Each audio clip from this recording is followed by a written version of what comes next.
It's hard to imagine this not being a fun game to watch. It's the Steelers going up against the Dolphins. With that, let's welcome in our fine broadcast team. Here are Brandon Godden and Charles Davis. Larry, we come to you from a city that's played host to 10 Super Bowls with an 11th on the way in 2020.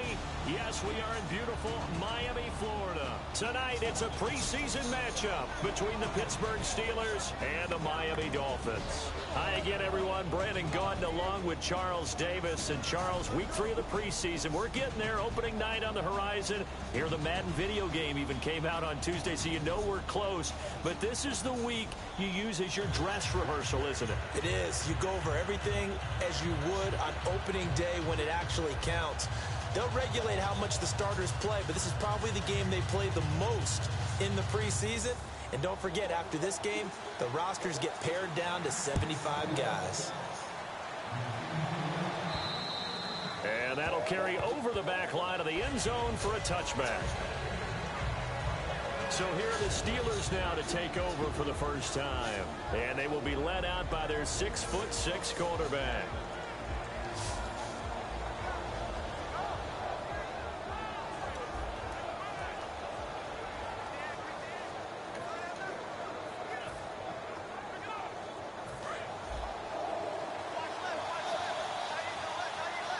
They'll come out in the pistol.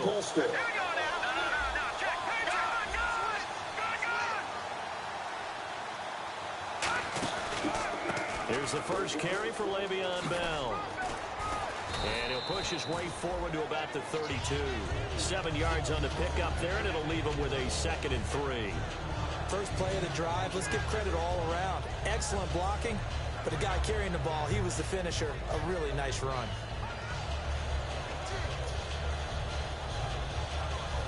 Second down following the run.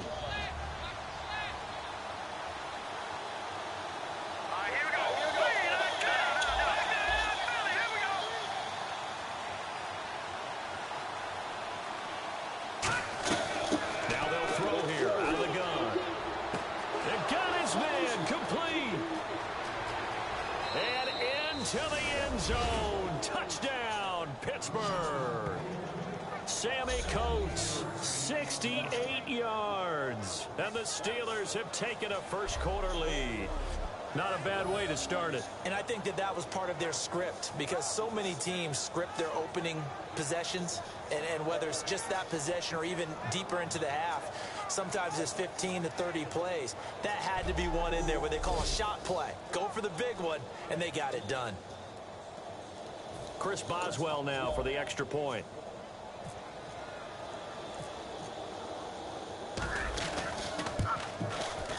And he'll put it through to make it 7-0 Steelers.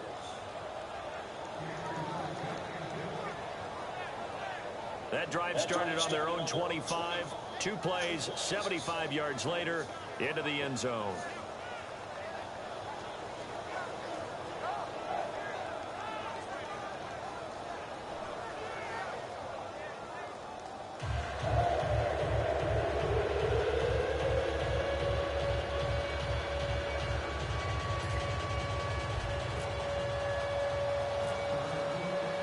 Set now to kick this one away, and off it goes.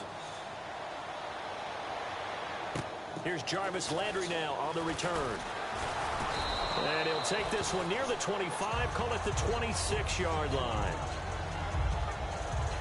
So here come the Dolphins now as they get set to take over on offense. They're led out by their strong-arm quarterback out of Texas A&M. It's Ryan Tannehill. I think one of the things I like about Ryan Tannehill's game is that he understands what his receivers are looking for downfield. He played that position at Texas A&M before becoming the starting quarterback. So a lot of times when he's in the pocket looking downfield, he's actually running the routes with the receivers as he remembers them. They'll run it now out of the gun. And nothing doing. He's immediately taken down at the line of scrimmage. It's a loss of a yard there, and now 2nd down. Let's just go ahead and go back through that play with his eyes.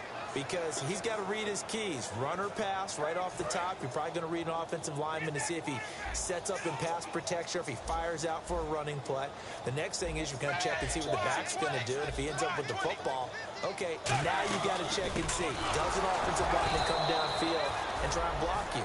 Are you going to try to elude him? Are you going to take him on and hold your spot? What are you going to do? In this case, didn't have to do any of that. Saw all of his keys, saw the play in front of him, and ran clean to the ball carrier and finished off the play. The Steelers insert their nickel defense on third down. Yeah, they add a DB. Out of the gun, Tannehill. And it's incomplete. Took a shot, couldn't connect. Devontae Parker, the intended receiver, and now it's fourth down. So on fourth down, here's Matt Darr to kick it away. Well, no second guessing the call here. It was third and long, so throwing the football was probably the smart play to try and pick it up. But they don't get it, and now the defense goes off the field feeling pretty good about themselves, gaining some momentum as they force them into a likely punting situation. Oh, what a move. Excellent work on the run back there, 33 yards. And out will come the offense as they take over.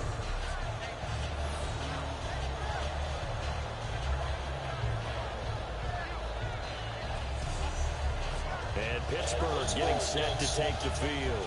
And they'll just simply be looking to build off the confidence of the last time out where they scored a touchdown. And confidence is powerful, isn't it? When you've scored once, you feel like you can go back out there and get it done again. Doesn't matter what the defense throws at them. They feel like they're in a groove right now, and they want to get out there and show it.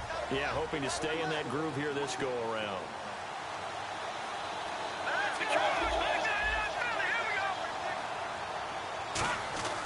They'll try and start this drive in the air. Over the middle, here to Coates. That throw good for 4. It's second down. Time for the offensive starters now for the Pittsburgh Steelers, and a guy to watch out wide, Sammy Coates. A slow start in his rookie season, only caught one pass in 2015. They're expecting much bigger things from him, trying to help out that offense. If he can get open, you know his quarterback will find him. Again, we'll see the pistol here. Here we go now. Green, 30. No. Jack, Patrick. Leopard. From the shotgun, he'll look to throw. Wide open receiver, complete. And into the end zone. Touchdown, Pittsburgh. Sammy Coates with his second touchdown in this opening quarter. And the Steelers get the quick strike touchdown. That's a heck of a start to this one for him here in the first quarter. 2 receiving touchdowns, just getting the game underway essentially. I mean, there's a long way to go. If I'm on defense, I've got to figure out how to slow this guy down, because when one guy shreds your team, that's demoralizing. Make him spread it around at least. But right now, he's showing no signs of slowing down. Extra point now by Boswell.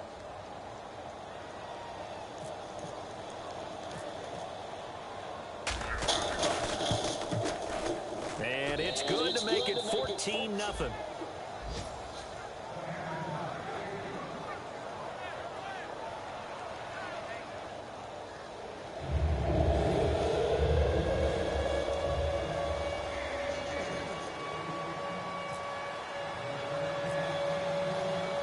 Here's the Steelers kick team as they'll boot this one away. It's a short kick taken near the 18. And they're going to wind up with pretty good starting field position as they get it up past the 35. Out comes the Dolphin offense now as they get set to take over here. And on the first drive, 3 and out. And I know that these are professional athletes, but I would imagine sometimes you get the nerves at the beginning of a game still, don't you? Those don't ever go away. And typically what I've heard from guys and what I remember from playing, if you don't have nerves at the start of a game, it's not going to be a great day for you. You're not really ready to play. So finding a way to harness those nerves and not let them affect you in a negative way, that's what all the guys are looking for. And he is met at the line of scrimmage, and he goes down right there. Just a yard on the first down carry, so it's 2nd and 9. Time to feature the offensive starters and our first chance to get a look at Parker. Devontae Parker came out of Louisville with a guy who was known as a mature receiver. Runs routes really well, but the best part of his game, he'll jump over you at the end of a route and go get the football.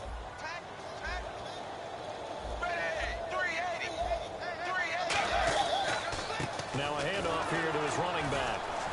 And he will lose yardage back to the 34-yard line. So he loses 3 yards there. Now 3rd down. And the offense there, the O-line, everybody really on offense, they were just manhandled at the point of attack. Yeah, you could pretty much call them all out, couldn't you? Almost by name, right? That was a very tough sequence for the offensive line. But how about that defensive front creating a new line of scrimmage and creating a large yardage possibility? Here's Tannehill. And he couldn't hang on to it through the contact. Incomplete. We know it's not an easy job to go out and catch passes when people are trying to tackle you and knock the ball away. But the bottom line is, that's a pass he's got to have and a pass he should have caught. Here's Matt Darr now. On for his second punt. He'd take a repeat of his first. He gets this one away, and boy, it's another boomer. Now this is fielded in the end zone. So possession goes over here on the punt. And the Steelers will get it at their own 20-yard line. And Pittsburgh getting set to take the field. And they will simply, Charles, be looking to duplicate what they did last drive when they were able to push it in for 6.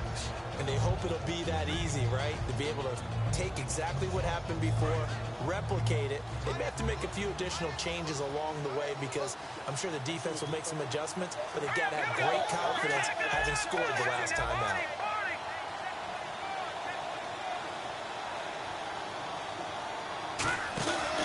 They'll start out on the ground with Bell. And they'll blow that one up back at the 16-yard line. It's a loss of 4 there, bringing up 2nd down. Good luck trying to get your running game going against Ndamukong Suh. I mean, he is so strong. Just trying to move him, take 1 guy, 2 guys, whatever. I wish you a whole lot of luck. He usually converts an offensive running game into rubble. They'll need to get the play off quickly. Off the play fake, he'll look to throw. He's going to rifle one deep left side. And he's unable to grab it. Thought he might have had position, couldn't hold on, 3rd down. And a look at the starters for the Miami defense. The competition to go to the Pro Bowl at safety is fierce in the NFL. But Rashad Jones makes his case year in and year out as one who should go. And it looks like we've got a dime set here defensively. 6 DBs in the game.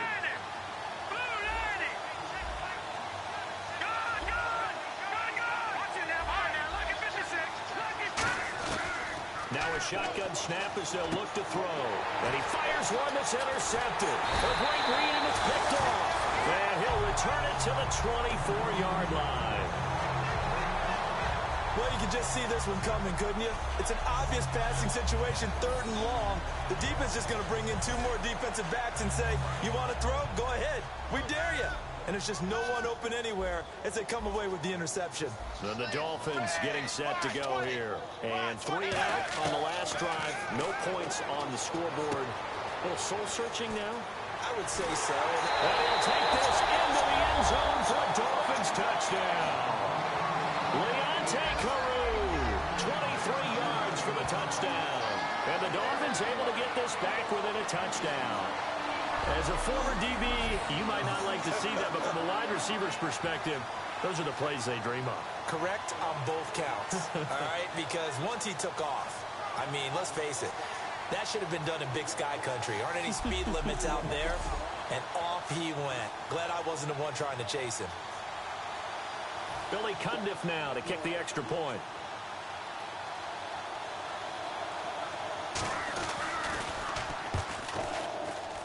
And that one makes it 14-7. Well, they got the ball in great field position. 1 play later, boom, end zone.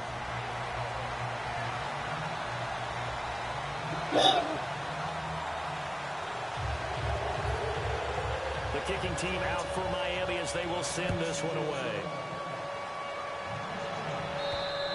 And they will not get a chance to return this one as it's through the end zone for a touchback.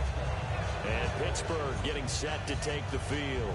And following the interception, we'll see what they can put together on this drive. I hear my old college coach right now.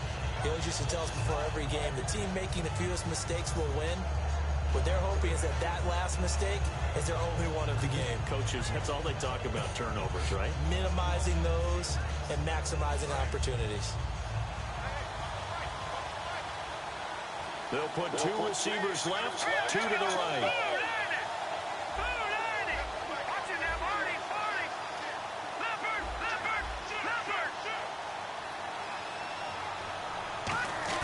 Trying to shake off the interception. He'll look to throw. He's going to fire one deep over the middle. Cordero Patterson, the one he was hoping to get it to. That'll bring up second down. And this is a guy straight out of college. They're not going to try to groom for a year or two. They want him to produce right away. That's why they took him in the first round. They expect him to be a starter right away and a future all-pro. So they don't have any time to wait for him to come along. They want him to play right now to help this team. Really, it's a solid draft class from a year ago. They were able to address some key weak spots on their team and fill in some holes. And they were able to identify the players they wanted early in the process. Got a little bit of luck as some guys may have fallen to them. But for the most part, knew their philosophy and stuck to it. After watching him drop that slant, I can hear my old coach's voice ringing in my ears right now. You can't run with the ball until you catch it. Trying to get those rack yards before he secured it.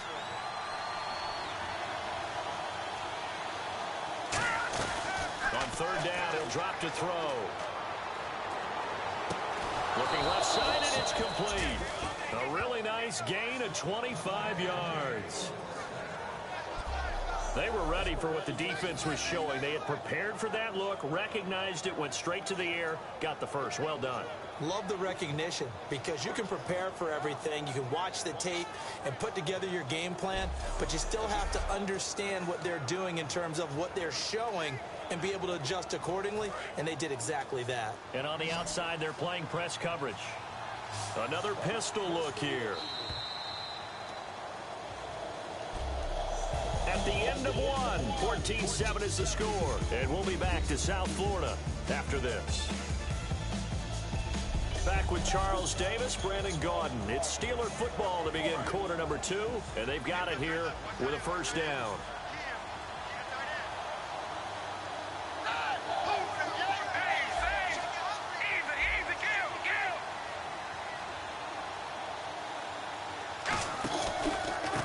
They'll give it to him right up the gut. It's a 7-yard carry to set them up with a 2nd and 3. Some runs are blocked so well, you almost forget that someone has to carry the ball to gain the yardage. The leverage by the offensive line to create space up front, really well done. 3 yards to go on 2nd down.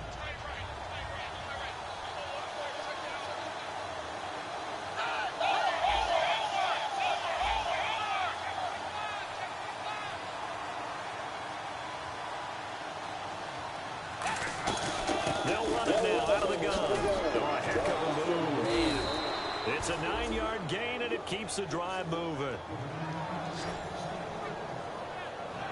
So many teams want to throw the ball in this situation nowadays, but I love watching a team that has enough confidence to go ahead and run the football. In that situation, that's almost a tendency breaker.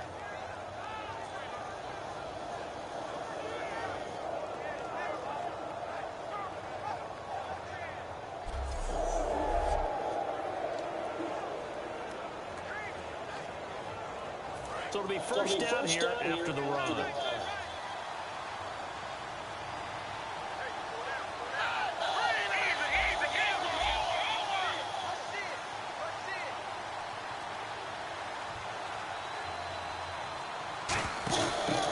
And on the ground they go with a running back. And they'll get this one down to about the 20-yard line. And a nice carry there of 15 yards. Love the run right there, and when you analyzed him coming out of college, when you tried to put a grade on him, you saw the flashes while he was in school, but you didn't see the full production. You didn't see the finished product. He's a little bit raw, but you can see why people liked him. Those types of runs make you think there's plenty more there, and we'll see if that continues for him. And here comes play number 6 on this drive.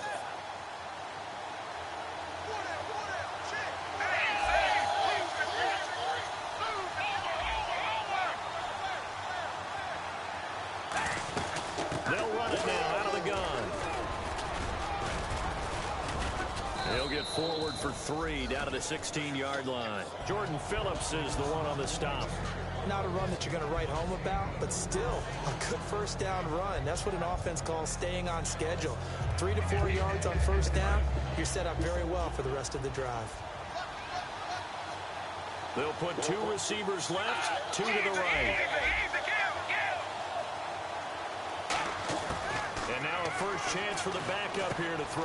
Hayward Bay has it over the middle. And eventually stopped just shy of the goal line right around the 2. A nice pickup of 14, and it moves the stick, sets up a 1st and goal. And now the passing game here in the second quarter starting to heat up a little bit. Don't you feel the rhythm starting to happen, right? You see it. Now the confidence is starting to rise. I think now as a play caller, because that has happened, you lean on it a little bit more. You don't go totally away from running the football, but you do say, guess what? We can throw it. We can throw it well with a whole lot of confidence.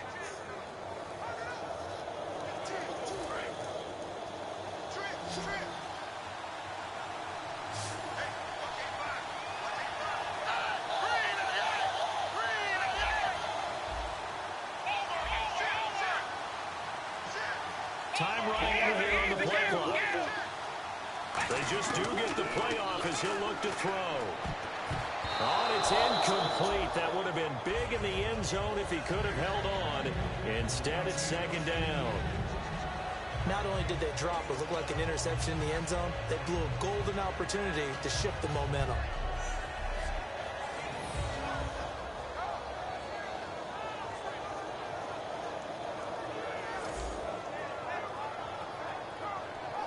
Second down now after the incompletion.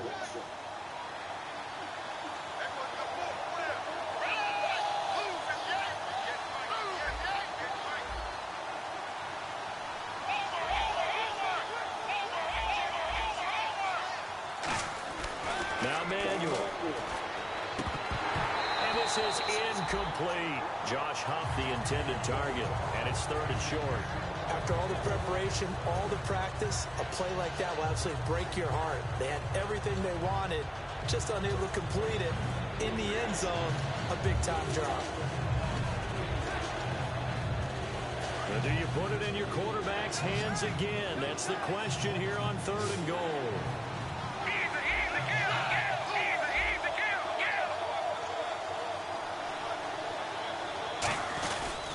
And they'll run it here. And he's into the end zone. Touchdown, Steelers. A great play there. Taking it in from 2 yards out. And the Steelers find a way to stretch their lead. And that moment we just saw, always so special for any rookie. The first touchdown of his career. And there's nothing like anticipation, is there? You know he's been dreaming about it, thinking about it. It's been a part of every bit of his being. And finally, it gets done. He's got to feel great right now.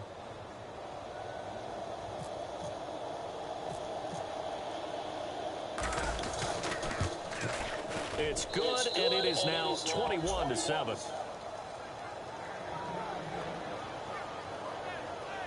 A pretty long drive that time. 11 plays all told. And it ends with the Steelers finding the end zone.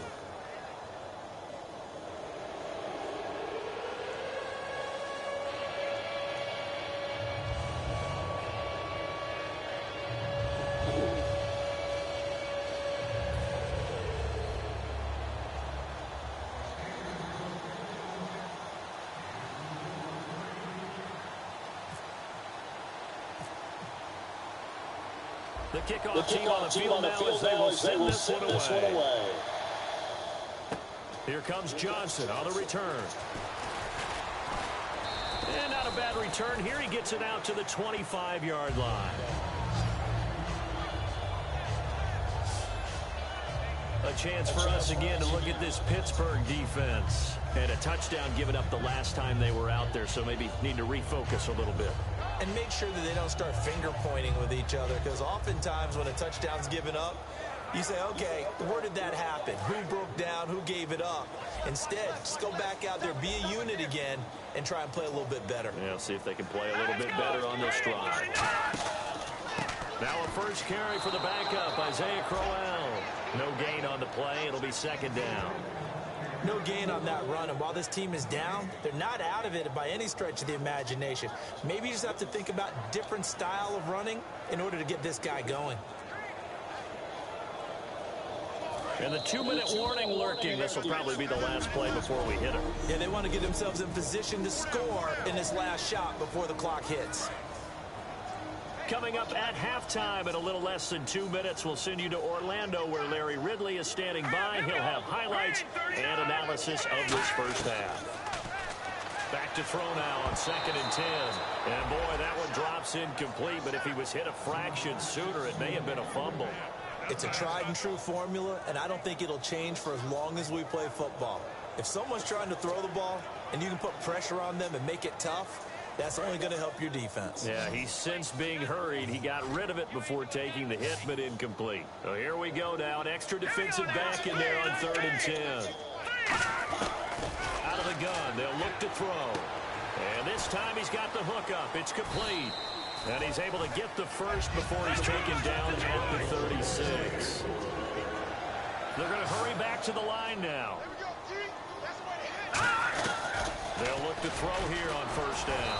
And incomplete as he was knocked as he threw it. And it took the ball off course.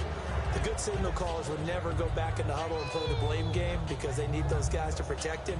But on that last one, his offensive line, they lost their leverage very quickly, and that's why they were able to get to him and hit him as he tried to throw the football and force an incompletion.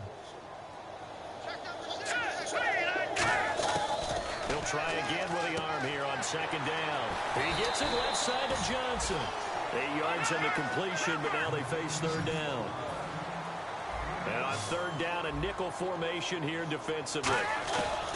He'll drop to throw. He gets this one to Johnson. And he's got the 1st down yardage before being taken down at midfield. And they're going to hurry back to the line now. From the midfield stripe, they'll look to throw. Nowhere to go here. He lost the football.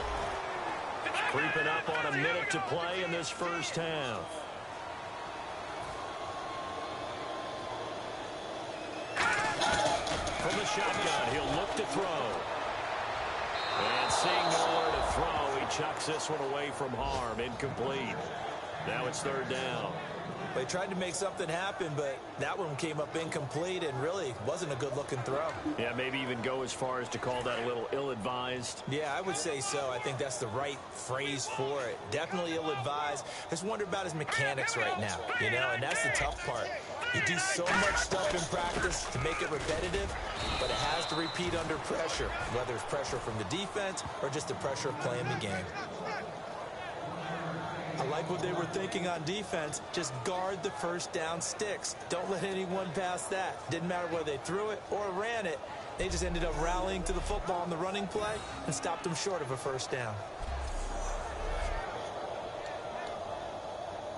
Here's Matt Darr now as he's on to punt for Miami.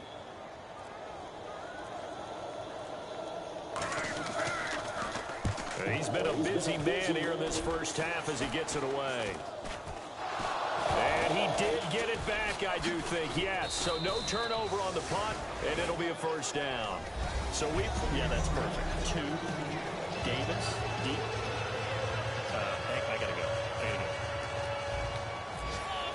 Okay, and sorry about that. Didn't know Larry got cut off early. We are back and ready for the 3rd quarter. This will be taken about the 12. And he'll take this across the 25. Couple extra yards up to the 27-yard line. Out comes the Dolphins now. They'll go on offense first here in this 3rd quarter. They have the ball here for the inaugural drive of the 2nd half. Pretty big deficit, though. We'll see what adjustments were made in that locker room. And I never wanted to make something more important than it actually is, right? I don't want to create more hype than what is there. But this is I'm doing it, though. This is a really important drive. And we often talk about teams scripting plays to start a game. A lot of them script to start the 2nd half, too. And they're scripting something that they expect to get them into the end zone and back into this game. We'll see if that script is a good one for them. A 1st down carry now for Crowell. And he's got some space here. And he gets this one all the way down inside the 15. They'll get 23 yards there. And that's good for a Miami first down. Well, partner, I have to say they called him in the right defense there. Nickel set, fifth defensive back on the field, and they love to run against that because now you typically get a bigger blocker on a smaller defender. Yeah, because those DBs like you, they want the interception. They're not as worried about the running play, right? Not at all. I still remember being in school, and one of my offensive line teammates used to say, boy, I'd love to come downfield and hit you little people. Good run there. Here we go now. They keep it with Crowell on first. And he is going to lose yardage here. It's a loss of 2 there, bringing up second down. We just saw another example of how the defense is winning this game. Really at the point of attack, the offensive line is just getting pushed around. I think now as a play caller, you've got to give them a little bit of help. Maybe keep your tight ends a little bit more. Maybe the running backs help you a little bit with the pass blocking. But you've got to help them get some confidence because you can't abandon the play calling right now.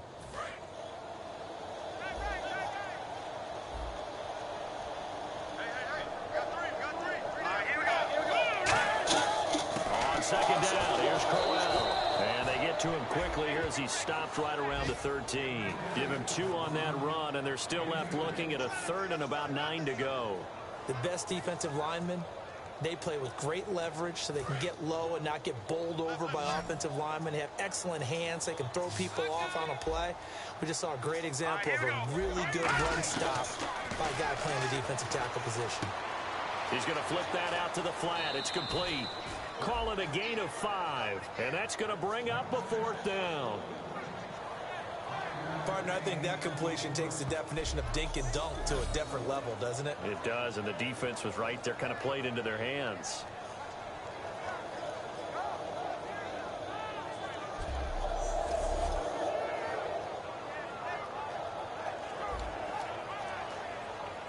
On now the Miami field goal unit. From the left hash, a chip shot here.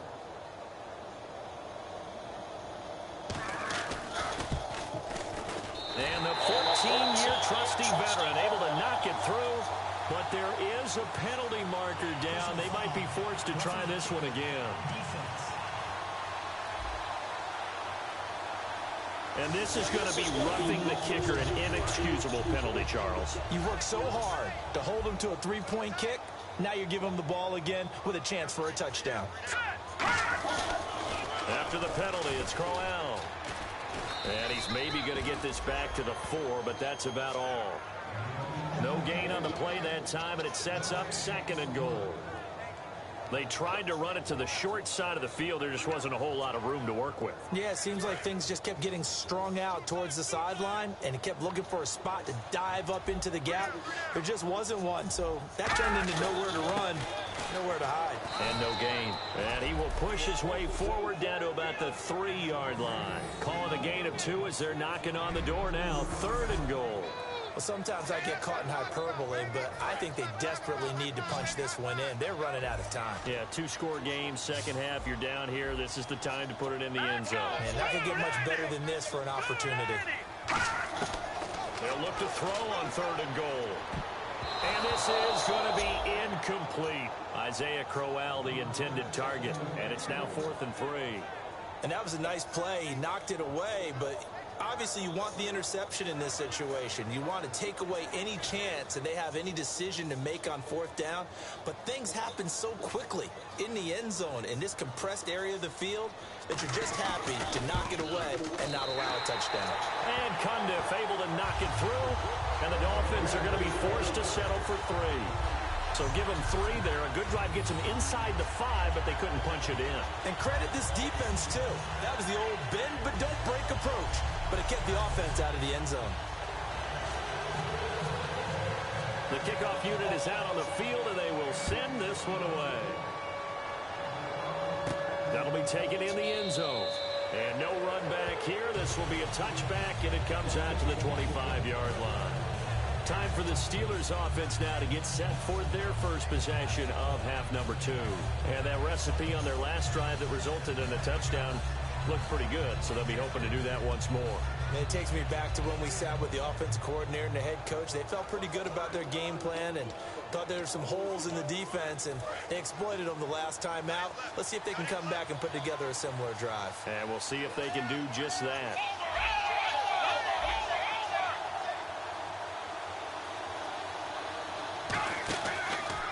And he'll give it here to his running back. And he'll go down right at the 30-yard line. 5 yards is the tally on first down. That brings up 2nd and 5. Offensive linemen love creating space for their guys carrying the ball. But when that guy also breaks tackles and creates extra yardage, they almost feel like he's one of them, and they really embrace him. And after the play on the ground, that brings up 2nd down here.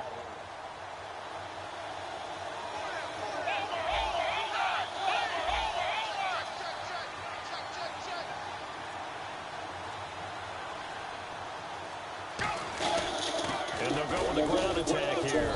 And he'll be brought down right around the 37. 7 yards there, good enough to move the sticks. And that's a nice pickup of a first down on that 2nd down run. And at that yardage gained, they can run that play on any down.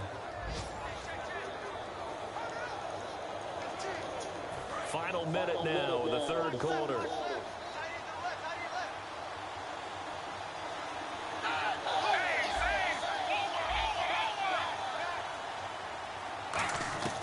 Now Manuel. And a quick throw here, that's complete. Whoosh. Room here to run. There he goes left side. And into the end zone. Touchdown, Pittsburgh. A big play there. 63 yards. And the Steelers are going to add on to their lead. Good pass, clean catch, and a house call there on the fly route. And not that much room to operate. So that tells you about his acceleration. We always talk about being able to go from 0 to 60 real fast. Took him less time than that to get to top speed and complete that play.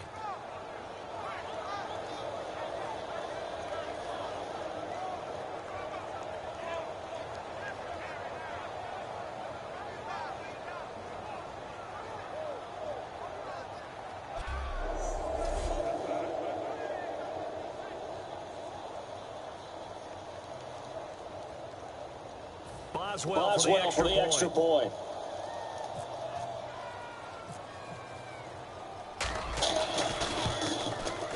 And the lead is up to 18 now.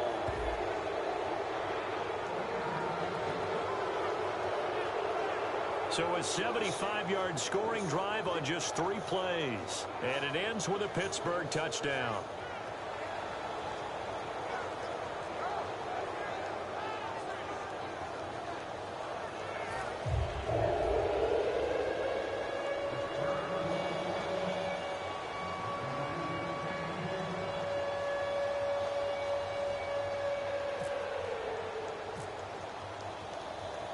Here's the Steelers kick team as they'll boot this one away. And it's a short kick, taken right around the 19. And they're going to have really good starting field position here as that's taken up close to the 40. So now here come the Dolphins. And they had 3 points last time, but they didn't want 3 points because they were well within range of scoring a touchdown. We'll see if they can do better now. I'm with you on that one. Let's just go ahead and be frank about the whole thing. The only one happy about the 3-point. The kicker. Exactly. You put it through the post. That's going to help him at contract time. But that offense, they're thinking, let's get in the end zone this time. I don't know if that helped him at contract time. You could have kicked that one through. I don't know about that. I don't know about that. Super tough. This is Crowell. And he's going to be met at the line of scrimmage and taken down. That's going to go as a loss of a yard, and it'll be 2nd down. With the struggles we're seeing up front for the offense today, they've got to think about changing up their play calling. Some screens, some draws, some quick-hitting plays in order to try and supplement the run game. You don't totally abandon it, but you try and give it a little bit of help. Back now in Miami. It's Dolphin football, but they trail here as we get set for the 4th.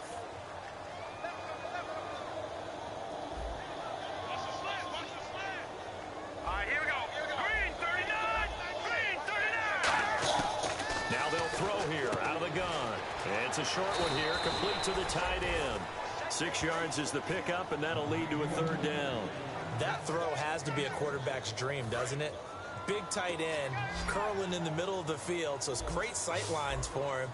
And when they show their numbers back to the quarterback, when they sit down right there, that should be pitch and catch. Complete. It's Johnson. A very nice pickup of 33 yards.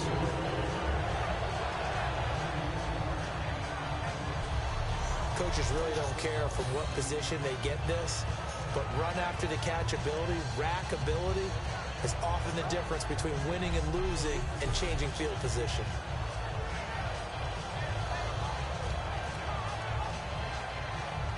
So here we go, 1st and 10 now.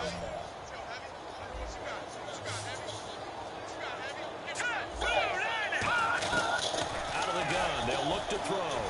Surveying the field. A little dump off for Crowell. And on this one, he'll get to the 15, right at the 15-yard line. Everyone's got to be able to catch the football. Doesn't matter what position you play, but if you're on offense, be aware a ball may come your way. In the red zone this time.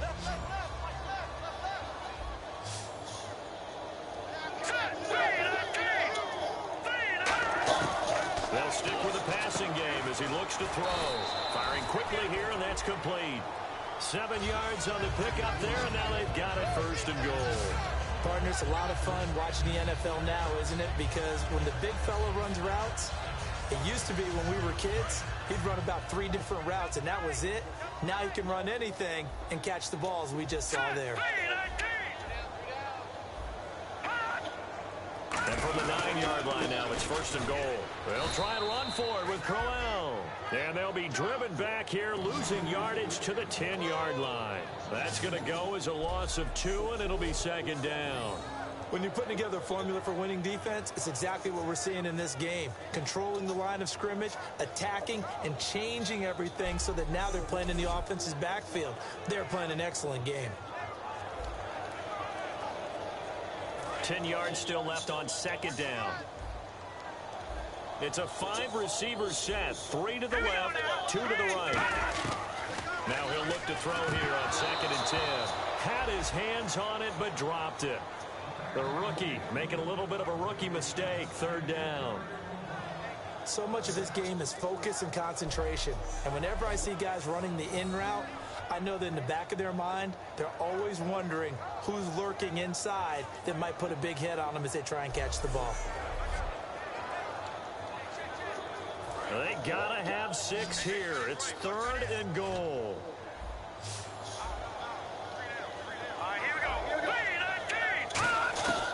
Now a shotgun snap as they'll look to throw. And probably the wise decision there. No one open. He just throws it away. And that keeps the field goal on the table as it's 4th down. Partner, how many times have you heard it? Pressure creates diamonds, right? But it also bursts pipes. And on that one, that's what they got. They got after him, and he was fortunate just to get rid of it. Yeah, he just had to chuck it away. A field goal does you no good, so they're going to stay out there and go for it on 4th. Here we go. Got to try it here. He's back to throw. He's got it. Touchdown, Dolphins. Their dangerous wide receiver from 10 yards out. And the Dolphins are able to draw a bit closer. So that's the rookie's first trip to the end zone, and I think it's safe to say one he'll always remember. Oh, without a doubt. That one is going to be imprinted forever. And nowadays, we're seeing rookies make a greater impact at that position at receiver than ever before. I think mainly because of the sheer volume of footballs that they catch in college. And this doesn't work. The Steelers recover it. Well, 4th quarter, they felt like they needed the football back. Unfortunately, they couldn't get it. And I know we've brought analytics into the game, and someone has said here that the data says that when a team's expecting an onside kick, 80% of the time, the team expecting it, they do actually recover the ball, which is what we saw here. I just wonder if that number is much more of a anecdotal type of a number. Kind of like when the coaches tell us, well, when you score on special teams, 93% of the time you win the game. I'm still waiting to see that number is empirical. Looks like the defense in press coverage here.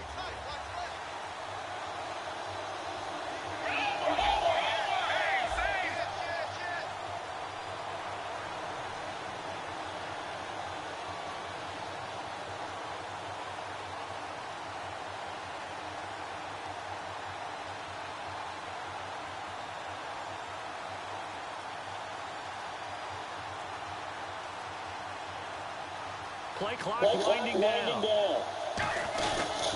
Going to give this time to the tailback. And just a short gain that time as they're able to get him down. Give him 3 on first down. It'll set up a 2nd and 7. And in this situation with a lead fourth quarter, they're liking keeping the ball on the ground, I'm sure. That's just smart football, but you know the defense has to know it as well. They've got to stop them here. So now we're going to see that loading the box in a big way. 6, 7, 8, 9, whatever it's going to take, puts a little bit more pressure on your big offensive line.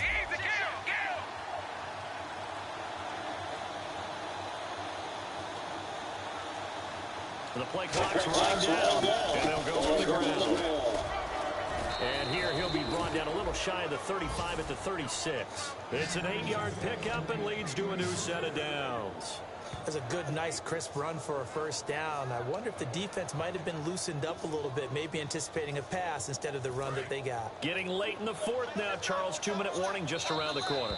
Yeah, some teams just want to get to that spot, take a breath, and then come out and attack for the rest of the game.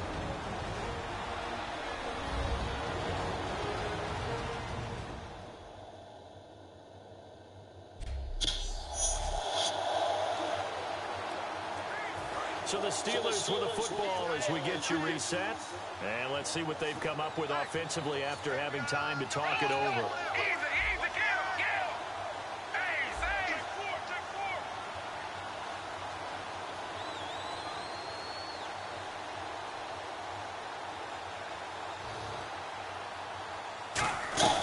They'll run it down out of the gun. And brought down, but not before they're inside the 25. Now the Dolphins are going to halt the action here. It's a timeout.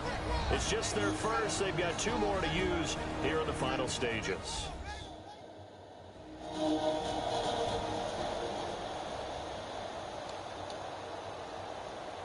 So the run gets them the first, and now they operate with a fresh set of downs.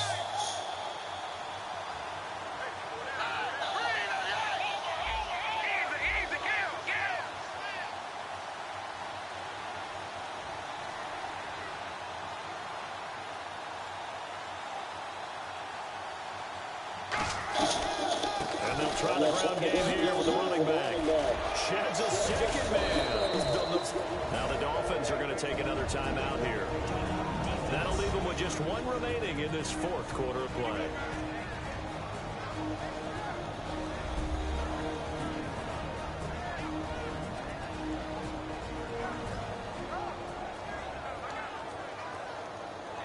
Offense in a good spot here, 2nd and 2.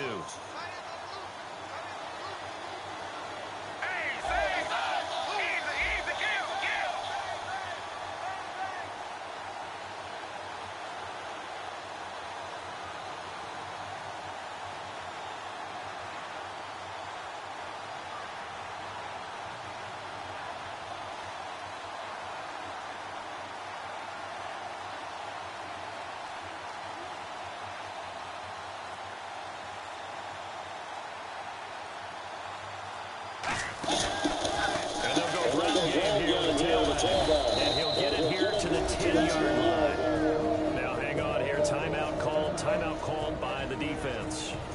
It'll be their 3rd and final timeout, so as they talk things over, we'll step aside.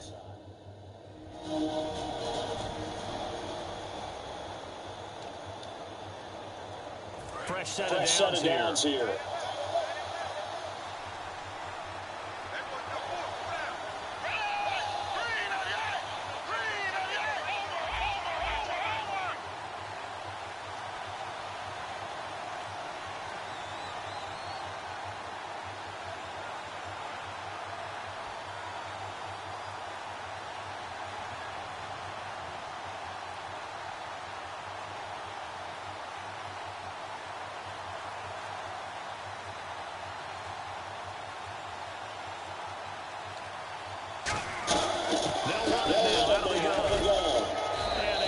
Way forward here for a good little gain.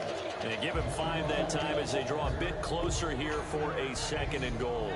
Well, the spotlight hit him once already tonight as he got into the end zone. He was trying to make it a double spotlight, wasn't he?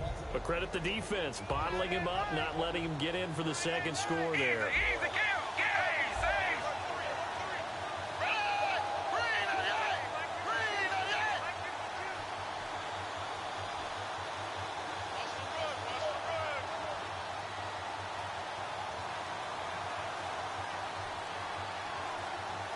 Second and goal from the 5. They'll run it now out of the gun.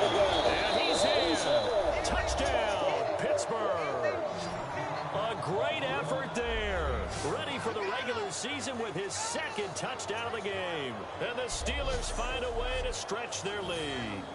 And to me, that touchdown allows you to start grinning widely on your sideline. I think they pretty much locked this one away. Yeah, that's the clincher, the proverbial icing on the cake, if you will.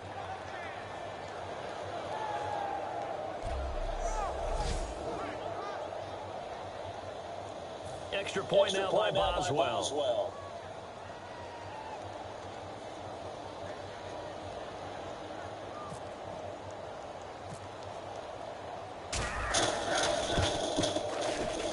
And he's been a busy man, 5 for 5 now as he knocks another one through to extend the lead. So that lines up a 7-play drive all told. And it ends with the Steelers finding the end zone.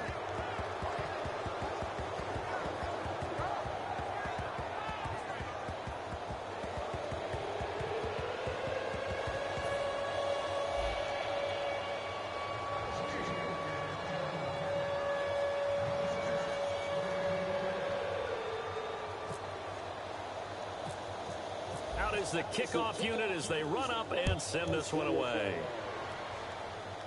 This is taken at the 3. And he'll take it up past the 25 to the 26-yard line. And the Dolphins offense now ready to go back out on the field. They're down big here late. I don't know. You just one last drive here for pride. Some people like to do that. I remember playing for a guy once. We were down huge, and someone said, "Coach, what do you want to call?" He just waved a hand like, "Who cares? Let's get out of here and do something some other time." But some teams like to do something at the end to feel a little bit better as they continue to move forward. Yeah, probably just want to put this one behind them. His throw incomplete.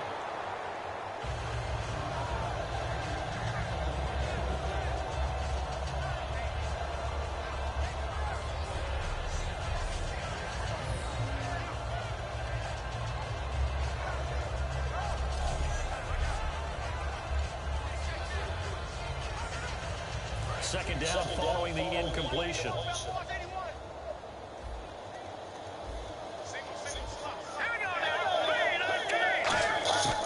From the shotgun, he'll look to throw. Looking for his running back, and he's got him. And he takes this one just shy of midfield all the way to the 49. And now they're in the hurry-up. And he'll indeed get him to the line and spike it here to stop the clock.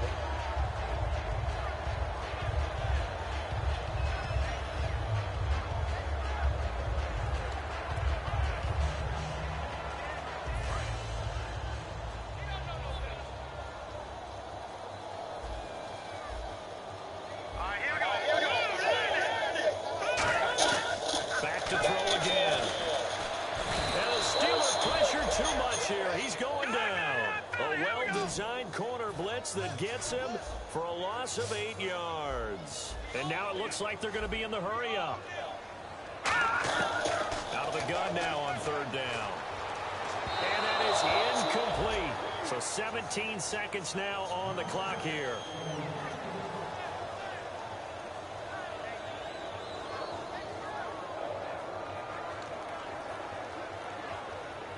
All right, they're going to try and keep hope alive here on fourth down. They're going for it.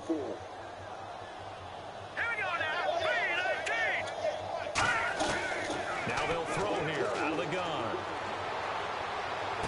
And that's caught inside the 30. And he takes it down deep into Pittsburgh territory. An unbelievable play there on 4th and long. 44 yards. Charles, we saw a lot of points go up in this one. Certainly defensively, stuff that they can look at on film, don't you think? No doubt about it. And they've got to go back and check where the errors are, how they're going to fix them, and continue to get better at what they do. But they also need a little adjustment with their confidence. To give up that many points, even if you win a game, that can hurt you.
Use your practice squad to develop younger players that can eventually contribute in games.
tuned into the NFL on EA Sports.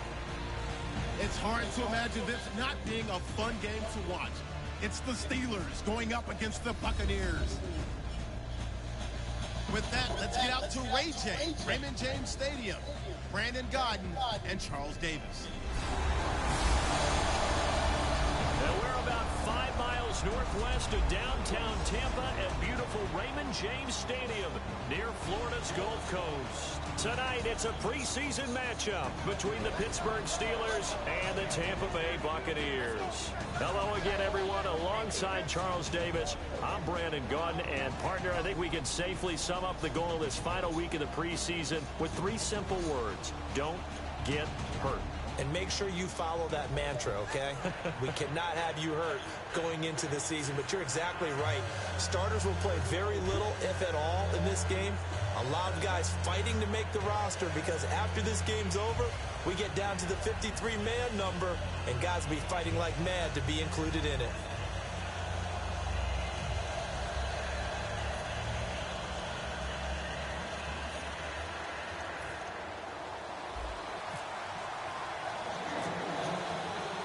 Here's the Steelers kick team as they'll boot this one away. On the return, here's a speedy Jamison Crowder. And he'll take this up past the 20 and down at the 22-yard line. So out come the Bucs now for their first drive. They're led out by a man raised in Alabama, went to Florida State. It's their quarterback, Jameis Winston. No question at all about his talent, and that's been on display since his first game as a starter at Florida State. On a Monday night, the whole country watching, he only missed 2 passes in the entire game and led his team to a big victory and later a national championship as a freshman.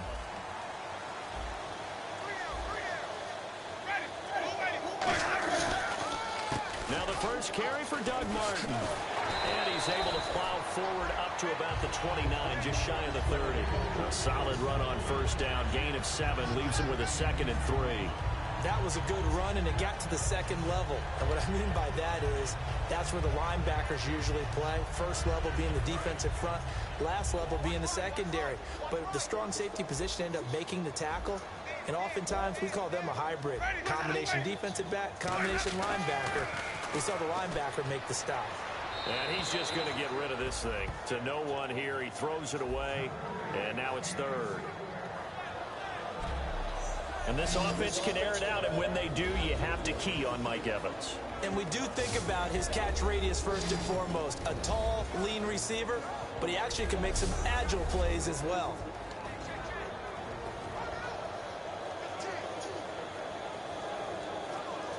Third play of this opening drive as they're looking at a 3rd and 3.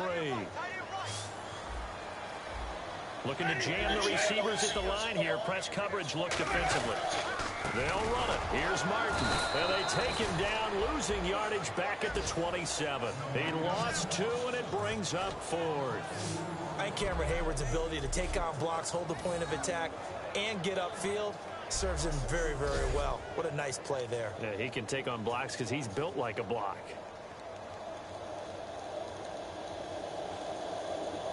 On 4th down, the Bucs will call on Anger. Brian Anger to punt it away.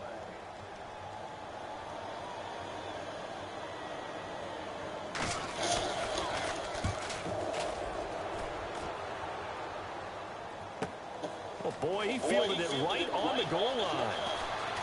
Oh, nifty juke there. Not much fun for a guy trying to tackle him. A tremendous return there, 39 yards. And the offense will come back onto the field with a 1st and 10.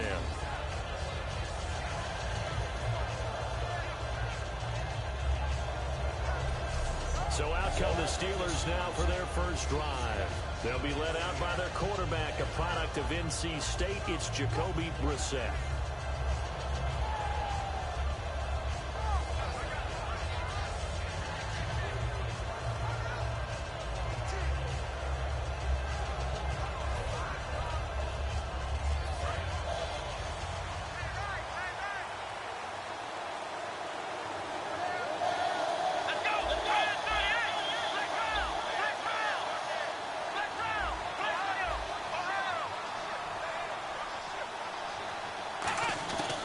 first down. Brissett. Semi-coach has it complete. 18 yards on the pickup there. And the Steelers are going to have a first down. We heard them talk before the game about utilizing the intermediate passing game this week. It works for them there. They move the chains. And we saw them work on it in practice as well. And most teams take a period at a time to work on different things. They put a couple of periods of work into the intermediate passing game, and now we know exactly why. They got the look that they were seeking, and they were able to take advantage of it. On 1st and 10, Brissett. Quick hitter here, it's complete. 7 yards, the pickup on the pitch and catch. In today's football, where receivers break tackles, make people miss, get upfield for the extra yardage, when you see a play like that where it's caught and he's dropped on the spot, that's a big-time play by the defense. So they complete the pass, and now they face a second down.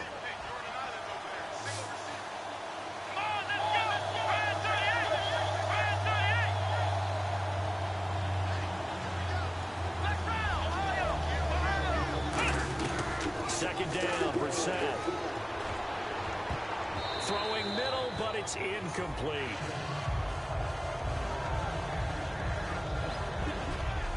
And the quarterback, he's got some big threats at wideout. And they seem to get bigger all the time, don't they, Brandon? Every time I look out and watch a game, we're getting these bigger, more athletic, acrobatic receivers. We have some today.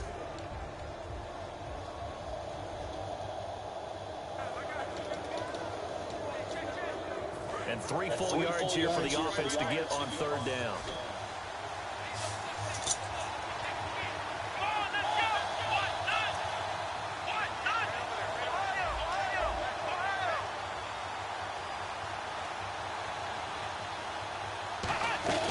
Third and short yardage, Brissett. And he's going to find his man out of the backfield. That's complete. And he's going to be taken down, but not before reaching the 15-yard line. And a nice gain of 21 yards. Well, there's a new man here under center. What do you think they saw to acquire him, Charles? I think they went back to their old scouting reports because those never go away. And I think that they liked him when he was coming out of school. Didn't have the opportunity to get him. But now with this opportunity, they think they can get him back to his former level.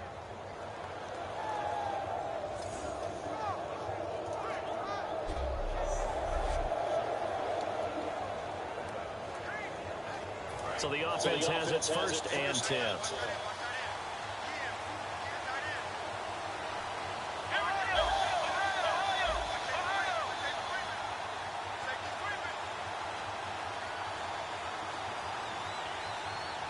They'll need to get the play off quickly. Now a carry for the former Michigan State man, Le'Veon Bell. They showed off the athletic juke.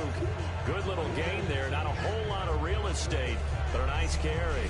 And that looked like some pretty easy yardage there right up the gut. And he's a guy that has some height to him. So when you don't have to drop a shoulder or create or get through contact or trash, makes it a lot easier to stay upright, see the field, and make a run as we just saw there.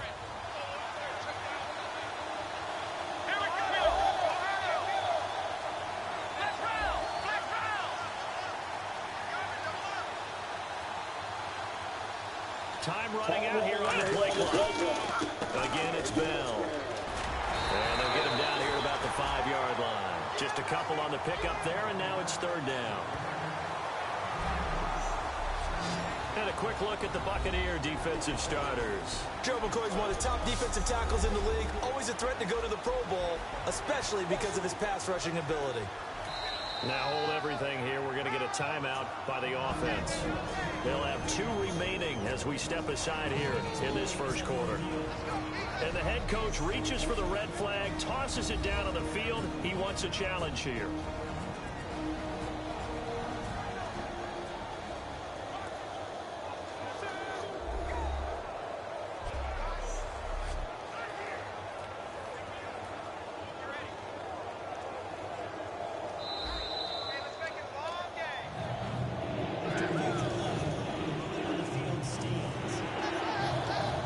Challenged the play, it did not pay off.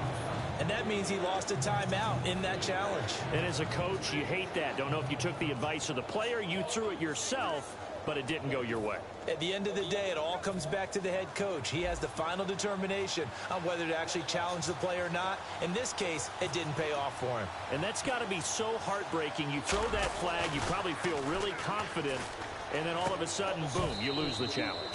Yeah, when you take a look at it, you're throwing that flag because you believe you're going to be right. And when it comes back the other way, you have to regroup. I was just confused on that one. I had third down written. It said third down on the scoreboard. Do you think the sideline lost track? Maybe they thought it was fourth? Something went haywire, and I'll admit it, I've lost track of downs before, but I'm not the one calling plays. I'm not the one keeping track here. They have to know this. And look, I love my football north of the border as much as anyone, but here it's 4 downs. All right, I can't believe they tried it that way and then went ahead and faked it as well. Nothing doing. The offense here not budging. They're going to fight for it on 4th and inches. Play clock winding down. Flag comes out, and that's because the offense did not get the play off in time. And you can see the head coach, he is not happy. Everyone getting away from him right now because he's frustrated that they didn't get the ball snapped in time.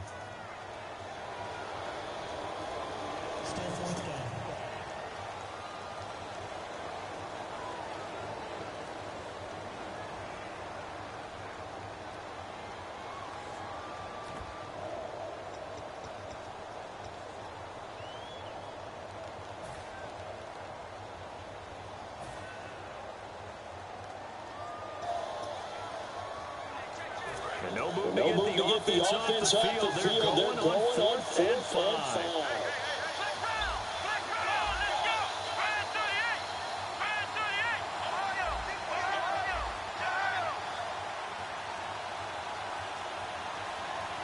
The play clock's running down. Now Brissett on 4th down. And it is incomplete. The Steelers try it, but they come up empty on 4th down. And the Buccaneers defense holds, and they get the football back. So out come the Bucs now. And the first drive, 3 and out. Second possession, see if they can get a little momentum. And oftentimes that first drive is just a feeling out process. You have some plays that you've got called, and you want to see how defense reacts. It may not go terrific on the first one. Now they're ready to go. They've kind of got to look at them, got a sense. Let's see if they open things up a little bit. See if they open things up. Let's see what the defense does here, too, after a good stop.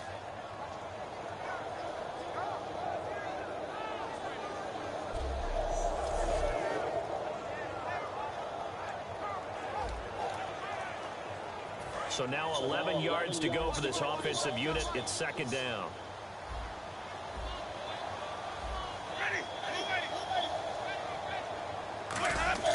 They run it again with Martin. And he's going to lose yardage here back at the 8. He'll wind up losing a yard on the play, and they'll be facing a 3rd and 12. Brandon, there's no doubt the defense has to be excited after stacking up back-to-back running plays. But I still remember my old coaches saying, after you've had some success, you better be careful. They might have an answer for you. So make sure you watch your keys, play your techniques, and don't get overconfident. On 3rd down, Winston. He's got time. He's got Evans. And he gets the first down here as he's taken down at the 24.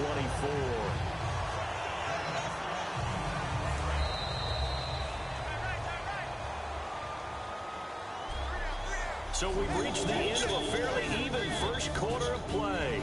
0-0 our score. Back now with Charles Davis. I'm Brandon Gaudin. It's the Bucs in possession of the football as we begin the second quarter. And they've got it here with a first down. They come out here in the eye. And now a first chance for the backup here to throw. Oh, this is taken in. It's complete.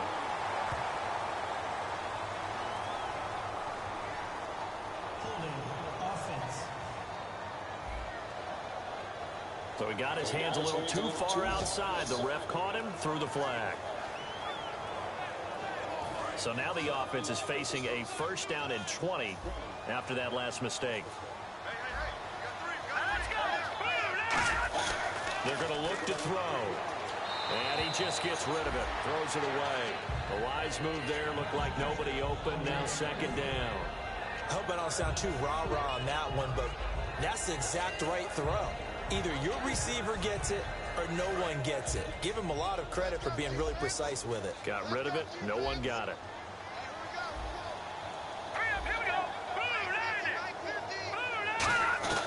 Now they'll throw here out of the gun. And he comes back with one complete. They get 11 back on that one. It leads to third down. That was a nicely run slant route, and what the receiver's trying to do is make the defender think he's going upfield for a deeper route, and then breaks it off, usually after about 3 to 4 steps, and cuts towards the middle of the field. And now what he's trying to do is use his body to keep the defender away from the football and get the quarterback a really nice target. And Pittsburgh with 6 defensive backs in the game here on third down. They'll stick with the passing game as he looks to throw. He's going to hit his man out of the backfield, complete. And they're going to get this one all the way out across the 45. I know most of the time when the ball's in the air, you're thinking wide receiver, tight end, but running backs, they can be a big part of any passing offense nowadays. They come up with an offset eye. And on the ground they go with the running back. And he'll get across midfield and down to the 48-yard line. It's a pickup of 4, and it'll bring up second down. Second down to the offense in search of 6 yards. We always like to talk about defense in terms of levels. First level defensive line, second level linebackers, third level defensive backs. On that run, that was what we call a first level run, and it was stopped by a second level player. Well, I think we know by now that every run is not going to be broken and get all the way to the end zone. But these short ones still have their value. You can still set up your play action and throw the football. You control the clock because you have the ball and they don't. And often the physicality sets the tempo for the game. 3rd and 5, so they bring in an extra defensive back. Expecting pass. And on the outside, they're playing press coverage. They'll set up to throw. Cameron Meredith, the intended target. And that'll bring up a 4th down. Well, we're not playing 3 yards in a cloud of dust football anymore. I kind of get why those old school coaches sometimes didn't want to throw the football. Because if it's popped up in the air, it almost turns into slow motion. And both sides trying to get to the football, and you're holding your breath wondering whether it's going to go good or bad for your team. So that'll be marked down as a 19-yard punt. And possession will switch hands, 1st and 10. The Buccaneers defense making their way back out onto the field. And their last turn out there, they got the 4th down stop in the red zone. How much does that momentum carry forward, or is it just kind of washed out and it doesn't carry forward? Well, a lot of coaches would love to tell you, hey, it's possession to possession, let the last one go. There's no way that doesn't carry forward. That type of energy, that type of emotion, that type of toughness, that's what you preach to these guys all the time. Oh, it definitely moves forward with them. Yeah, the offense, they'll be trying to erase that memory. And they get him down, but not before he takes it across the 40-yard line. We just saw what a lot of teams call a heavy set. 3 tight ends in the game. That signifies they want to run the football. Yeah, occasionally they'll play action and throw it, but most of the time, those guys on the field means strength, power, run the ball behind them. And now what a lot of teams are doing is they're taking an extra offensive tackle and putting him in a tight end number to give them even more blocking power. And we just saw it on that play. It's a 6-yard gain on the ground, and that'll make it 2nd and 4.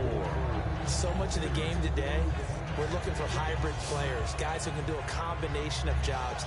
And anyone who plays a strong safety position, now more than ever, is a hybrid-type player.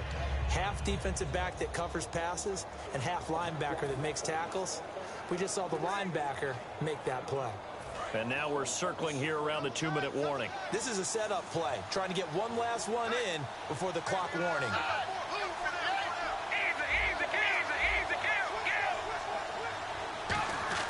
Here's Manuel. And that one got tipped, kind of threw everything off. It brings up 3rd. 1:58 to go in this first half of play. We'll come back to Tampa after this timeout.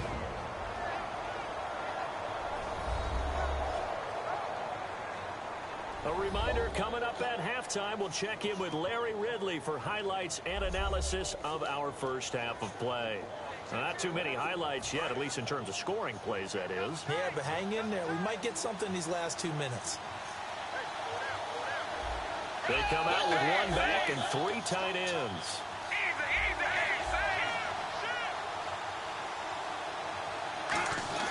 Now Manuel. Throwing left side, it's complete.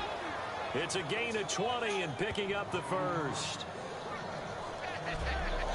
So he makes the grab and the chains move forward. Nice job by the offensive line, giving them time to complete that first down pass.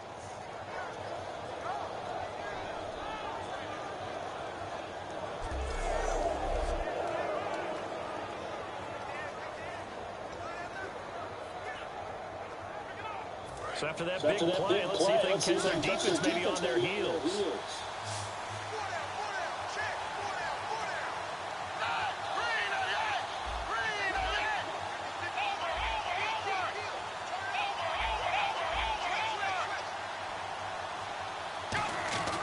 Now on first down, he'll drop to throw it.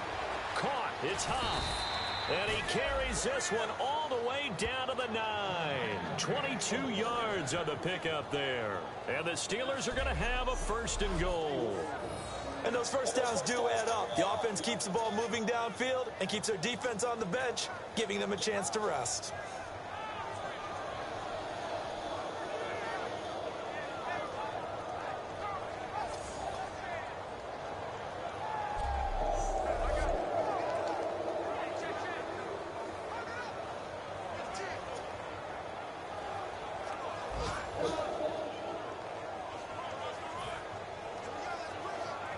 So they're operating in the red zone.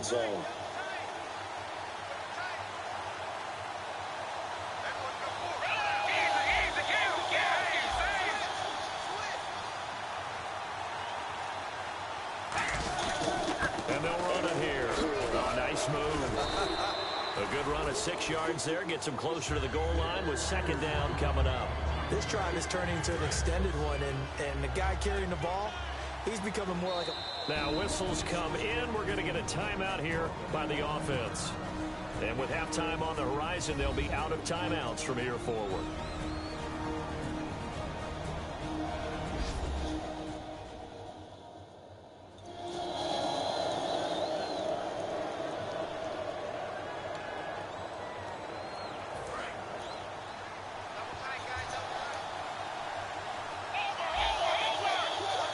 They come out with one back and 3 tight ends.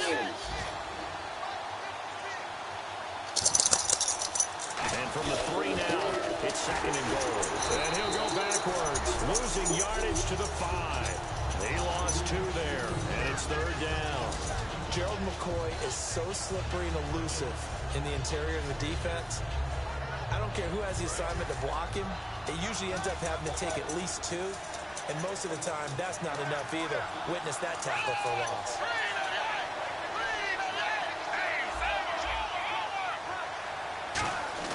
They'll throw now on the final play. And he's going to take it in for a Steeler touchdown. Their dangerous wide receiver as time expires in the first half. And the Steelers are able to strike for 6. So they grab the lead just before half with a clock reading 0-0-0. How about snatching things right at the end and grabbing a little bit of control? What a great way to go into the locker room. It's similar to a boxer flurrying in the last 30 seconds of a round and stealing the round. Great job.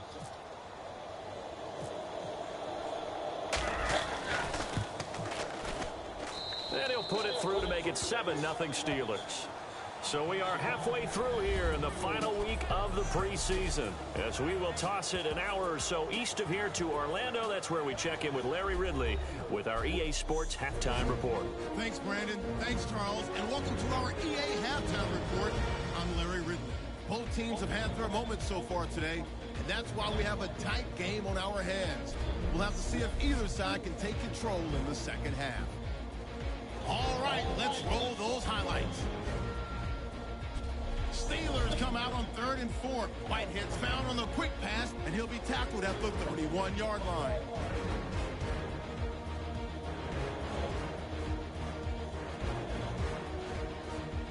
Steelers have it later on the drive. Whitehead's got the catch over the middle, and this play will go for 6. They strike first in the half. That'll do it for us here at EA Sports Studios.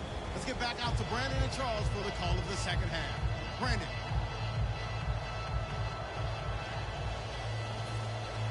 So both teams have their marching orders, and we'll get going again here in quarter number 3. Now it's Lucky Whitehead on the return. And an excellent return there as he's up to the 35, but make it the 40-yard line. In a game like this, you're fighting, you're scratching, you're clawing, you're hammering away. That return has the feel of maybe cracking the rock and giving them a chance to get a big-time advantage. The Steeler offense now with a football first here to begin the third quarter. They have the lead. Now they'll be looking to extend that lead. And this is where I enjoy talking about one of my favorite subjects, tendency breakers, or counters as I also like to call them. You've done things in a certain way in the first half, and they've had the ability to see what you've done. They're going to make their adjustments. So guess what? You adjust yourself and try and stay ahead of the pace because you are looking for some separation in this ball game. The adjustment to the adjustment. Without a doubt. Show them one thing, hit them with something else. They'll need to get the play off quickly. They'll give it to him right up the gut.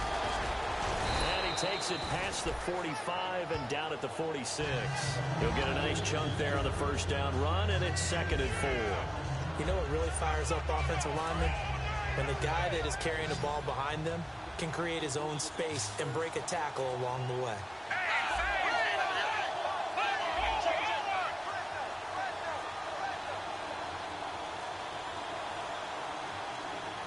Time running out here on the play clock. Now a handoff here to his running back. And he'll fight his way forward to about the 48-yard line. A 3-yard pickup on 2nd and 4. Now they'll need to convert here on 3rd and a little more than a yard. I do know from experience that when you slow down someone's running game, you're now doing the dictating on defense. And guess what? Now you're getting ready to tee off on their quarterback because they have to throw it all the time. But you still have to be alert for the draws and other plays of that nature to make sure you don't get hurt. And the defense searches for one more stop here after the run on 2nd down.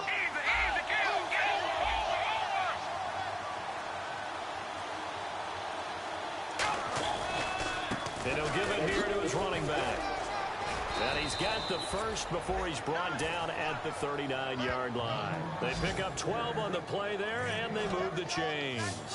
Well, that's the desired outcome coming out here in the second half of being able to run the football and establish a little bit of pace and maybe even a bit of dominance at the line of scrimmage. And they want that to continue. Way too early to think about this being ball control time. But the way they're running it, you got to think they may want to continue that and see if they can go ahead and grind their opponents into submission.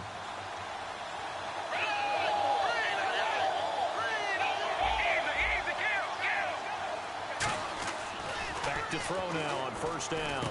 It's caught. Spaeth. And he gets it down to the 32. 7 yards, the pickup on the pitch and catch. When you execute a drag or a crossing route really well and give them a chance to let it develop a little bit, you can gain some significant yardage hitting your tight end on that one.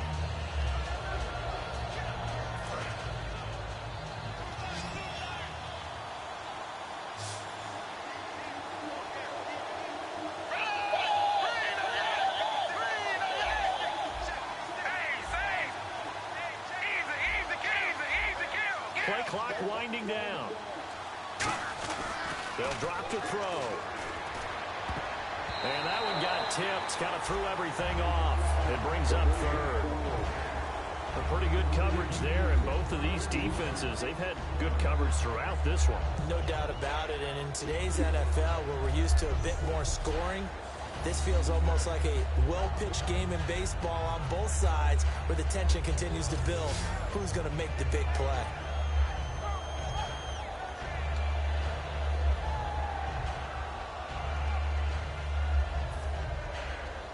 Let's see if they can convert here on 3rd and 3.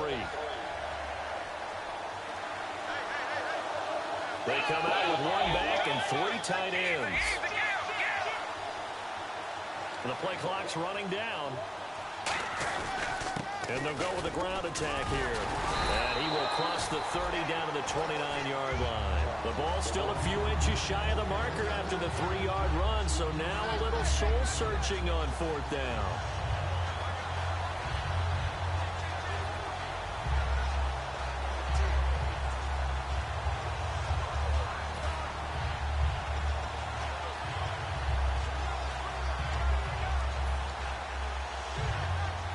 They'll say no to the 46-yard field goal try. They're going to go for it.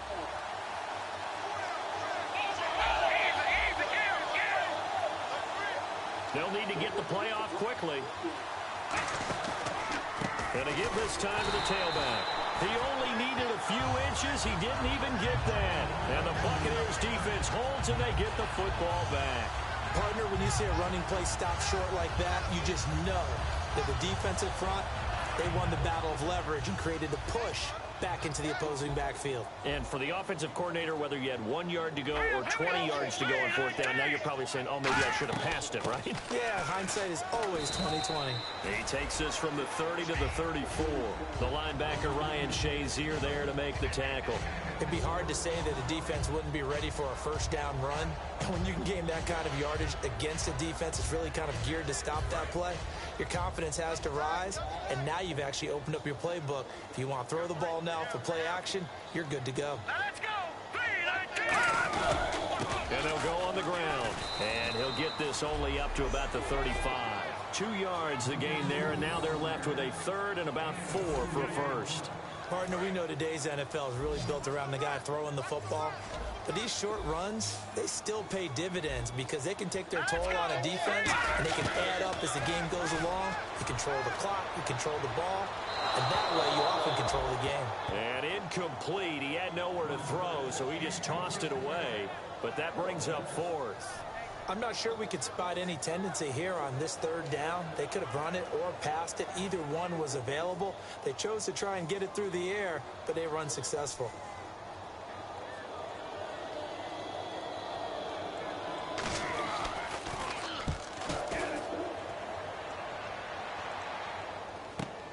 This is brought in at the 21.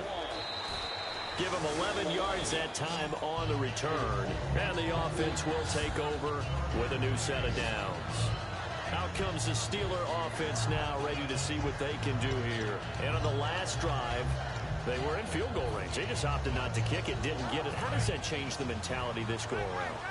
I don't think it changes much for the head coach because this is what he preaches all the time. Attack at all times in any spot on the field, and he likes touchdowns, not field goals. Now, your field goal kicker, you got to make sure you nurse him through and say, okay, don't worry about it. When we need you, you got to be ready to go. And the team, of course, loves to see points on the board. So let's see if it changes a little bit from the same spot again. We'll see what the decision is here if they get to that spot. Brandon, that play ended so fast, it's almost as if the quarterback handed it to the runner and the tackler was there right away for a loss of yardage.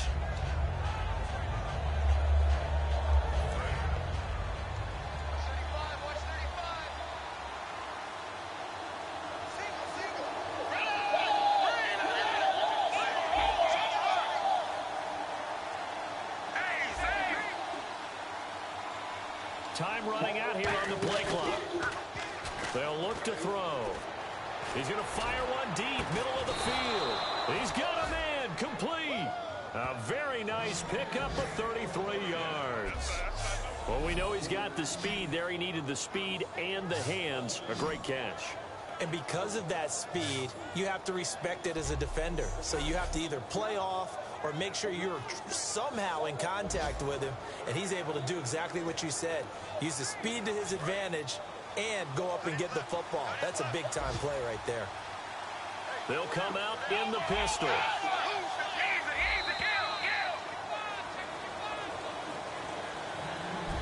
Back now in Tampa.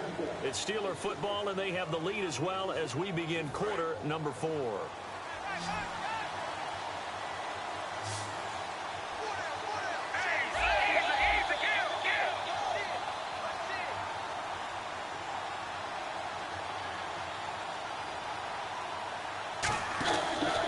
They'll give it to him right up the gut. And he stopped immediately there. It's a loss of a yard there, and now second down. The fourth quarter here, they've got the lead. They want to keep it on the ground. That's what they're doing. Smart football. Keep the clock grinding. Keep it going.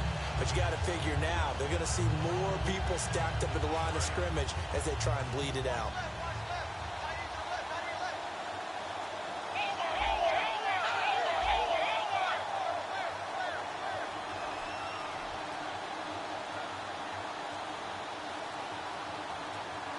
play clock winding down. Now a handoff here to his running back. Oh, he shifts past him. And he'll get this one down to about the 20-yard line. They give him 17 yards that time as that'll move the chains. When a coaching staff sees their team run the ball this successfully in the fourth quarter, they're really excited because you can plan for a running game all you want and want to press that advantage when you get it. But for the most part, it's a little bit of a surprise. And right now, they've got to keep that going, want to continue to grind out the clock because it's definitely in their favor at this stage of the game. Can they close the game out and continue to do exactly what we just saw there, and that's run the football.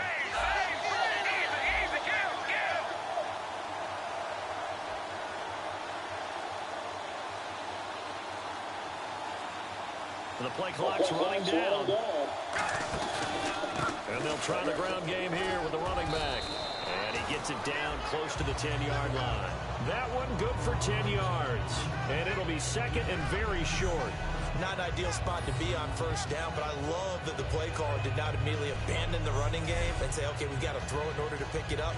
Stayed with the run, was rewarded with a big-time pickup. Now they're in second and manageable.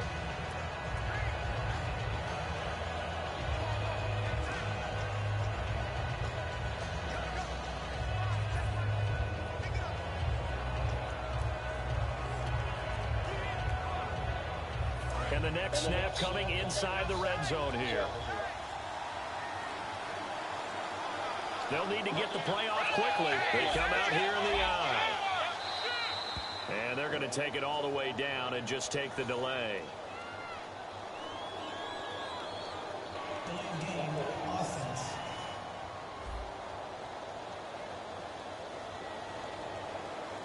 Still second down.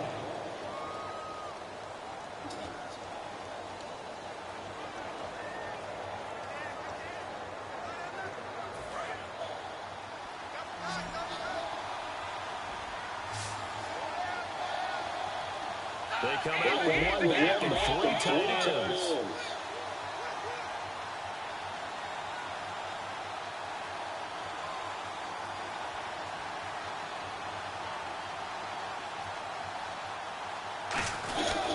Here's Johnson now, the fullback. And he's going to find his way forward here for a modest gain.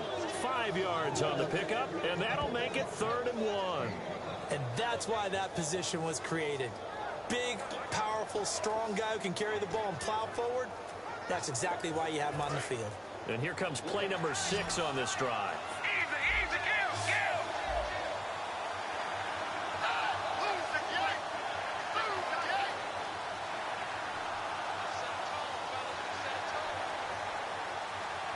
Time running in here on the play clock. Now a run with a fullback Johnson. He didn't get the touchdown, but he did get the first down as he's tackled at the 1. 3rd and 1, who are you going to call? Not the scat back. You go with the big man. Hand him the ball and let him get upfield and pick up a first down. So they're leading. They have possession of the football, and certainly this is where they just want to milk the clock.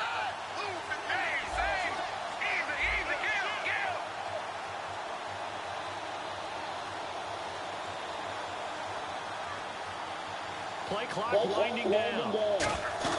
They give it off here to the tight end. And this one will wind up with him losing yardage back to the 4-yard line. A loss of a full 3 yards, and now it's 2nd down. This is why I've never been a big fan of trying to get too cute down here by the goal line. For every one time something like this works, it seems like it blows up about 10 times. And sure enough, they'll wind up losing yards here. Time for a break. We'll come back, see what transpires after this. So the Steelers with the football as we get you reset. And let's see what they've come up with offensively after having time to talk it over.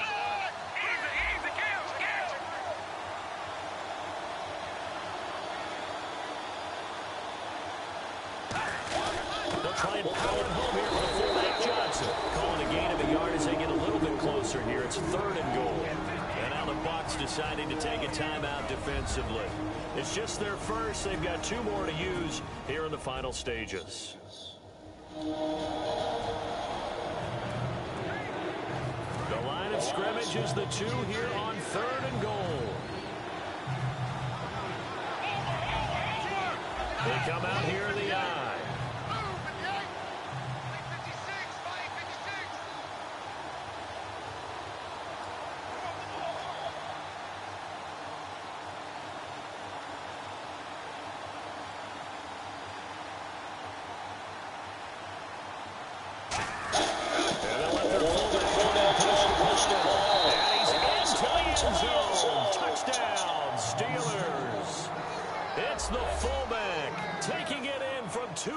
time's out, and the Steelers are going to add on to their lead.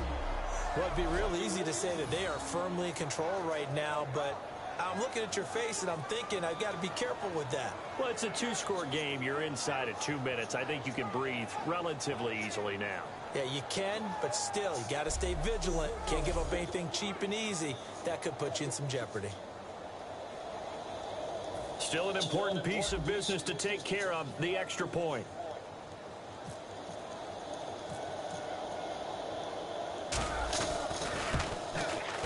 And it's good to make it 14-0.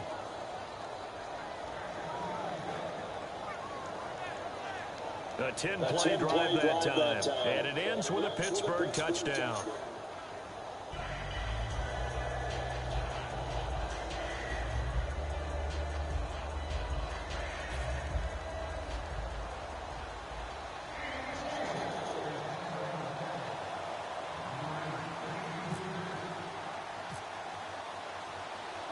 Set now to kick this one away, and off it goes. This is taken just shy of the 10 here. And a good return as he'll be stopped just shy of the 30-yard line. And now here comes the Steelers defense once more. They were able to force the 3-and-out last time, led to the punt, and then led to a touchdown for their crew. So they'll be looking for a little bit more of that, Charles. Well, I think that they created the spark with the 3-and-out. Gave a little momentum to their offense. Who say, all right, appreciate it, guys.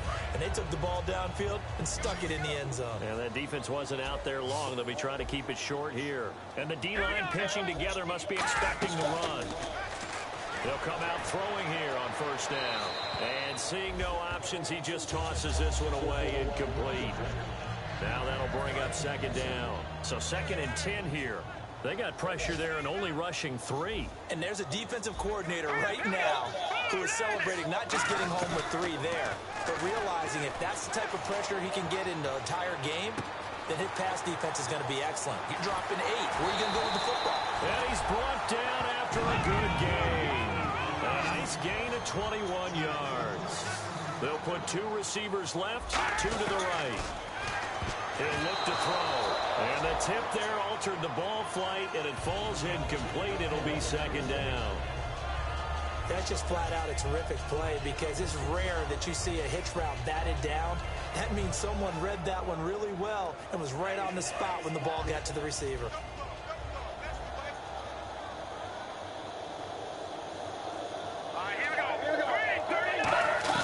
From the midfield stripe, they'll look to throw. And seeing nowhere to throw, he chucks this one away from harm. Incomplete. Now it's third down. But not to get too overcritical there because he knows what he's doing, but his shoulders looked a little off kilter there when he threw that. I don't think you're being overly critical there. You're just analyzing it, and he gets those shoulders right. That pass will go from incomplete to complete. On third down, he'll drop to throw. And now another one thrown incomplete. Very difficult night for the guys on offense. They've got to be looking at each other in the huddle and on the sidelines. How are we going to find some open space to complete a pass and find open room to run? This defense all night long has squeezed down the passing lanes, made plays on the football. It's really been a thing of beauty for them. He's got to figure all day long prepping for the game. They had to have talked about it again and again. Squeeze passing lanes, and we'll be in great shape. Got to try it here. He's back to throw. And this is intercepted, and that should do it. A great read, and it's picked off. And the return this time will go out to the 42-yard line. Obviously disappointing, but you had to go for broke here, down 2 scores. So that forced you to make some throws you definitely wouldn't want to make. And I think this interception is going to pretty much write an end to this one.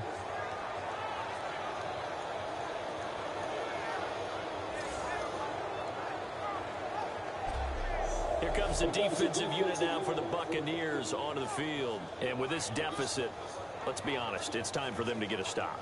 And partners, you understand very well from our time together and visiting with coaches, defensive coordinators tend to be a little more emotional, a little more high-strung than others. They are. I have a feeling that that speech came out about taking a stand and bowing up in this possession. Yeah, that's where this word pride comes out, right? In a big way.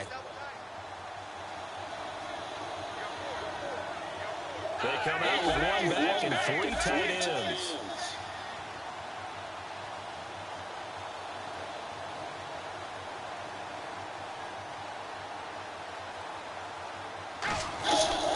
And he'll give it here to his running back. And he takes it past the 45 and down at the 46. And the Buccaneers go ahead and take another timeout. That'll be their second, so one more chance to stop the clock here, and we'll be back. And now following that timeout, the defense back out onto the field. So 2nd and medium, 2nd and 5 now.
Here's a play fake as they set up to throw. He's going to rifle one deep left side. That's caught inside the 20. And he gets this one all the way down inside the 20-yard line. Face mask penalty, and Charles, you were a defender. You know sometimes in the heat of the moment, it's hard to keep your hands away from that face mask. Sometimes you just get out of position as a defender when you're trying to make a tackle, so you end up flailing away, and your hand gets into the wrong spot. And now the offense operates in the red zone.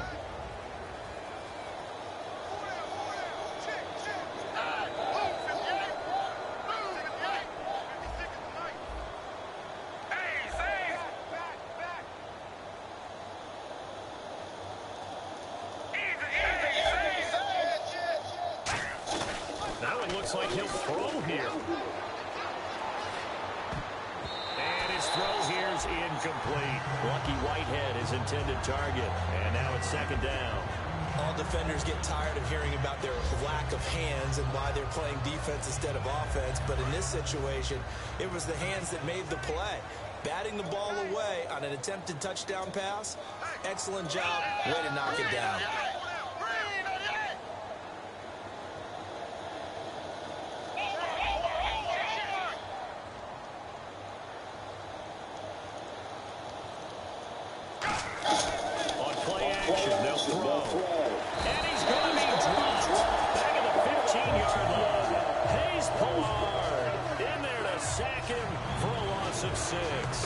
And on second and goal, they decide to throw it again, and this result is even worse. They take a sack.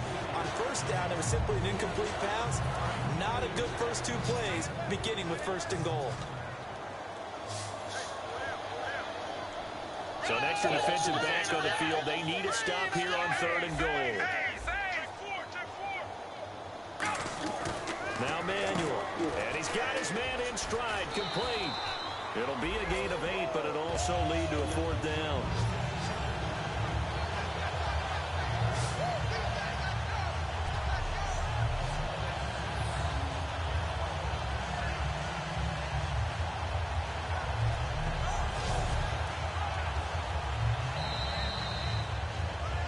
The storyline of this one, Charles, no doubt the number 0, zilch, nada. A shutout so hard to do in the NFL. It really is, and what an accomplishment, because you feel that not just on the defensive side, but as a full team, there's a lot of pride that goes into shutting out an opponent. And how about that 0 on the scoreboard for them, going along with those zeros in the time column, too.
Caught up in my put your head on backwards. Then skate off after engaging, laugh about what just happened.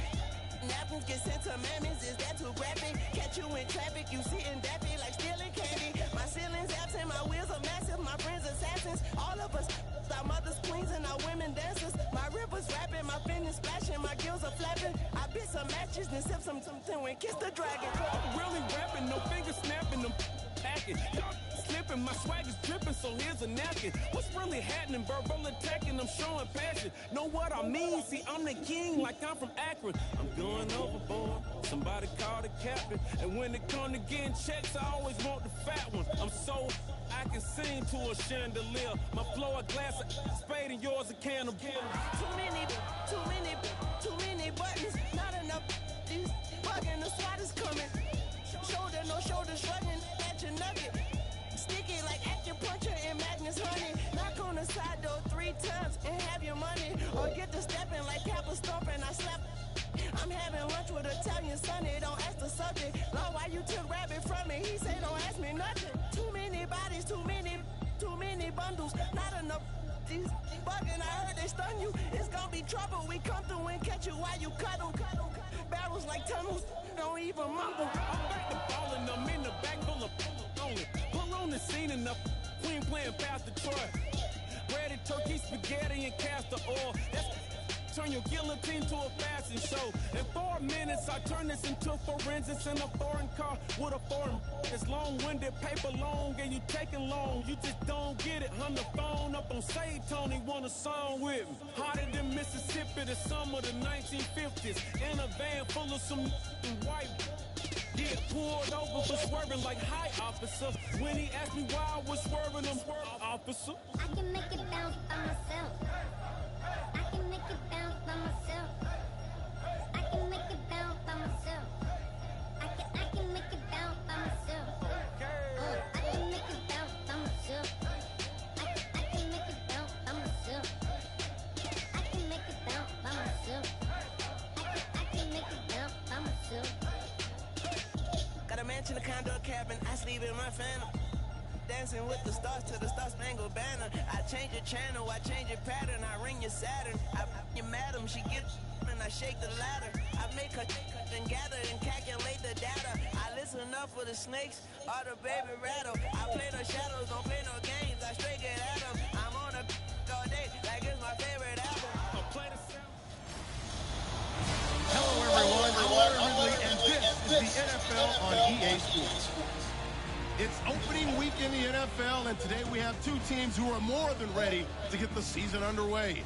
It's the Texans going up against the Steelers. The opening kick of the new season is straight ahead as we turn it over to our broadcast duo, Brandon Godden and Charles Davis. Right at the convergence of the 3 rivers on Art Rooney Drive, we welcome you to Heinz Field in Pittsburgh, Pennsylvania. Today it's the opener of the 2017 NFL season between the Houston Texans and the Pittsburgh Steelers. With Charles Davis, I'm Brandon Gaudin. Charles, we look at this Steeler ball club entering play. An early season tilt, and when it's an early season tilt, should be ready to roll. Well, let's face it, the aches and pains haven't really set in yet, and both teams eyeing a really good start to get things going. Meanwhile, for our visitors, the Texans, and I don't think from what we saw down on the field before the game, there's any doubt they're ready to roll. They pass the eye test, don't they? This team looks fired up and ready to play. This is fielded at the chalk of the 10. Spinning again. And he's got room. 20, 10, and into the end zone. Touchdown, Pittsburgh. Cordero Patterson, 89 yards. And the Steelers have taken a first-quarter lead. So a heck of a start to this one. We haven't even gotten settled in already in the end zone on the opening kickoff. And you know what happens, too? Now you got to translate what that means, because I think for the team that just scored, their defense, I think they'll be more aggressive now. They'll be bolder. They're playing with a lead and an early one and some momentum. So if you're the offensive coordinator on the other side of the field, you'd better be prepared for some heavy pressure coming your way. They're going to try and get another big score and a big one early. Chris Boswell now for the extra point.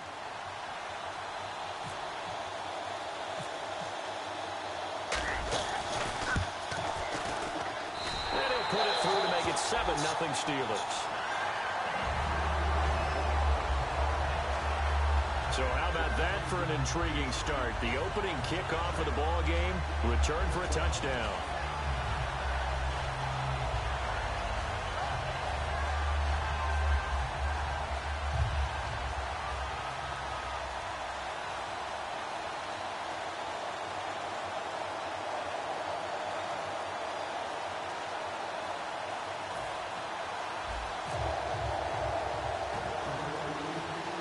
So now the other return teams out there as they'll try to duplicate what they just saw. This will be taken about the 12. And it's a pretty good return here as he'll get it up to the 29-yard line.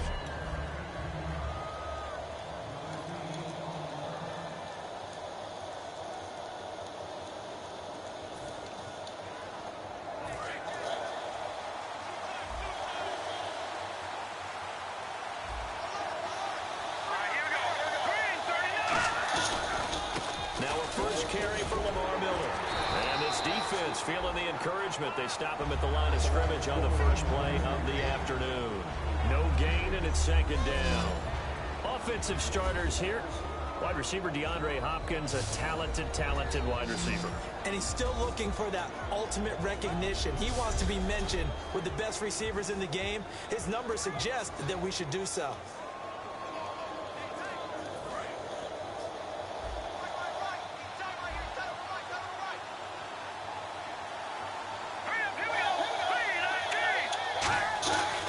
Second down, here's Osweiler. And this one complete to Will Fuller. And he'll be taken down, but not before he gets into enemy territory.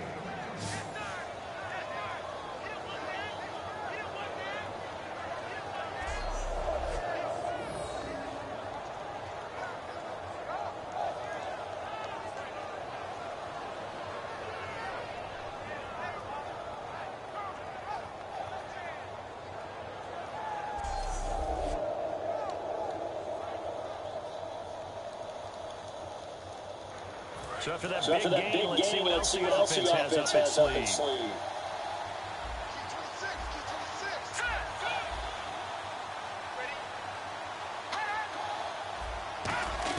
On first down, Osweiler toward the right sideline, but it's incomplete. Will Fuller was the intended target, and that'll bring up second down.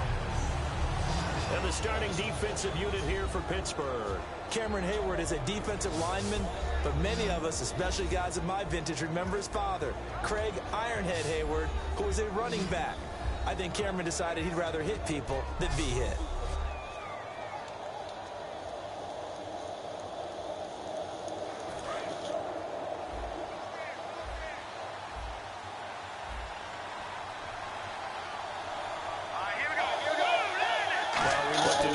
He flinched. We knew that flag was coming. Yeah, offsides, easy call, mark off the 5, and keep it moving. Offside, defense.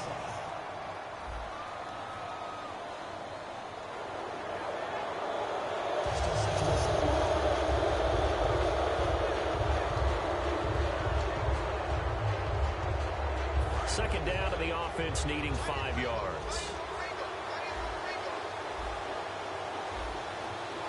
Looks like the defense in press coverage here. After the penalty, it's Miller. And he'll be brought down at about the 42. It'll only be a gain of a yard, and it sets up a third down and 4 now.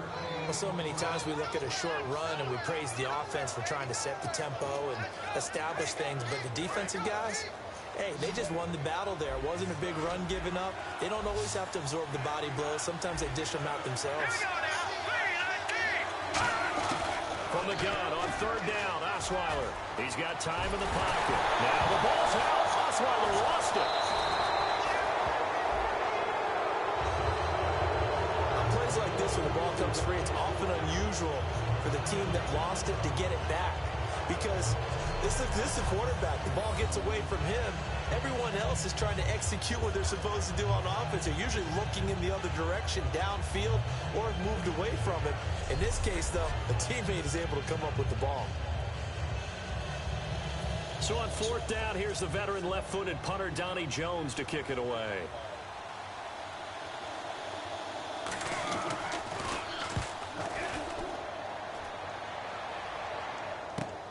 And he'll take this in at the 1-yard line. Just a net of 34 there following a punt of 44 yards.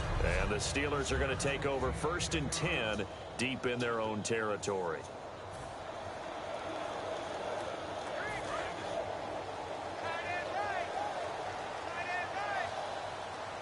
They'll come out in the pistol.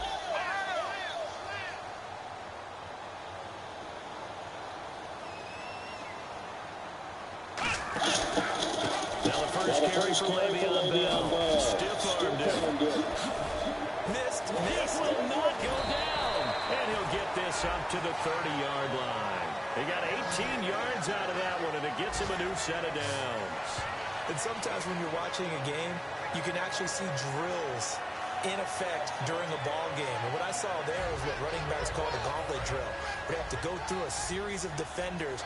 We're going to hit them, poke at the football, make them bounce, spin, dig for extra yardage, the whole deal.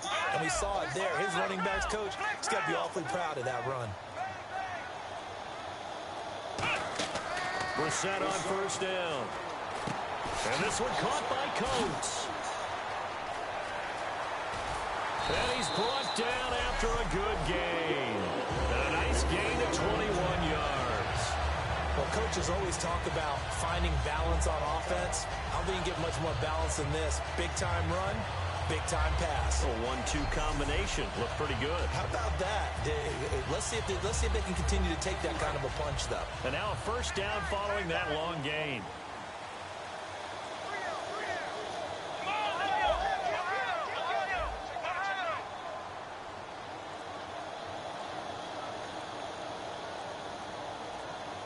The play clock's running down. Now a first down carry by Bell. And he's going to get this one down to the 45. Give him 5 on the carry there, and it'll be second down. Offensive starters time. Electric is certainly a word that comes to mind when you talk about Le'Veon Bell. Love the way that he reshaped his body coming out of college. A bigger, thicker runner while he was at Michigan State. Lost weight, became more of a whippet in the NFL, and now no one can tackle the guy, whether he's running it or catching it. Here we go. Red 38. Red 38. 56. Flying 56. Black round. We're set now on second down. And the hit jarred it loose. It's incomplete. Sammy Coates, the intended target there. And it's 3rd and 5. And the offense looking to pick up the first down after the second down incompletion. And the Texans have an extra defender in the secondary now on 3rd down.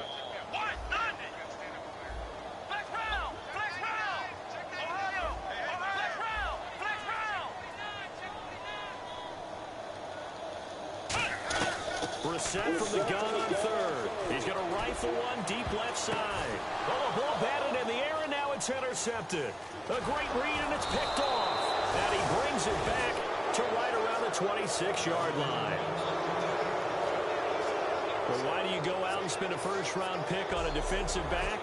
Plays like that. The rookie gets his first interception. Exactly right, and you're trying to limit the number of plays an offense runs. You're trying to limit the number of possessions they have.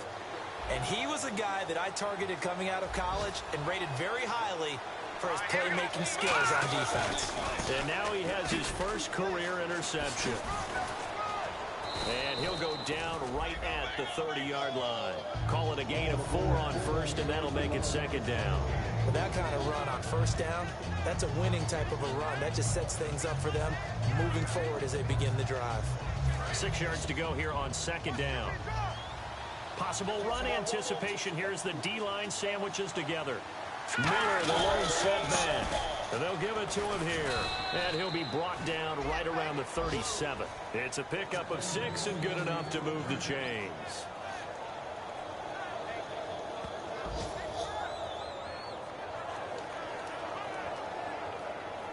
Trying to get one more in here before the quarter breaks.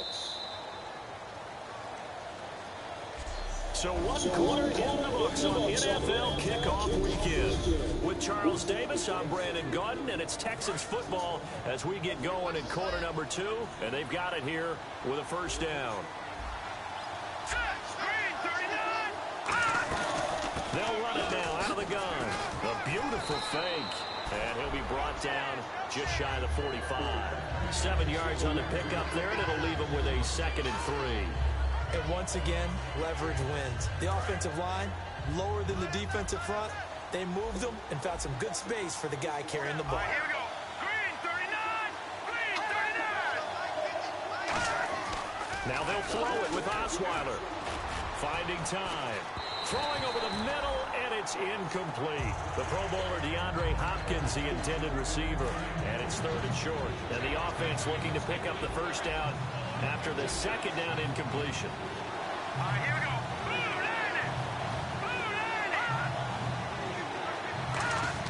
Osweiler now to throw on 3rd down. And incomplete here on 3rd down. The tight end, Luke Wilson, was the target. And it's 4th and 3. As tight ends go, he might not provide the super flashy plays very often, but he's pretty reliable. Usually an excellent target and normally catches what's thrown to him, but he didn't on that play. First kick, 47. This one looks good as well. And wow, fortunately he was able to get it back, but it's left his guys in a bit of a hole here. They're backed up deep to start this drive. I know there's no magnet in the ball, but sometimes for the punt returner, after such a scramble, it sort of feels that way, doesn't it? He has it, he loses it, somehow the ball finds its way back to him. Atone for his sin, and you know he's taking a deep sigh of relief right now.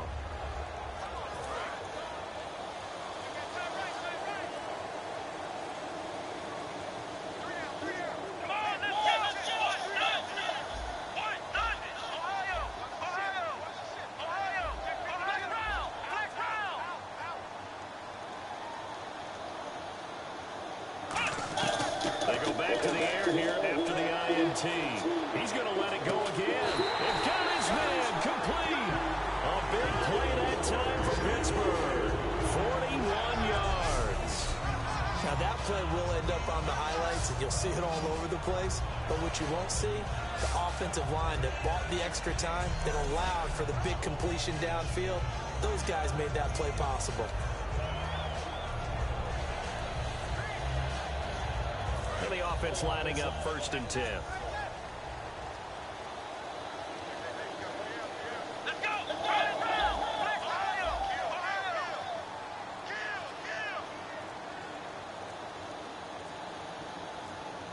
They'll need to get the play off quickly. They'll run it now out of the gun. They'll fight forward for a couple down inside the 40. J.J. Watt, the one that gets him down. J.J. Watt makes another tackle there, and it's for a minimal gain. And let's face it, if that's all you're going to get running the ball, you're not going to have much success against him and his team. Or, yeah, you better find a way to go around J.J. Watt, which isn't easy to do. It's really not, because you got to try everything. Can you go around him? Can you go by him? Can you influence him to get him out of position so maybe you can wall him off? He's a really sharp, intelligent player, as well as a physical specimen. They'll go again with Bell. And able to push his way forward here for a good little gain. 5 yards on the pickup, and they're going to have a 3rd down. Frustrating for a defense, energizing for an offense. Finding a way to create that type of yardage in your running game, that'll make the guys carrying the ball very, very happy. Looks like a nickel set here defensively on 3rd and 2. Yeah, maybe expecting a throw.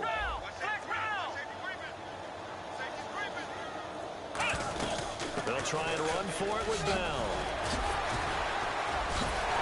And brought down, but not before he was able to break the tackle, and the extra effort moves the sticks.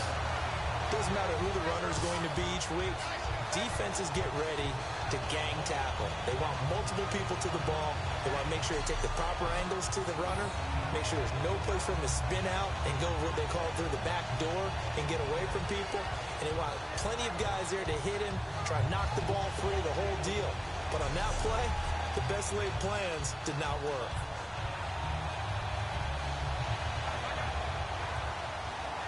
Offense comes to the line now, 1st and 10.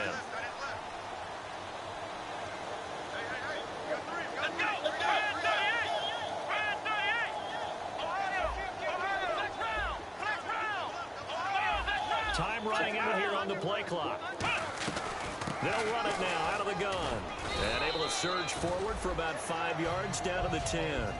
And there's a run to be happy with. Good, solid yardage. He'll take that any time you hand the ball to him back.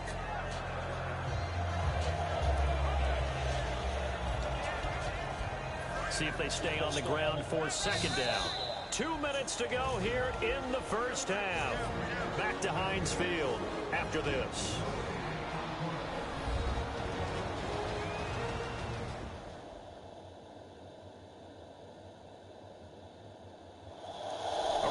coming up at this and every halftime this season. We'll be checking in with Larry Ridley in Orlando for highlights and analysis of our first half. LR, that's my man. That's your guy. 2nd down and 4.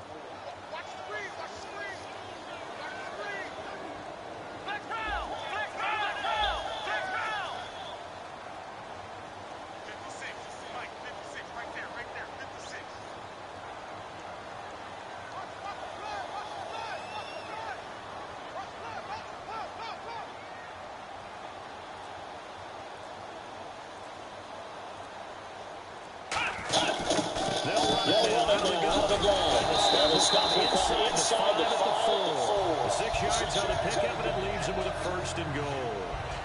It's nice every now and then in this game not to see people overthink it. Just hand it to the old reliable guy. Let him pick up the 1st down.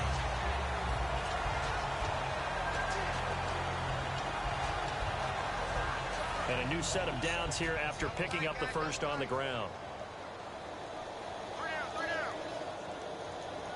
They come out with one back and 3 tight ends. Now Bell. And he goes backwards on this one, losing yardage to the 7. A loss of a full 3 yards, and now it's 2nd down. So the myth has been shattered.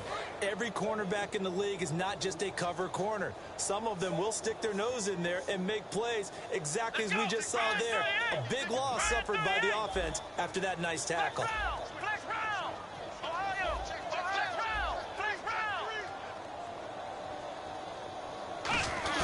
They'll try to throw now. Brissett. And he's in. Touchdown, Steelers. Marcus Wheaton, a 7-yard touchdown grab. And the Steelers find a way to stretch their lead.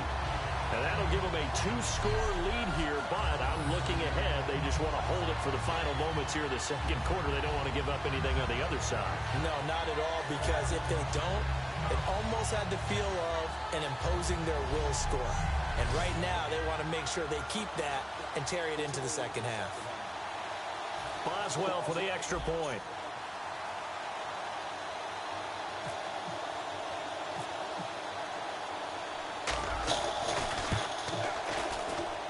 And it's good to make it 14-0.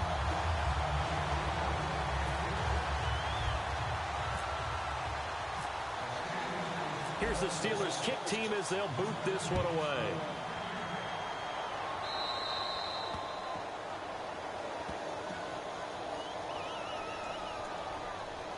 Free kick out of bounds. Kicking team. And he kicked it out of bounds. That's a big penalty. And this is where the rest of the team turns and stares at the kicker and says, you have one job. Execute it.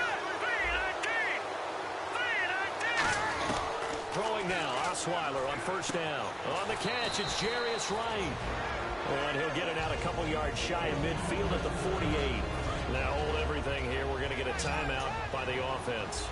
It's just their 1st, so they'll have 2 remaining here before we get to halftime. Looking to jam the receivers at the line here. Press coverage look defensively. And he's got his tight end. This is Luke Wilson. Touchdown, Houston. Luke Wilson, 51 yards. And the Texans are able to show off their quick strike ability. Yeah, you heard it, right? Exhale. You heard the exhale, and I'm taking that from their bench because finally, right before the half, they find a way to get the ball in the end zone and get some points on the board. Maybe they can use that to kickstart them for the 2nd half. Yeah, just to get something before going into the lockers.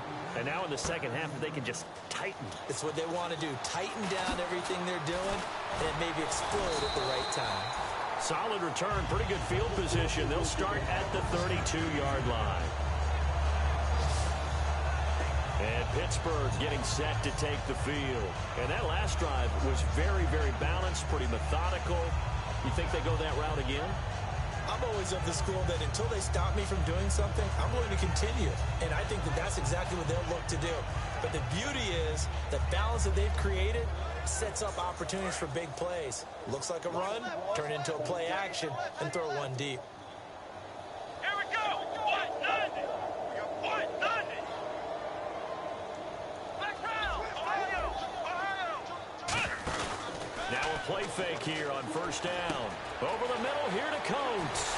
And he's finally taken down, but not before getting across midfield and across the 45-yard line. Now whistles come in. We're going to get a timeout here by the offense. It's just their first, so they'll have 2 remaining here before we get to halftime.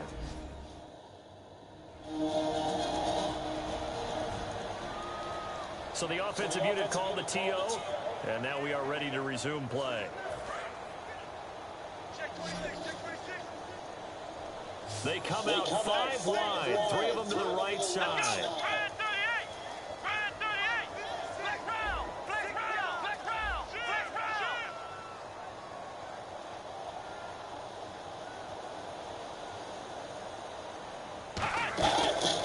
Receptive throw first. And this one comes by Coates. And brought down, but able to get it to their 30-yard line. Now hold everything here. We're going to get a timeout by the offense. So that means they're down to 1 remaining here as we head toward halftime.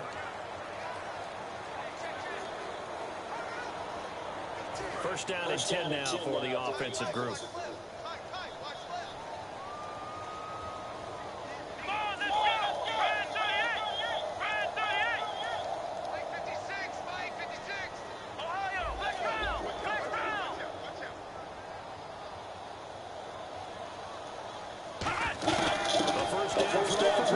He'll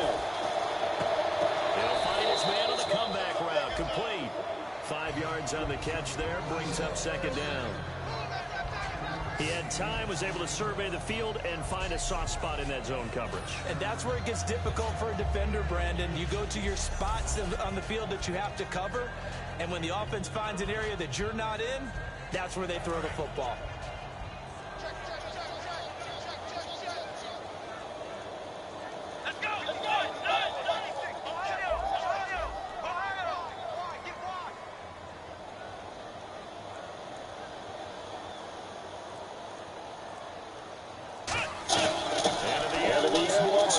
He's going to take a shot and caught in the end zone. Touchdown, Steelers. Sammy Coates as the first half is winding down, and the Steelers are going to add on to their lead. And he showcased his blazing speed on that one. Was he wearing football cleats or track spikes? Because he was gone. Big-time play, and just think about what that does if you're a receiver on the team with him. Well, that's got to open things up for you as well, because if I'm a defense, I've got to get back deeper and deeper in order to keep him in front. But I'm not sure how many can actually keep him in front with that speed. Extra point now by Boswell.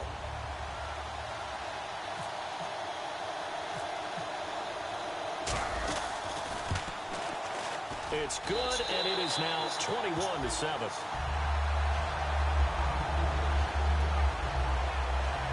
Just a 4-play drive that time. And it ends with the Steelers finding the end zone.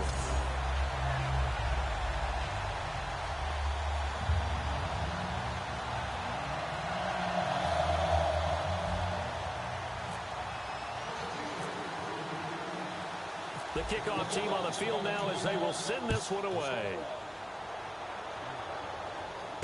This fielded at the 2. And they're going to have very poor field position as he's out of bounds at his 7-yard line. Special teams coaches spent a lot of time scheming things up, but this was just a bad return.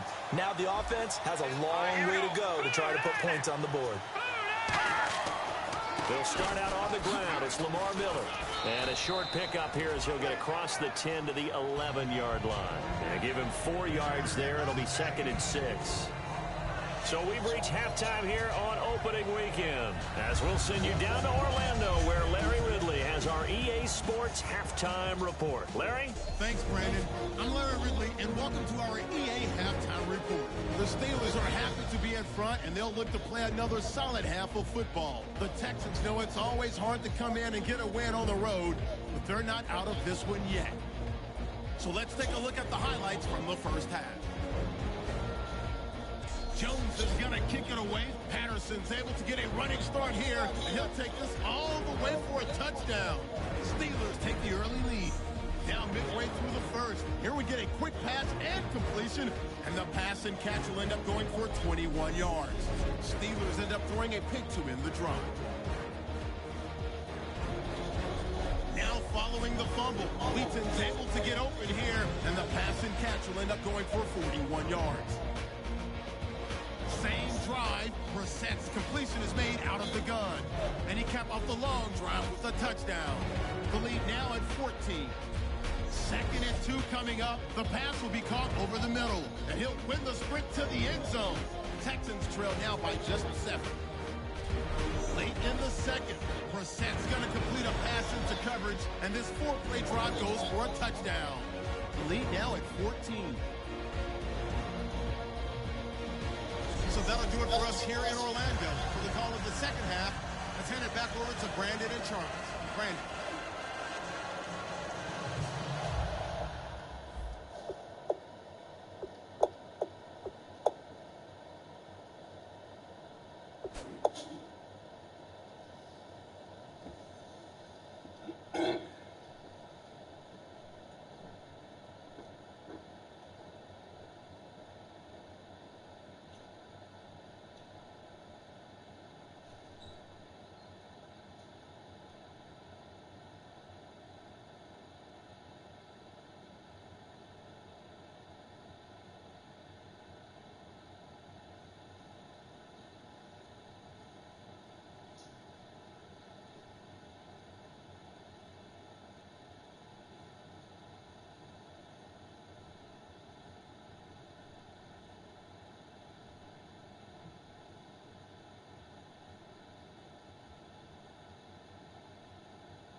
Both teams appear ready for the fight ahead, and we resume action here in quarter number 3.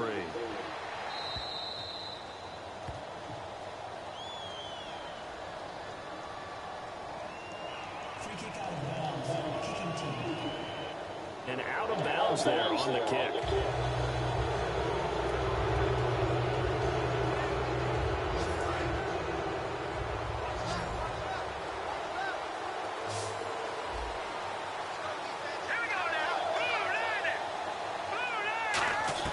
The throw on first down with Osweiler toward the center of the field, but it's incomplete.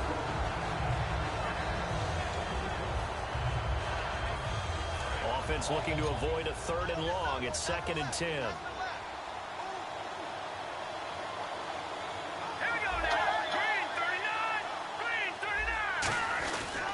Here's a give to Miller. Ooh, with a juke. And he takes this up right near the 45-yard line. Give him 5 on the carry there, and it'll set up a 3rd down. No, that wasn't an explosive run. That wasn't one that took it all the way to the house. But, boy, for a team that's had trouble running it the entire game, that's the kind of run they need, hopefully, to get themselves kick-started. So 2nd down was a run play. Now let's see what they do on 3rd. From the gun, it's Osweiler. And he's got the completion to Hopkins. And he will have a 1st down as they get him to the ground at the 37. He's such a good route runner. Shows it there on 3rd down. Very proficient and a good pass. And you know what I've observed over the years in the NFL? The better a route runner you are, the more confidence your guy's going to have in you to go to you in important times because he can trust you being in the right spot, and they connected there and picked up a 1st down. They isolate Hopkins on the left side. They go play action here on 1st down. Trying to lay one up deep. And it drops down incomplete. Thought he might have had it. Instead, 2nd down. And when all else fails as a defender, when you're not there in the coverage, your best friend is exactly what we saw there. A big play shot taken by the offense. Unfortunately, it ended in a big drop.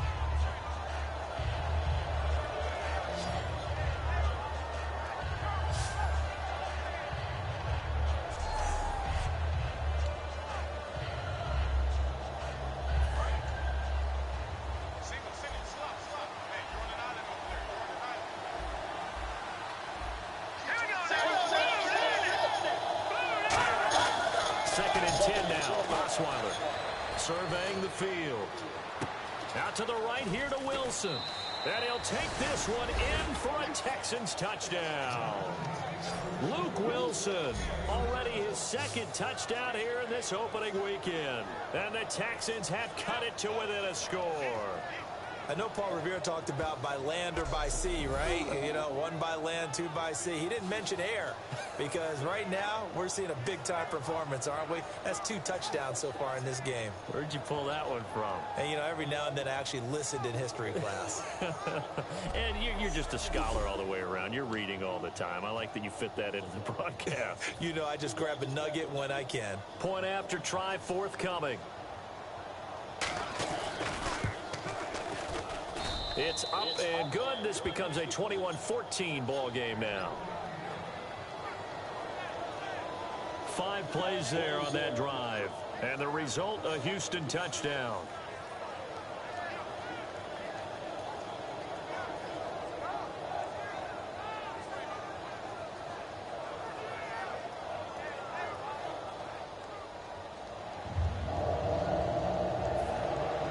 This game back within a touchdown now as the kickoff's away.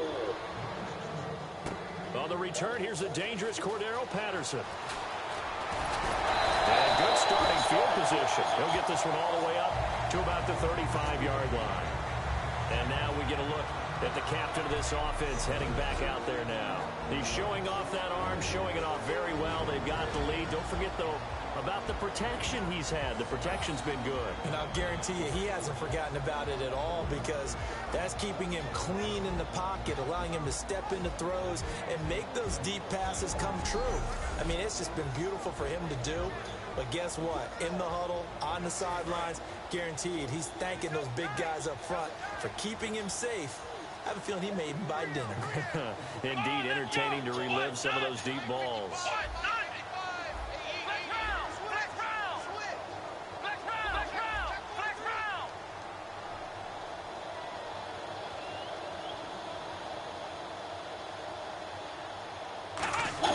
On first and 10, Brissett.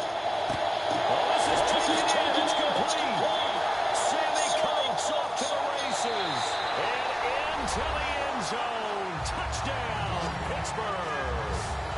Sammy Coates, already his second touchdown here in this opening weekend. And the Steelers find a way to stretch their lead. In order to lead in a game, you're going to get plenty of contributors, but that's his second touchdown catch of this game. He's one of the key guys in this one. And you better believe he'll be looking for the hat trick here as this one continues to go.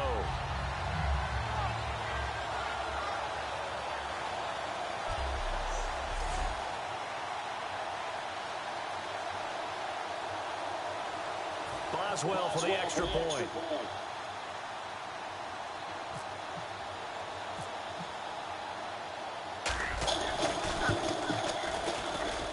He's got it as they double up the lead. This one's now 28-14. Well, the offense wasn't out there for a long time, but they were out there for a good time. One play, and they're able to hit pay dirt.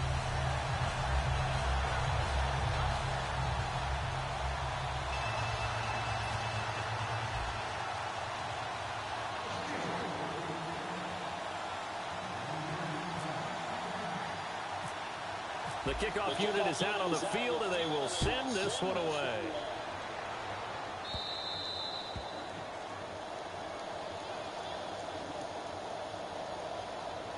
Free kick out of bounds. Kicking team. And Charles, this is one of those inexcusable special teams penalties, an out-of-bounds kickoff. Pressure, pressure, pressure. Sometimes errors occur because of situations. Throwing now, Osweiler on first down. Complete to right. Give him 2 yards on that play, and it'll bring up a second down. The goal of a wide receiver screen is get enough blockers in front to create a wall and let him pick his spot to run the football. How about the defense there, swarming to it and not allowing that to happen? Did not let him get downfield. It's a 5-receiver set, 3 to the left, 2 to the right. On second down, here's Osweiler. Wright's got it, and he takes this one down all the way near the 30. A really nice gain of 25 yards.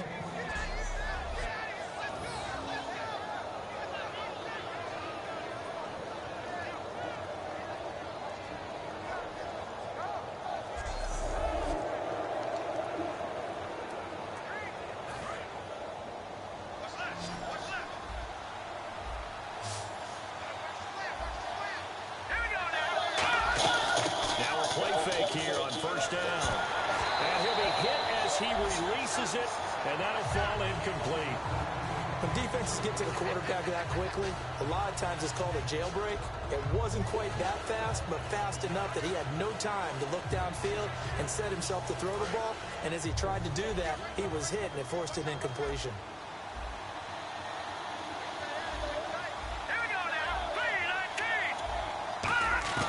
Again on second and 10 now, it's Osweiler. Throwing over the middle, but it's incomplete. I think that's a big-time play there because the slant route is really hard to cover because the timing is so quick. But able to see it, diagnose it, and get to the football, that's why he was able to bat it away.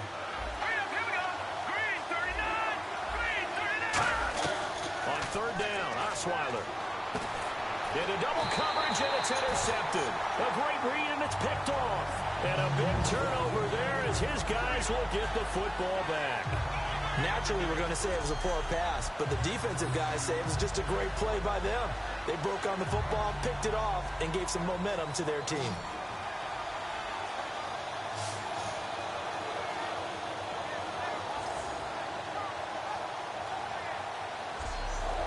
The Steelers offense now, they get ready to head back on the field. And last time the formula was pretty simple. One play drive, long pass. That maybe they just want to do that again, right? And that's exactly how you want to draw things up. Whether it's on your grease board, right, in your playbook, one play drive's exactly what you want on offense. What they have to be careful of is not having a letdown. It was real easy last time. They can't expect that going forward. Yeah, we'll see if it's that easy here.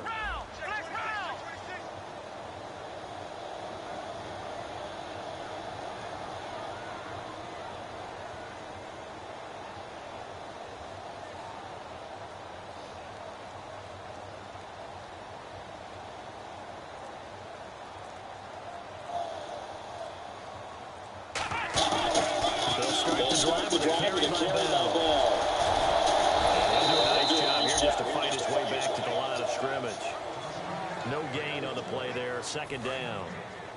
And when you're running the football, one thing you don't want to see is a big boy coming up there and swallow you whole in those D tackles and nose tackles.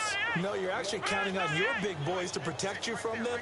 But on that play, the defensive tackle had the leverage, and he won the battle. No gain, correct? No gain. Play clock winding down. And they're not going to get this one off in time. It'll be a delay. Delayed game, offense.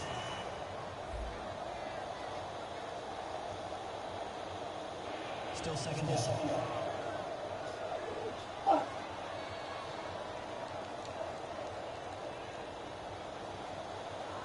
So the defense is put them in a tough spot. Second and long. Again, we'll see the pistol here.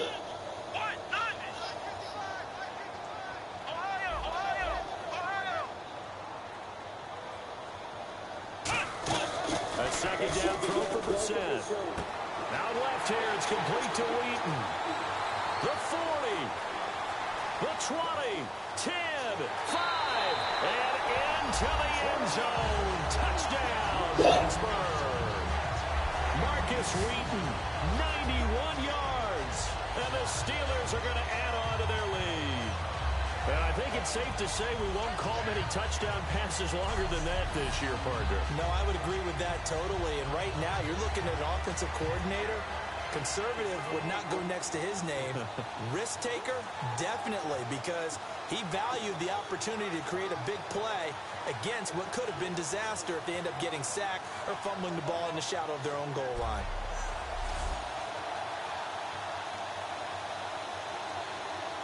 Extra point now by Boswell.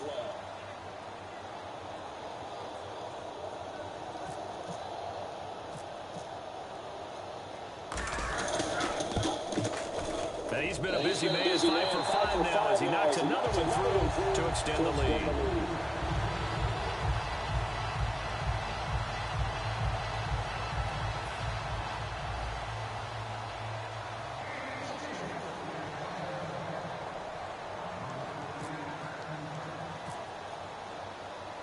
Here's the Steelers kick team as they'll boot this one away. This one taken just inside the 10.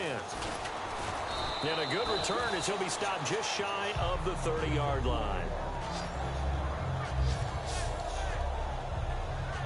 The Steelers defense getting ready here. Now the interception for them the last time, and that turned into 6 points. You think during their break they reminded the offense that, hey, we helped you guys out a little bit, right? You know, they want to see if they can do it again for them. They're putting together an entire team game by how they're playing on defense. DeAndre Hopkins, he's all alone. Touchdown, Houston. DeAndre Hopkins, 70 yards. And the Texans cut into that lead. Well, you know, you can't get all the points back at once, but baby steps a good start. A start that was sorely needed because this team looked like they might be out of this one, but getting a touchdown, getting back into it, gives them hope as they move forward.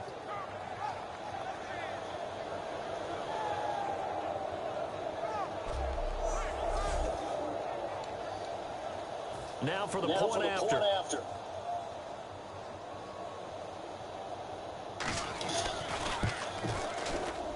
And the lead will be cut down to 14. Out is the kickoff unit as they run up and send this one away. Whitehead, the return. Spinning past him.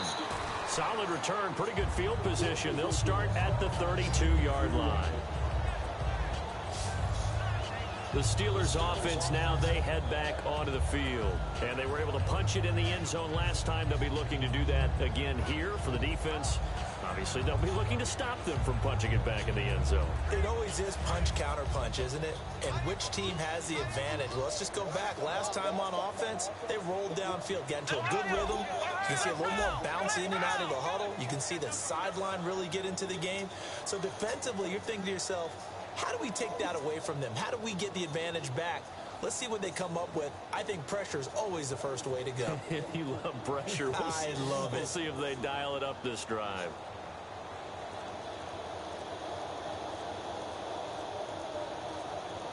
The play clock slowing down. They'll try and get the running game going with Bell. They juked him. And he'll work this one up to about the 38. It's a 6-yard pickup, and it gets him to 2nd and 4.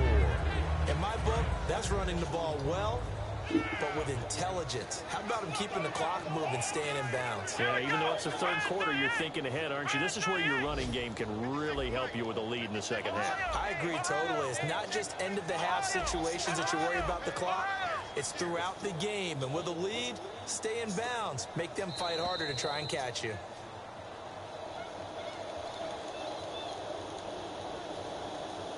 Delay of game, offense.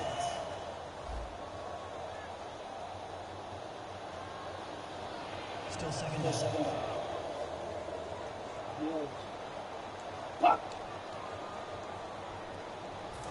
Second down, 9 yards to go.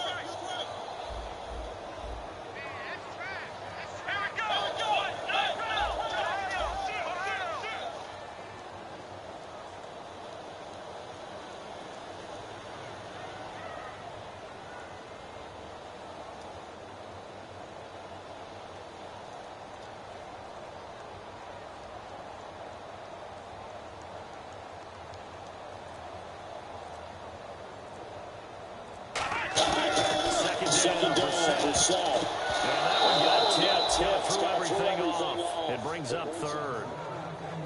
Really nice play by the guys on the defensive side of the ball, but for the guys on the offensive line, they're doing a nice job of trying to protect their passer. But when a guy hops in the air and goes airborne to try and knock one away, it's difficult because you can't reach out and grab him. That'll be a holding penalty. So all you're trying to do is make some type of a play on him, make some type of contact to try and get his arms out of the sky.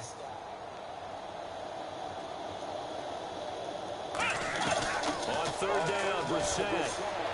A 50-50 ball here, and it's intercepted. Picked off by the former first-round pick, Kevin Johnson. And the possession is theirs at their own 43-yard line.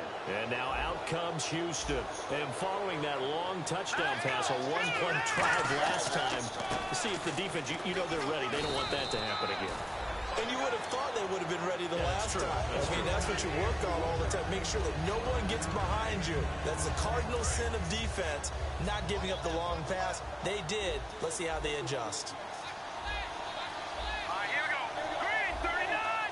Green 39. On 2nd down, here's Miller. And he might have got this across midfield, not by much. They'll mark it down at the 49. It'll be a pickup of a couple, and it leaves them with a 3rd and 3. Tough day, tough sledding right there, and it's been that way the entire game. Not a whole lot of room to ramble for him. Yeah, you're right. It's been that way all afternoon. Didn't get a whole lot better there. But they brought in an extra defensive back here, so probably not expecting a run on 3rd and 3. A good call. We are through 3 quarters here on NFL.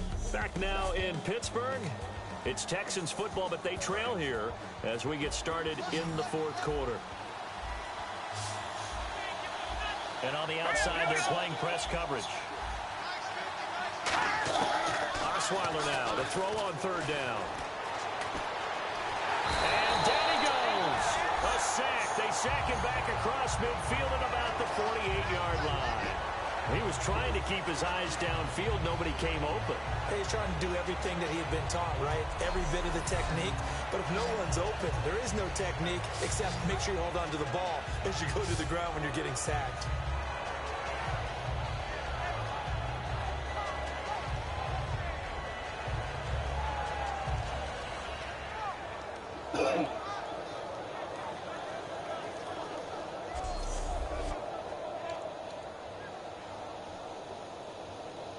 And they're indeed going to go for it here on fourth down.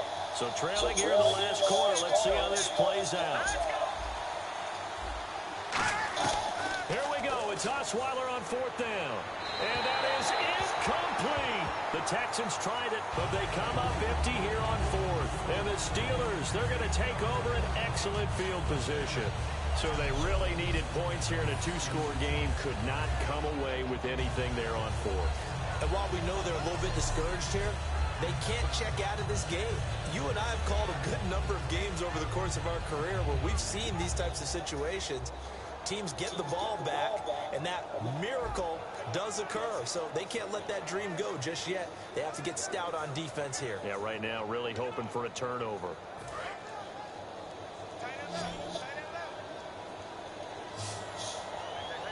They come out here on the line.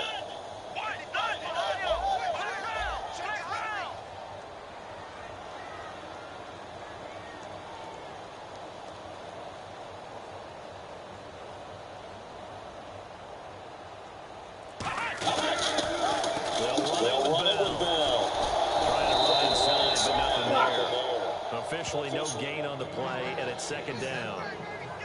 Yeah, I think the blitz there really disrupted the draw. Yeah, and it's usually when you catch them in a blitz, the draw works pretty well. If you're the offensive coordinator right now, that's visor throwing time, isn't it? Because that's supposed to work in a big way. Another pistol look here.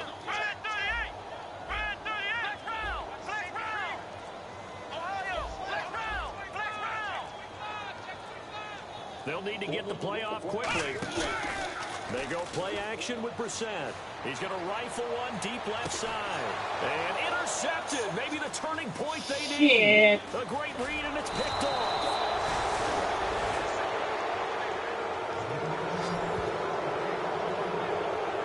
That is the play they needed in a two-score game here in the fourth quarter. No doubt about it. They did what they had to do to give themselves a chance to get back into the game.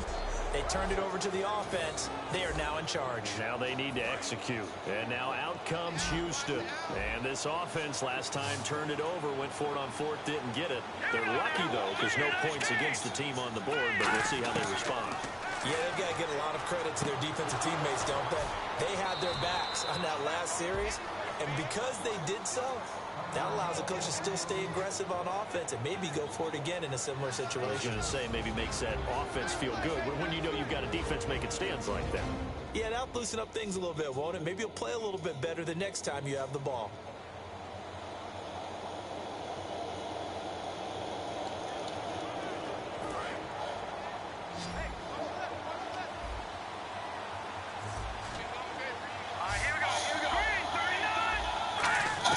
The throw on first down with Osweiler. Oh, he's got a man wide open, complete. And the play goes for 19 yards, gives him a new set of downs.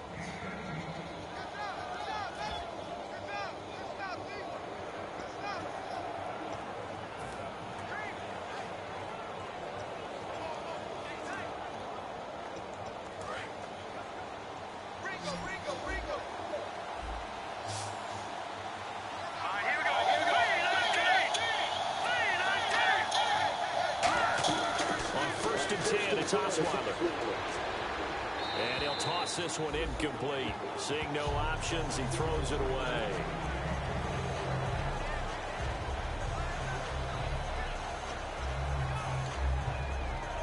And on 2nd and 10 now.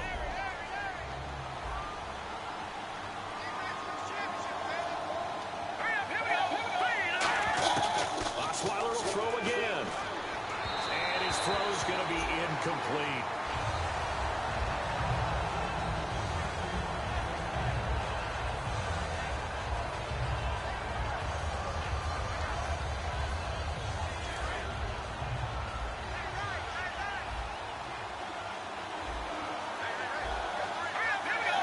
Defense really showing respect to the deep ball here, playing off the receivers. Now Osweiler. He finds his target, Fuller.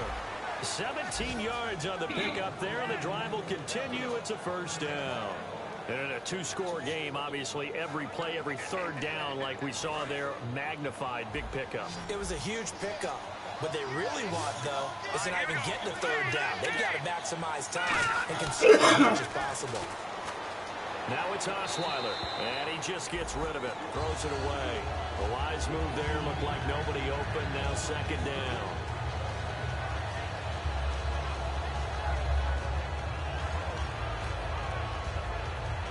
And here comes play number 6 on this drive.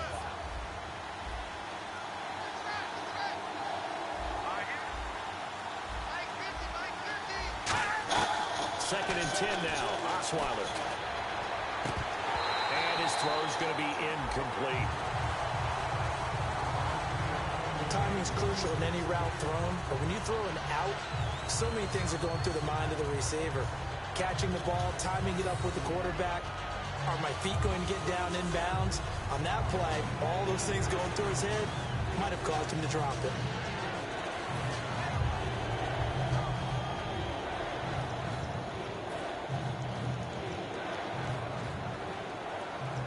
Now play number 7 of the drive as they're looking at a 3rd and 10.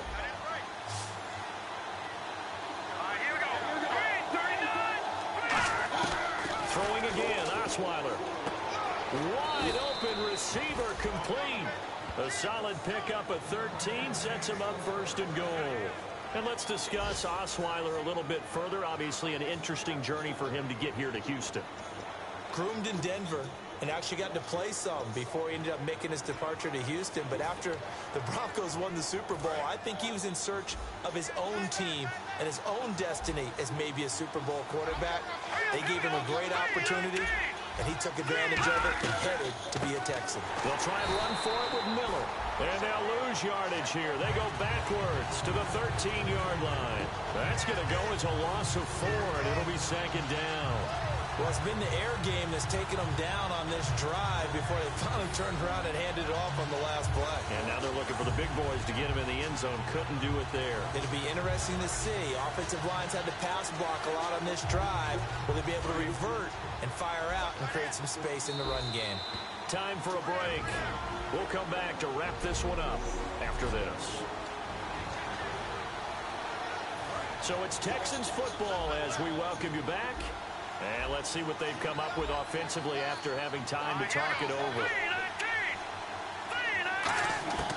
On 2nd down, Osweiler looking middle, and it's incomplete.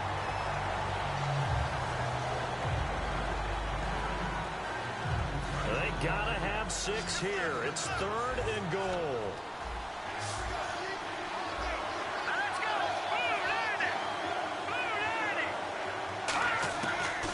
Gun, it's Osweiler. And that is incomplete. Jeremy Curley, the intended receiver, and it's 4th down. It's always tough for the guys throwing the football when they think they've got a completion and the ball's almost there, and then someone sneaks a hand or two in and bats it away. Here we go. It's Osweiler on 4th down.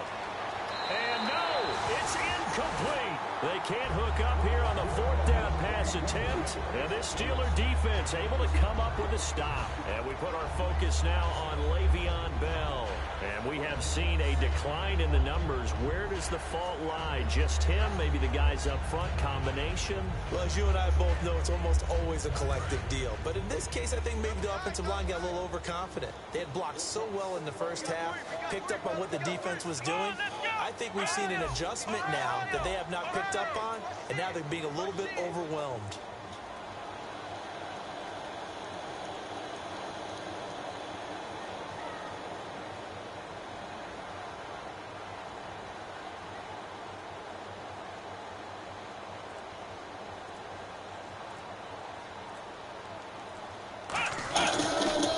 They'll start on the ground. And he'll fight for maybe the line of scrimmage, but that's all. Well, the Texans are going to stop it as they signal for a timeout. So a defensive timeout, chance to regather, regroup, and get set as we resume action.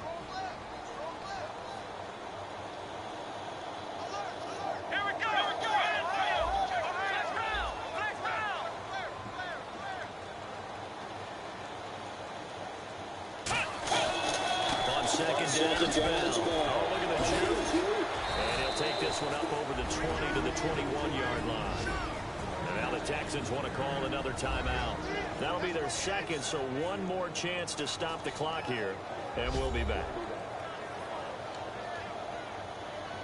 So they run it on second down. Now let's see what third down brings here for the offense.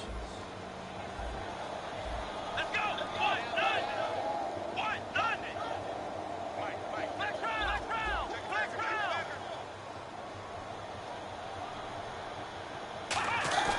Third and short yardage with Seth. Give him 12 yards on that one. It earns him a fresh set of downs. And play is stopped here. Timeout. It's the defense calling the timeout here. That'll be their third and final stoppage here as we step aside. The defense, they got a little bit of a breather. Now they're back and set as we resume play.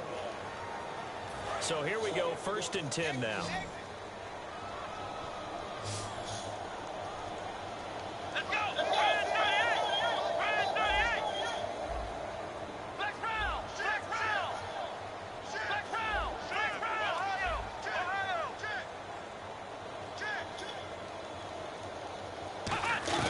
That one looks like he'll throw here. He'll rifle this one deep right side. And that one falls incomplete. Looked like he might have had position there, but he couldn't hold on at second down. Second down here after the incomplete pass. One thing I know from experience is that when the deep ball is thrown and you're the defender, you got to fight that little bit of panic that emerges. You got to play the ball really well. It's a 50-50 jump ball play. And guess what? They took a shot. How are you going to win it? And in this case, they managed to get it done. The give is to Bell. And hard running's going to get him over the 40 to the 42. 9 yards on the pickup there as they'll be left with 3rd and 1. Third down now following the run. And that's the kind of run that gets everyone excited on offense. And, you know, oftentimes the guys who carry the ball are the ones in the huddle doing the chirping. Right now, I think it's the offensive line telling them, run it again. We are right there about to break a big one. On third down, here's Bell. And he's taken down at the 43, but not before picking up the first. Everyone understood their role on that play. 3rd and 1. You know, the defensive guys, they're trying to get down and get low and get leverage on the offensive lineman, but they didn't allow that to happen. They created a crease and allowed him to get through for a first down.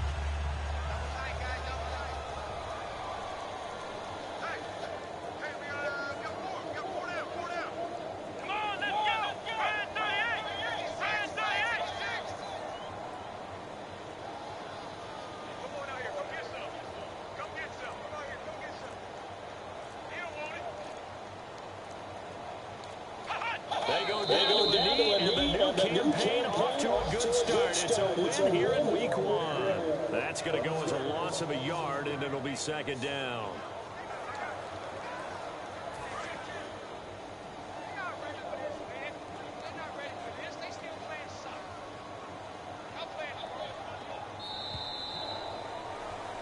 And partner, this first game that we get to call together, so special every year, week 1. You had the flyover, the big American flag out there before the game, all the hoopla, just having football back, so special. It is an opening day, opening game. There's just nothing like it because you really build to a crescendo. But the best part for us is that crescendo lasts for a while. Opening game here, an entire season. We get into the playoffs, to the Super Bowl. I was really excited. I could barely sleep last night. I can't imagine being a player. So for the Steelers, that'll be a happy locker room as they start this season 1-0. And they'll have another home date next week as the Detroit Lions come to town. Meanwhile, for the Texans, they go down to defeat here in the opener. And they'll try to get back to their winning ways next week as they head to Santa Clara to take on the 49ers. So that'll do it for us. For my partner, Charles Davis, and all the hard-working men and women on our crew, I'm Brandon Gaudin. You've been watching the NFL right here on EA Sports. The Steelers are winners as we say so long from Heinz Field.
trim, getting booked up in every city. Splash up with cash, had to spaz on the waiter. She messed up my order 3 times in a row.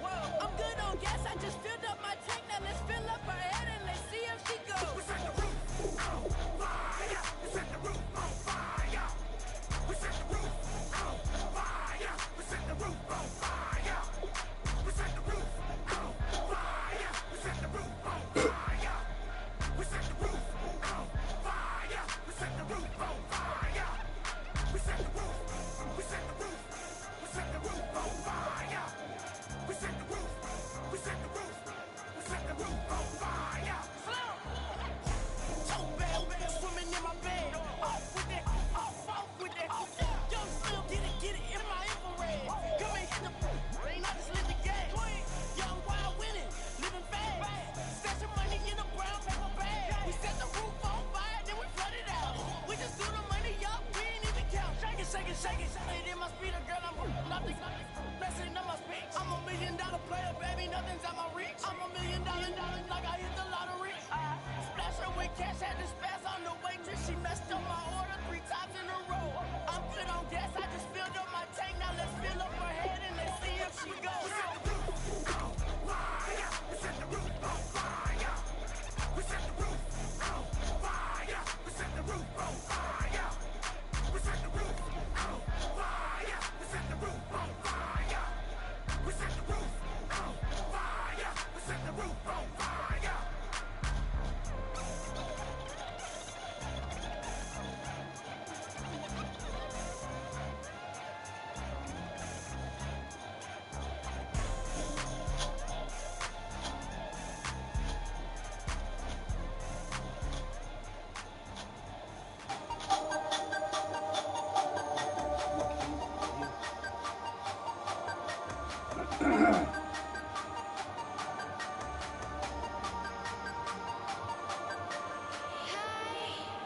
You never had your head this way.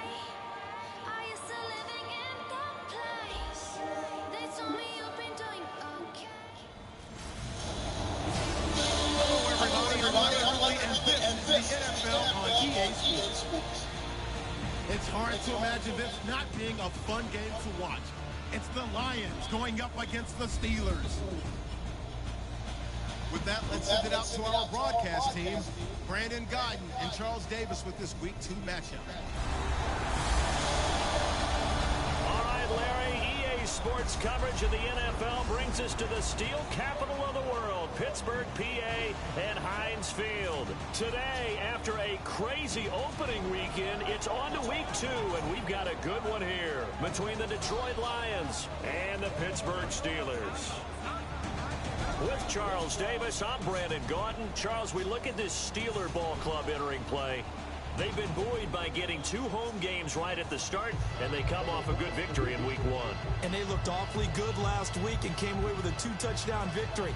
They did have a few reasons for concern defensively, but all in all, they'll take a repeat here if they could get it. Meanwhile, for the Lions here,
and they get a second road game here.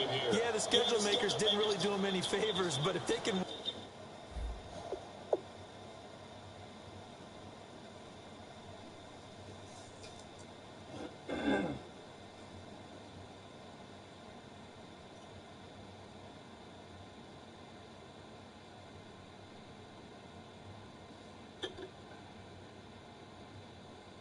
Love you.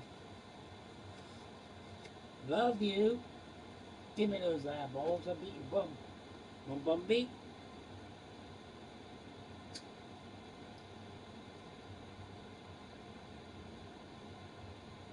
How do I get rid of fucking...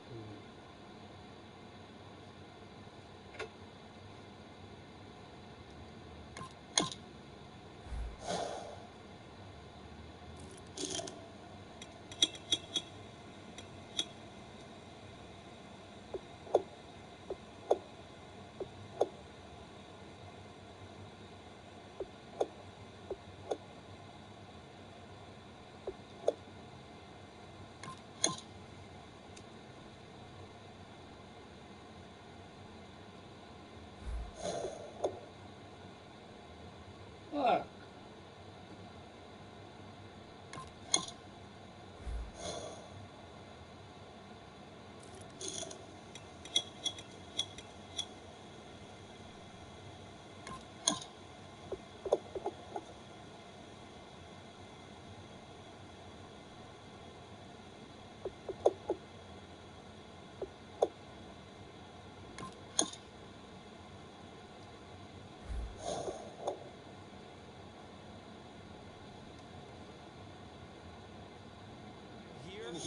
And get the 2-0 in a row, they could be well set up for the rest of the year.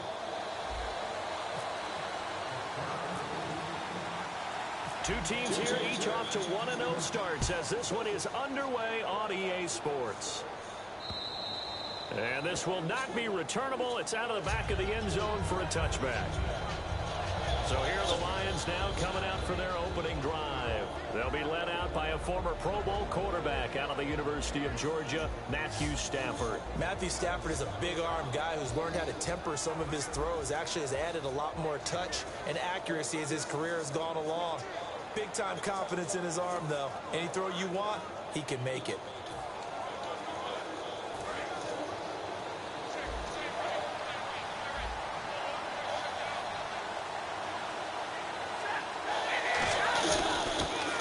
Carry from Abdullah, and he'll go down right at the 30-yard line. 5 yards on the carry. Good pickup on first down. So here's the lineup, and in the backfield, it's Abdullah. Abdullah, if it had been up to a lot of college coaches, would be an all-pro corner. But he knew he wanted to be a running back, and has proven why. Can run it, can catch it, and return kicks.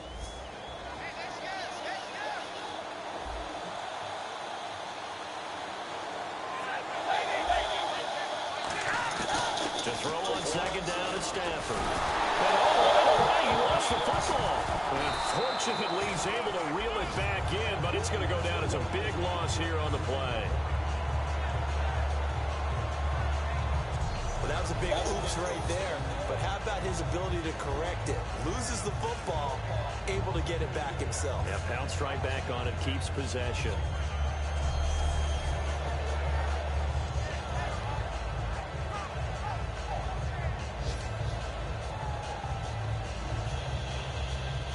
I don't think this is the script they had in mind for their opening drive. This is 3rd and long. Looks like the defense in press coverage here. 3rd and long. It's Stafford. It's caught. Jones. And he gets this one all the way up to the 40. And they talked about how important the passing game was going to be against that defensive look. Good job there going to the air for the first down. It's all about preparation. It's all about planning. And then it's about execution. So they put it all together in practice. Okay, this is what we think we're going to see. This is how they get to it. And then when the game comes, read it and attack it.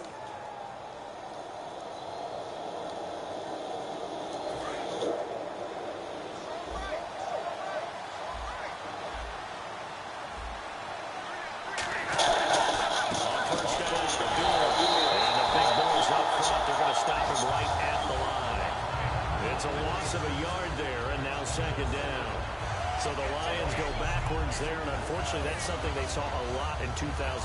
They had the fewest rushing yards of any team in the NFL. And it's one of those dubious titles that no one really wants to claim. Even teams who say, well, don't worry about running it because we throw it all the time. Being able to run it when you want to is a key to success in the NFL, and Detroit struggled doing that. On second down, here's Stafford. The left side completion to Jones. 6 yards is the pickup, and that'll lead to a third down. That was not a completion that results in a highlight video. But at the same time, if you have those kind of completions all game long, eventually one of them might turn into a highlight. From the gun on third down, Stafford. And a quick throw here, that's complete. And he's got the first down yardage before he's brought down at the 42. And Brandon, from our time in college football, where receivers weren't running the traditional NFL route tree, one thing they did learn, find open areas, find soft spots, and set up and catch the ball. And I think we just saw that there. Yeah, we saw that indeed, picking up the first. Back to the ground now. Here's Abdullah. And he'll bring this one inside the 35. Just what you want on a first down run. Call it 8 yards. And it's 2nd and 2. And after that type of a run, there's some talking going on down on the field, but it's not trash talking. The guy who just carried the ball, he's going back and telling his offensive line, great job, keep it up, and we'll break that one soon. Offense walks to the line for play number 7 of the drive. Looking to jam the receivers at the line here. Press coverage look defensively. A second down run for Abdullah. And this carry not as productive. He's swallowed up at the line of scrimmage. He got maybe a half yard at most, but officially they'll be left with a 3rd and 2. And a look at the Steelers' defensive unit. Stephon Tuitt's ability to play defensive end and yet rise up and knock passes away when quarterbacks try to throw them, he makes it hard to get around.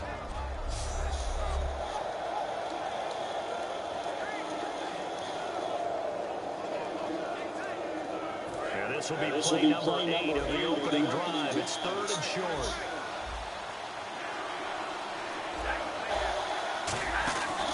They'll run here. Abdullah.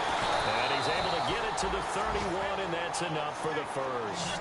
It's a gain of 4 there, and it gives him a new set of downs. Smart approach there, using the run to pick up the first. That was a defensive setup they prepared for this week, knowing that keeping it on the ground was the best way to attack it. And that means also that they're able to read them pretty well. All the things they prepared for, when they get to the line of scrimmage, they see it in pre-snap recognition and know exactly how to attack based on their planning and preparation.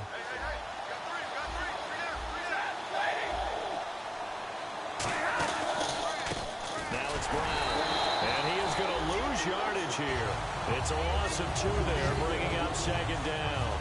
The defense won that play so fast that I think if the running back even had time to notice if anyone was there, it was just a blink of an eye, and there was a loss on the play.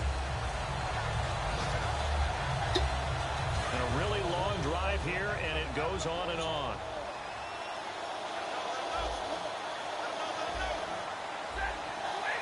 Shift together here on the D-line. Stafford gives to Abdullah on the draw. And he's going to fight his way forward here for a modest gain. 5 yards on the pickup, and that'll lead here to a 3rd down. And now for the offense, this is play number 11 here on this drive.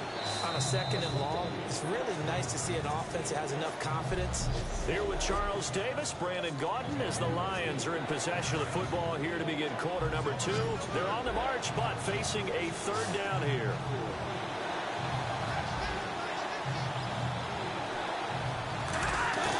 Throwing on 3rd down, Stafford. And this is going to be incomplete.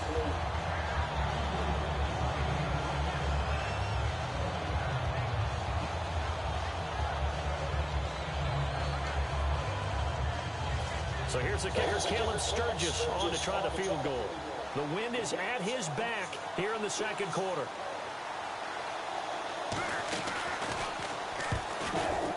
And Sturgis able to knock it through, but there is a penalty marker down. They might be forced to try this one again. Personal foul. Roughing the kicker. Defense.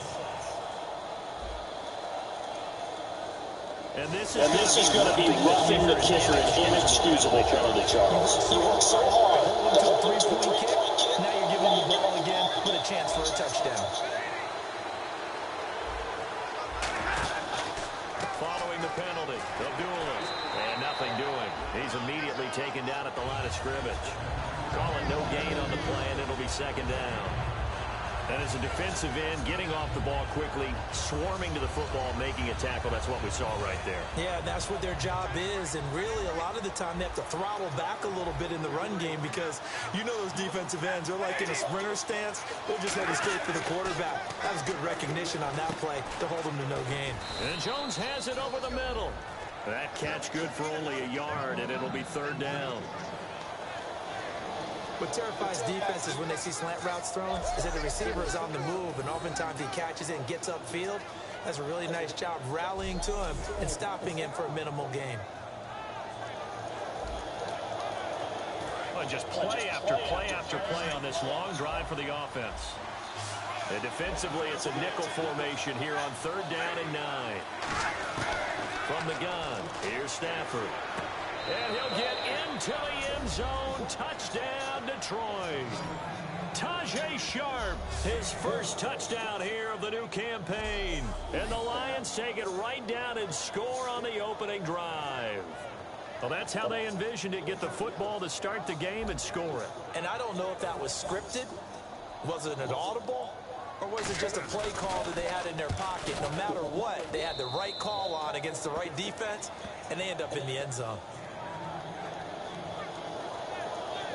That drive a long one, spanning 15 plays. And it's capped off by a touchdown for the Lions.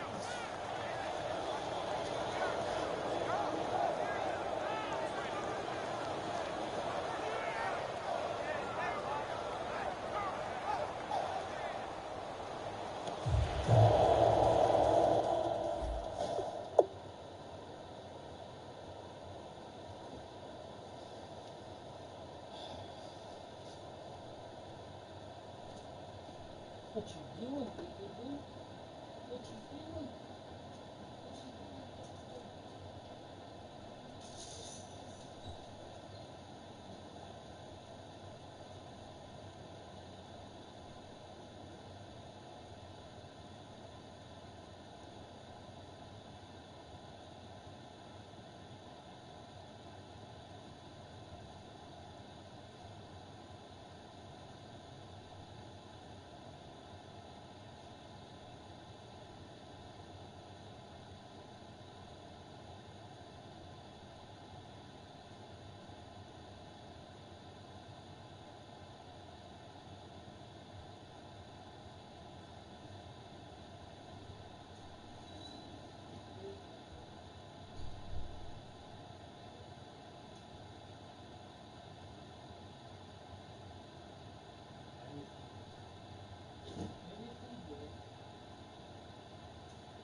So after the touchdown, Martin now on to kick this one away. That's fielded in the end zone. And no run back here. This will be a touchback, and it comes out to the 25-yard line.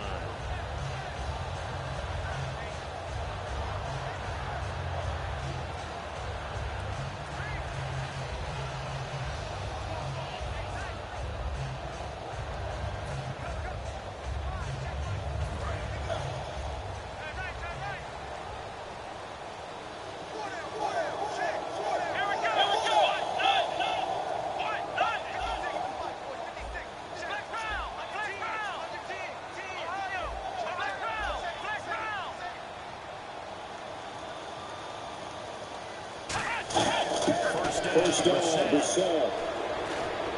Oh, he's got a man wide open, complete. Cordero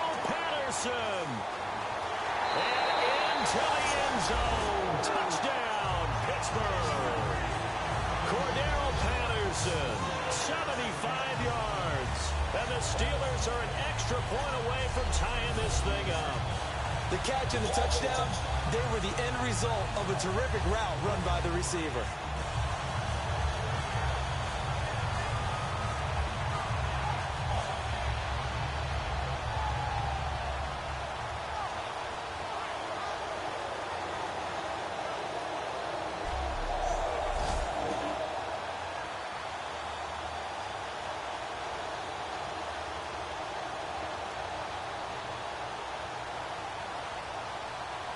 Chris Boswell now for the extra point.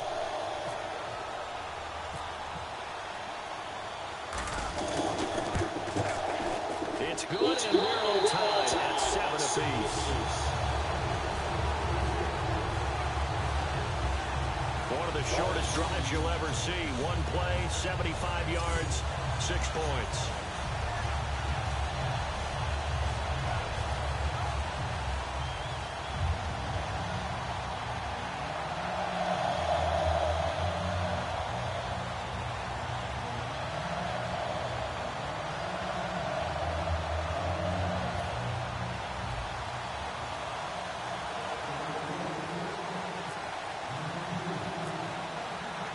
So a tie ball game here as the kick's away. On the return, here comes Amir Abdullah. Oh, what a move. And a nice return sets him up pretty good here at the 30-yard line. Now the Lions offense, they get ready to head back out there. And they'll just simply be looking to build off the confidence of the last time out where they scored a touchdown. That confidence is powerful, isn't it? When you've scored once, you feel like you can go back out there and get it done again. Doesn't matter what the defense throws at them. They feel like they're in a groove right now, and they want to get out there and show it. Yeah, hoping to stay in that groove here this go-around. They start the drive with Abdullah, and he'll be tackled at about the 35. 5 yards is the tally on first down. That brings up 2nd and 5. Well, that's exactly what you want on a first down run. Pick up 5 yards, bring up 2nd and 5. The defensive line, though, they've got to figure out a way to out-leverage the guys up front because the offensive line is winning at the point of attack. They go with Abdullah again. And he went backwards. He'll be down at the 30. Call that a loss of 5 yards on the play. And that's going to make it 3rd down and 10. And when you're trying to set up a counter play, it's what a lot of people call influence play. You're really hoping those defensive linemen are really agile that day.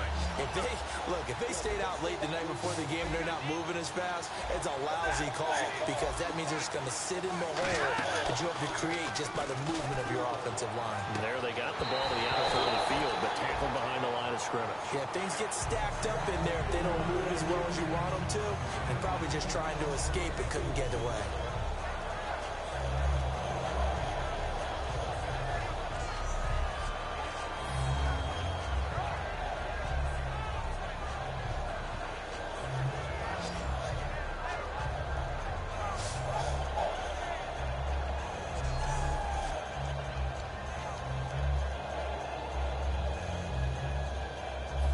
Fourth down, here's Sam Martin on to kick it away.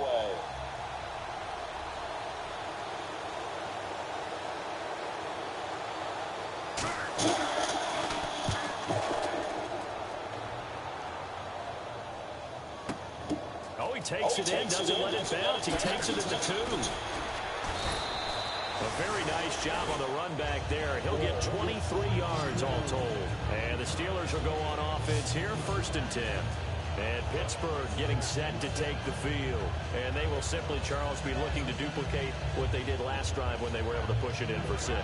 And they hope it'll be that easy, right? To be able to take exactly what happened before, replicate it. They may have to make a few additional changes along the way because I'm sure the defense will make some adjustments, but they've got to have great confidence having scored the last time out.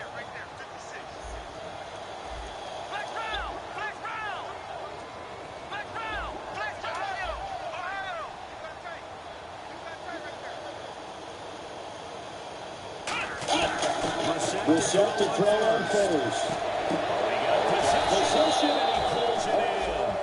And they got 29 yards there. And it'll give the Steelers a first down.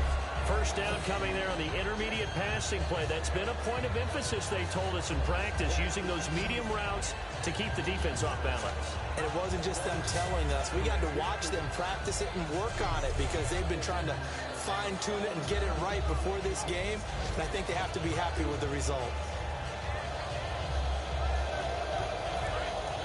And on the outside, they're playing press coverage.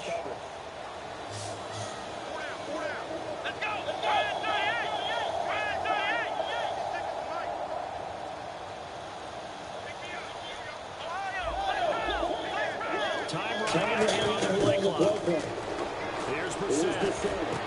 And incomplete, a drop there in the middle third of the field. That'll bring up second down. On any passes in the middle of the field, anyone who's going after the football is going to be conscious that it's probably going to be contested and often physically. Sometimes that leads to drops.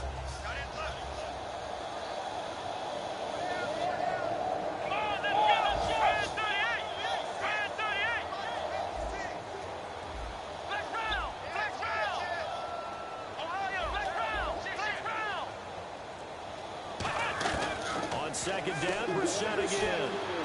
And that's caught. Did he stay in bounds, though? He did not. Ruled incomplete. Out routes are always timing routes. And if the timing's off just a little bit, it can really throw off a play. It looked like he led him a little too much there. Yeah, there was a fraction of a second because he caught it, just couldn't stay in bounds.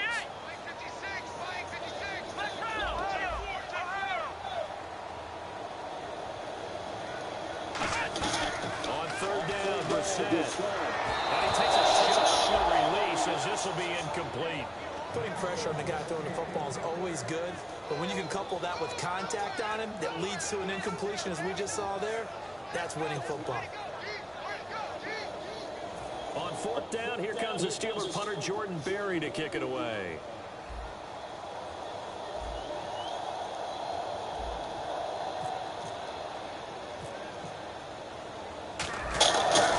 And look at this, it's a fake, but he will not make the first down marker. That'll be a turnover on downs.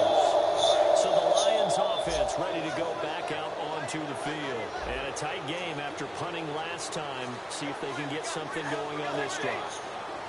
As they head to the field now, with the game this close, you've got to feel there's a sense of urgency for them going on offense right now. But they have to do it without letting panic creep in and affect their play.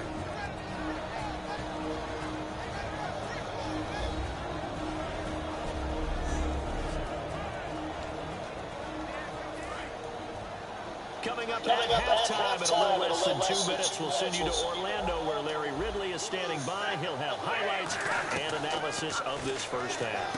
Ebron with it over the middle. And he'll go down here at the 35-yard line. Just 4 yards on the pickup, but that's good enough to extend the drive. Fresh set of downs here. They'll come out in the pistol. Now a first down throw, Stafford. And seeing no options, he just tosses this one away, incomplete. Now that'll bring up second down.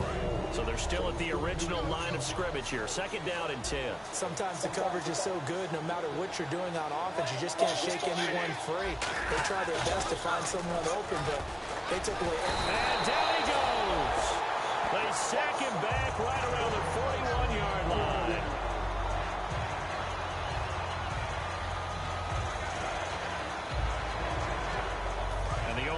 To do a better job protecting here on third down after that sack. Again, we'll see the pistol here. And now a first chance for the backup here to throw. Firing quickly here, and that's complete. They get 15, but they still needed a little bit more. Fourth down. Boy, they have a lot of real estate to make up there, but what a big-time play for them. Nice completion, excellent game. Now they're in fourth and manageable. Just a little short, though, of that marker. Now the Lions, they send out the field goal unit here. From the left hash mark, this a 43-yard attempt. And this one is going to just tuck into the bottom left corner as he gets it to go. And they take the lead here now at 10-7. Maybe an anxious moment or two when the ball was on its way, but he does find a way to curl it in. Oh, yeah, that one definitely hugged the left upright, but he got it to go. it's Martin to do the honors after the made field goal. That'll be taken in the end zone. And no run back here. This will be a touchback, and it comes out to the 25-yard line.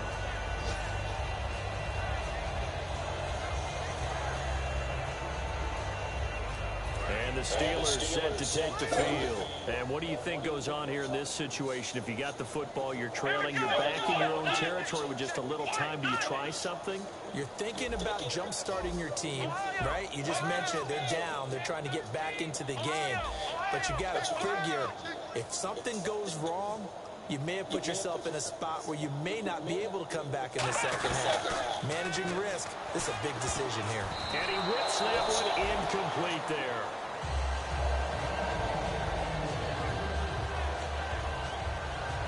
Offense still needing 10 yards, second down.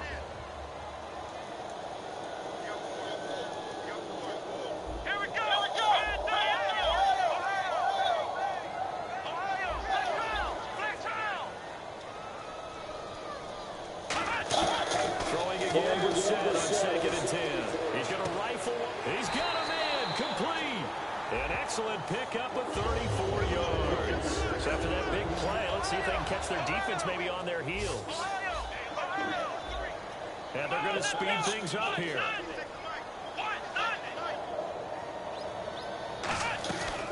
They'll run it now out of the gun. No gain on the play. It'll be second down. Big boys down there in the trenches, and a nice play to stop them cold. Nothing there. Yeah, when you talk about big boys, you're talking about those defensive tackles, those nose tackles. They're not just big, they're immense. And what a big-time play there.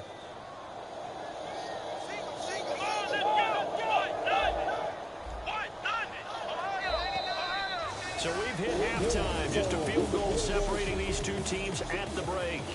As we'll send you down to Orlando as we check in with Larry Ridley and our EA Sports Halftime Report. Larry? Thanks, Brandon, and welcome to the EA Halftime Report. I'm Larry Ridley. Let's take a look back at the first half. The Steelers have not been baffled these last 2 weeks when it comes to throwing the football. The Lions are finding out firsthand they'll have to deal with this passing attack if they want to win. All right, let's get it going. Let's roll those first half highlights.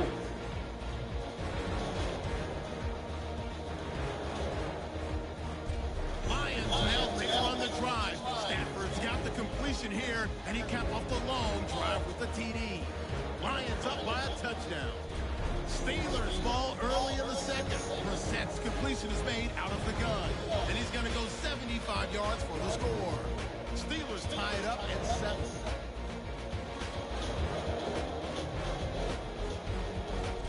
Lions have it at the 35, so they're going to come away with another set. This one ends up as a loss of 6.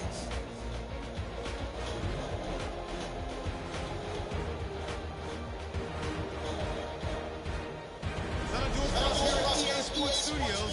Let's get back out to Brandon and Charles for the call of the second half. Brandon.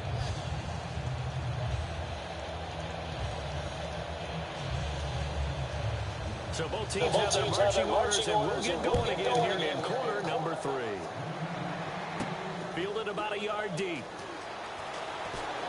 Oh, nice spin. Oh, that brought back bad memories. And nice work on the return as they'll start their drive just past the 30-yard line.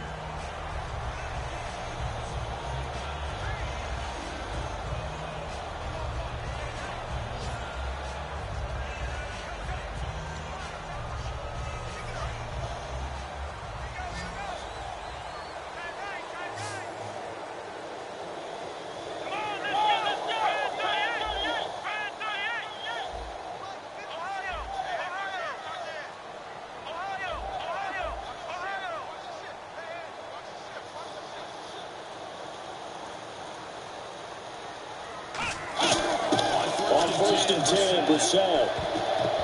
Marcus Reed was the one he was looking for. And that'll bring up second down. In most pass defenses, the guy playing safety has the ability to roam free and try and go to the football. But when you're in man, you've got to cover just like the guy playing out on the corner. Lock up on the receiver and go to the football. That's exactly what he did, batting that one away. I need to get my hair shot. Shit. Unable to connect to the first down pass play. Now it's second down.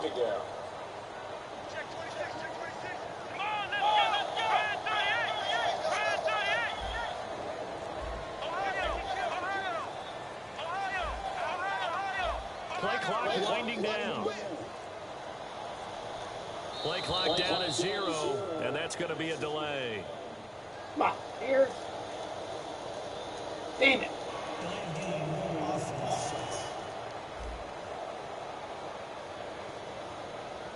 Come on, here. Still second. You gotta get this.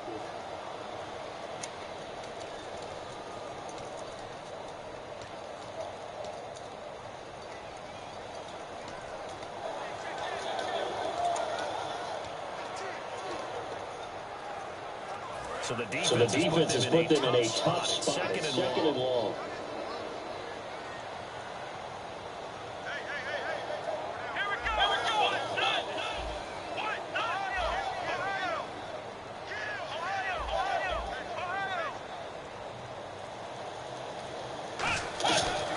We're set second down. He's got time. And his throw is incomplete. Here. It looked like they had something there, but I think that he was thinking about running with the football before he actually hauled it in, and that led to a big drop. And the Lions going with an extra DB here on third down.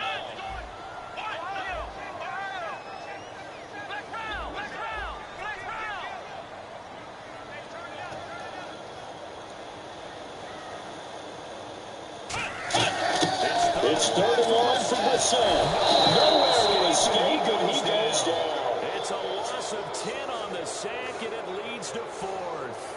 Brandon, what I remember most about playing with guys who knew how to rush the passer, they would just tell you, just cover people for me, just long enough for me to get there. And that's exactly what happened on that play.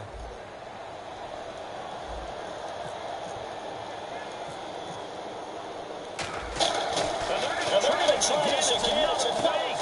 And Davis has it over the middle. And the fake will work. He's going to have a first down. It's a big play that time on the fake punt. And they're able to move the chains as they convert on fourth and long. Okay, that was a fake punt, and it was successful throwing the football. I know you threw the football and you're passed off of a fake. Yeah, but unsuccessful back in my high school days. Old Tim Jones dropped it, hit him right in the numbers.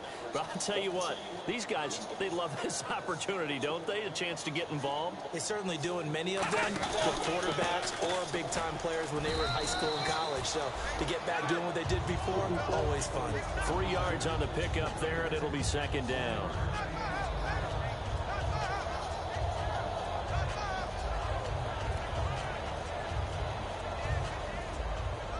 Second down following the run.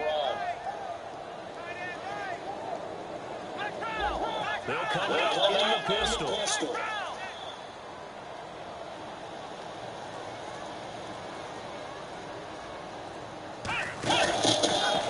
Again, it's Bell. And he is not the line of scrimmage. He goes down right there. Just a 1 yard pickup there, and it's going to make it third down at 6.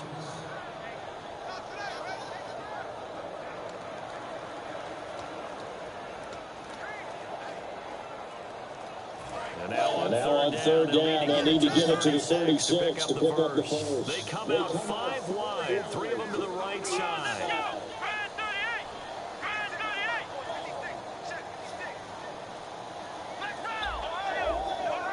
The play clock is running down. Brissett. And the third down pass falls incomplete. Looked like they had an opportunity for a big play across the middle, but he didn't have the concentration or the focus necessary and dropped it before he could haul it in. All the way down.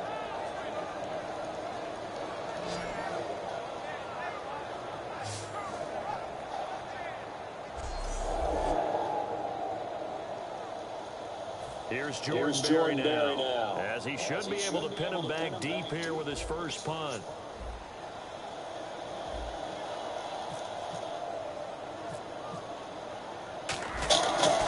And look at this, another fake. It's caught by Davis. And the fake will work. He's going to have a first down. It's a big big play that time on the fake punt. And on fourth down, they're able to convert and move the sticks. Always enjoy a good fake. I really enjoy it when he throws the football from punt formation. Now, you were a kicker and a punter in high school. Did you ever do that? One time, threw to my man Tim Jones on a botched field goal attempt. Hit him right in the numbers, and Jones, he just dropped it. Oh, the poor guy. Well, we had a fake punt here, and this guy caught it. So I think he and his friends will be okay with that one. And he loves his play call, right? He's been waiting for this one all week long. Been had that arm loosened up ever since they got to the stadium. From the red zone now, Brissett. And this one caught by Coates. And the stop will come inside the 5 at the 4. It'll be a pickup of 10 yards. And that'll bring up a second and just about a few inches here. That looked like a pretty good route combination there because you got to find a way to clear the guy running the drag. Because when you do, you just put the ball on him and then let him run. Yeah, he's got some space.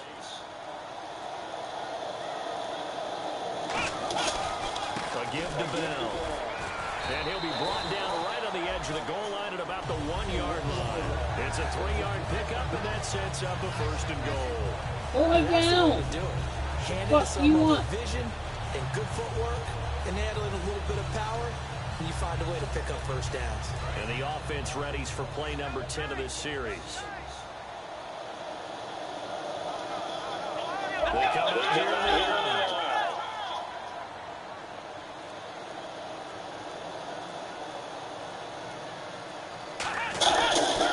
They're trying to run it down the field. He's in. Touchdown, Pittsburgh. Le'Veon Bell, his first touchdown of the new season. And the Steelers are going to retake the lead. And there you go. Nothing really too complex. Block, keep to your assignments, let them run it in. They did. Fundamental football. Good blocking, beats good tackling on that play. End result, touchdown. Boswell for the extra point.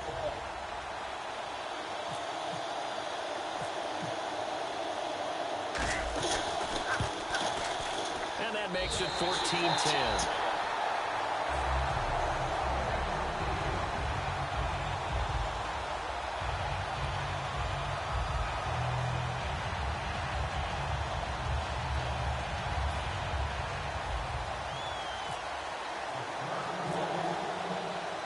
Here's the Steelers kick team as they'll boot this one away. This will be taken in at the 1. And he's up past the 20 to the 22-yard line.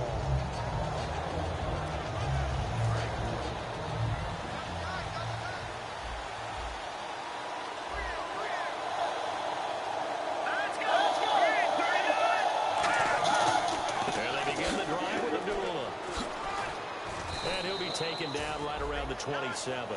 Give him 5 on the carry there, and it'll be second down. It's been a struggle this entire game trying to move the ball on the ground. But every now and then you find a little chink in the armor, and that type of run right there lets them know that they can't stop every single run for almost no gain. Looks like the defense in press coverage here. Again, it's Abdullah. And they'll bring him down after just a short pickup. 2 yards on the carry there, and it's going to lead him to third down. 2 yards to go here on third down.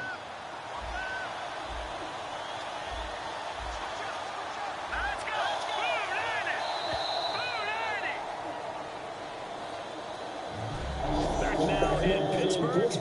It's the Lions trailing, but with possession of the football as we get set to bring you the fourth quarter.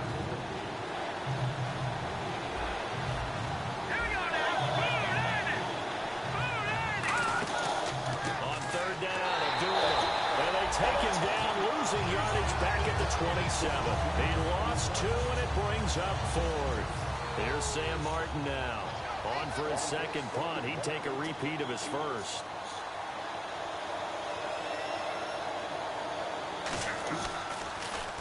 He gets this one away, and boy, it's another boomer. It's taken to the 26. Look at the spin. Balance. A good return there, 17 yards. And that will come the offense as they take over.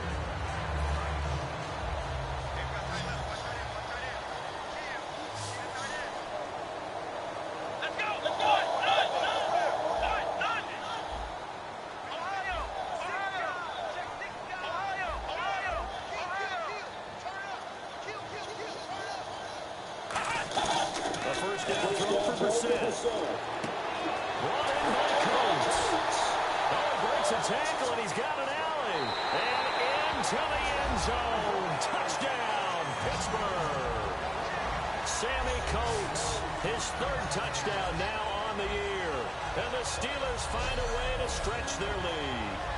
And correct me if I'm wrong, that was just a simple fly route, wasn't it? No, there's nothing to correct at all. You've got it down pat. And I just remember as a player, when I'd be in practice sessions and I'd hear 9 from the receivers, that meant fly route, go, look out.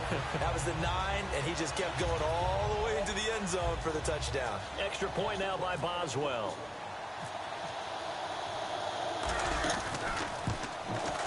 It's good, and it's 21-10.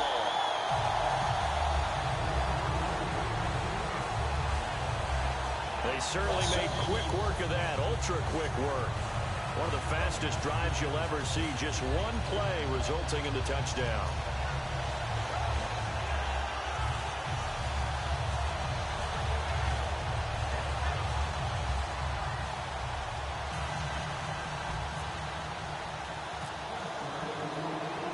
Set now to kick this one away, and off it goes. This is taken about 7 yards deep.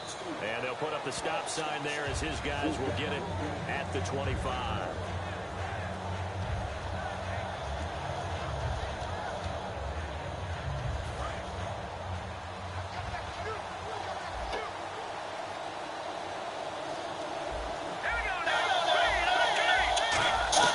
Here's Mallett. The left side completion to Jones. Past the 20. Touchdown, Detroit. Marvin Jones, his third touchdown now on the year. And the Lions able to get this back within a touchdown.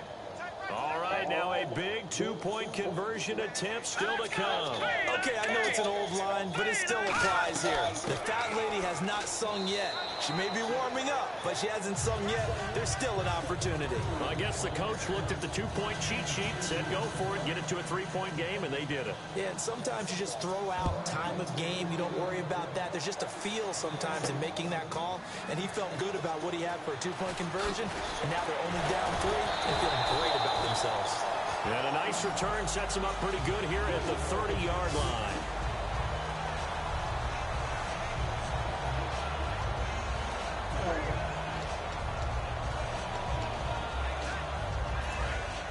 Looking to jam the receivers at the line here. Press coverage look defensively.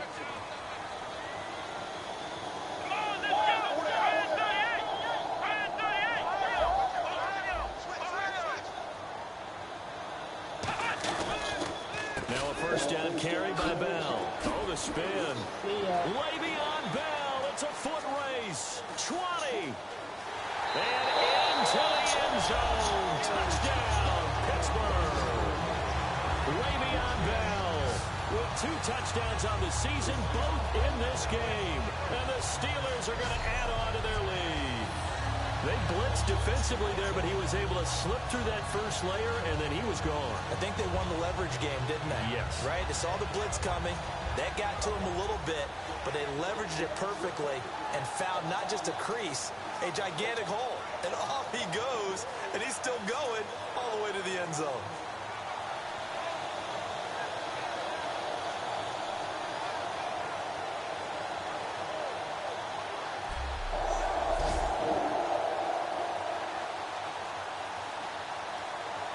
Boswell for the extra point.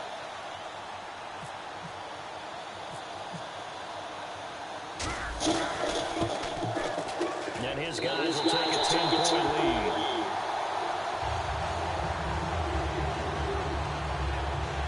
So they hit pay dirt on just one play. The long run, the scamper, and a very nice scamper into the end zone for the touchdown.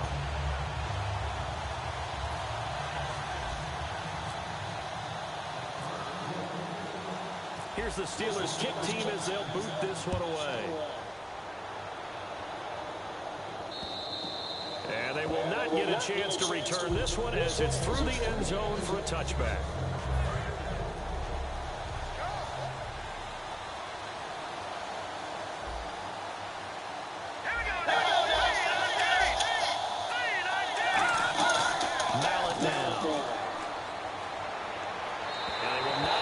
connection there. It's incomplete. Eric Ebron, the big tight end, is intended target. And it's second down.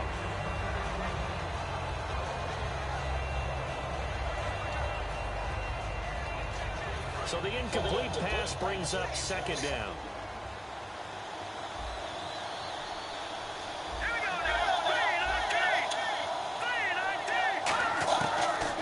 Shotgun snap as they'll look to throw. His throw incomplete. Tajay Sharp, the intended target. And it's third down.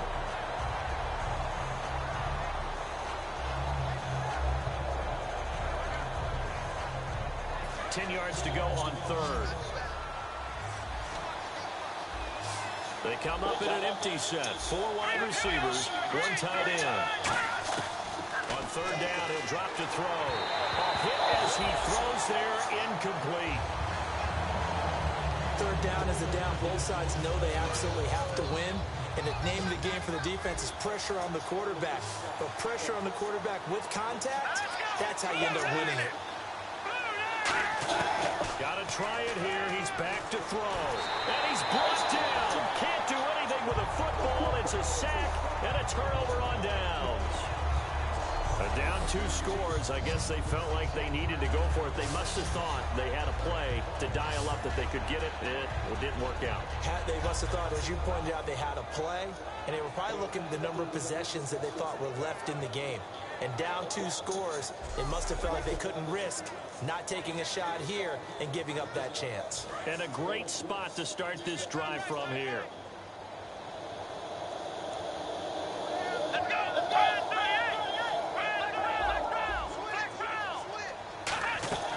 First down, Brissett. Quick hitter here, it's complete. And eventually stopped just shy of the goal line right around the 2. It's a good gain of 11, sets him up first and goal. He's played a great game. It continues right there, even with this lead, confident to throw the pass and have the reception made. There's no doubt who the leader of their team is there? There's no doubt who they want to ride all the way to the finish, because strategy would tell you run the football, run the clock down. Instead, they're letting him throw it because they feel that confident in what he's getting done. They'll need to get the play off quickly. From the gun, here's Brissett. Got his man, it's caught for a Steelers touchdown. Sammy Coates with his second touchdown of the game, 4th of the year. And the Steelers find a way to stretch their lead. On those slants, everything happens so quickly. What makes it work? The timing between the passer and the receiver. In this case, a slant route. Ordinarily, it's probably about 3 steps before you go on the slant. In this amount of time, I think it was a 2-step deal. Boom, put his foot in the ground and got inside for the pass. Got inside for the pass, got inside for the catch and the score.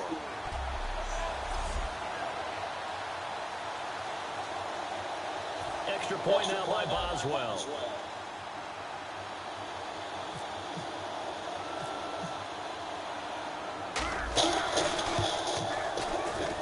And he's been a busy man, 5 for 5 now as he knocks another one through to extend the lead. Well, that drive started with not a whole lot of real estate in front of them. In plus territory, excellent field position. 2 plays later, pay dirt.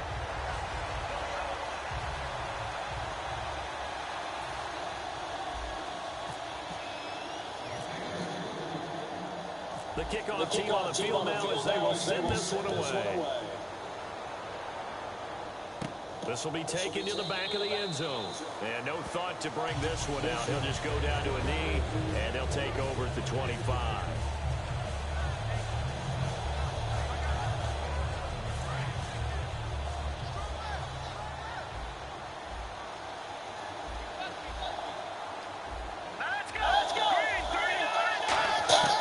They'll try and start this drive in the air. And he'll toss this one incomplete. Seeing no options, he throws it away. Let's face it, perfection is something we all chase, whether it's playing this game or whatever we do. Hard to attain, but that's what they were searching for as that pass goes incomplete.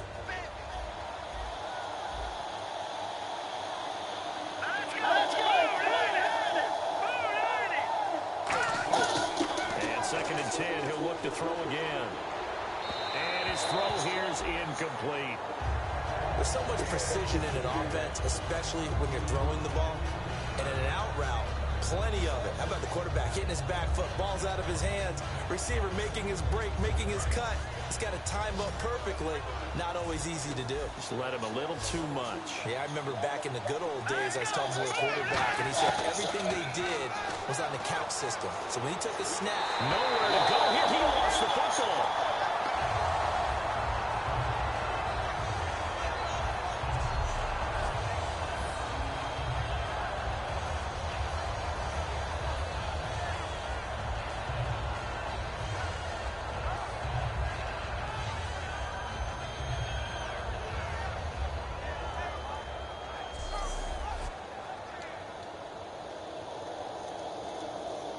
Here's Sam Martin now as the drive goes backwards, so he's on to punt it away.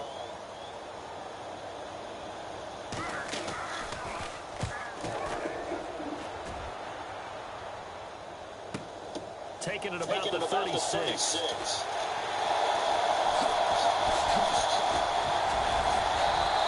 He had one man to beat. It takes a touchdown-saving tackle to bring him down. And they'll have a short field to go as this drive starts on the fringe of the red zone at the 20.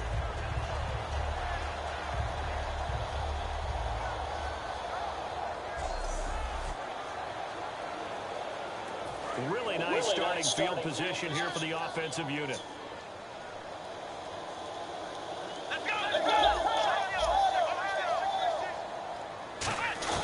On 1st and 10, Brissett. And he will find his man on the outside. That throw good for 4. It's 2nd down. If you're running out route, it's likely you're going to end up near the sideline. And what did we just see there? Toe tap. You got it. The benefits of practice. Toe tapping, foot dragging, picking it up, and making sure it was a catch. Here we go.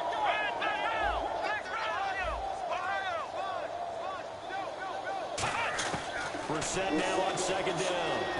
Over the middle here to Coates. And he'll get it here to the 10-yard line. 6 yards on the pickup, and that'll bring up what looks to be a 3rd and inches. Can't be more than a half a foot. 3rd down now following the completed pass.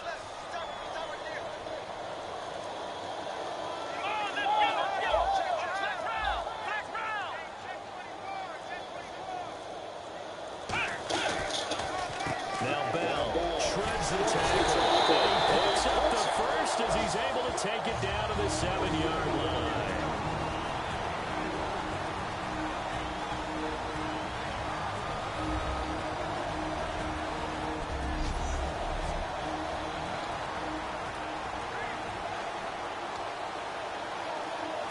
So the Steelers with the football as we get you reset. They've got it 1st and goal in a game that appears to have already been decided. Here we go. Red 38. Ohio. Flex round. Brissett sets to throw it. And a scary incompletion, almost picked off. It would have been their first INT in the game. Instead, 2nd down. A missed opportunity for an interception would have killed off a drive. They had a chance there to finish things off. Didn't get it done. I guess that's why a lot of those guys do not play offense.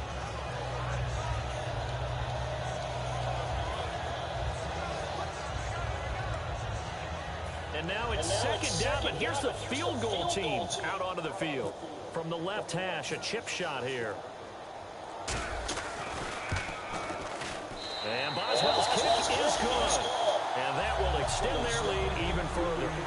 So it's 3 more points, and that widens things out even further here in the 4th. Hey, in this league, you can never have too much. So if you're in range, grab the 3 whenever you can.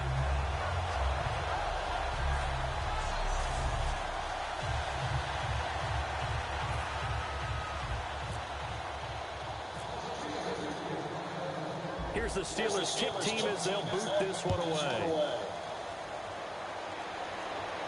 This will be taken to the back of the end zone.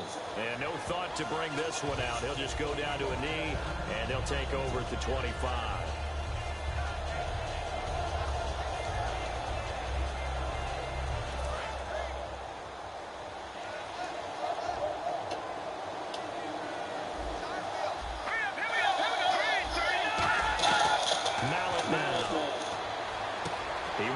one that's intercepted. A great read, and it's picked off. And they have the football and will set up shop at the 33-yard line. Well, this defensive pressure has been constant all game long. The pass rush, the coverage, they've all been excellent, and now they'll tack on an interception here as this one continues to slip just further and further out of hand.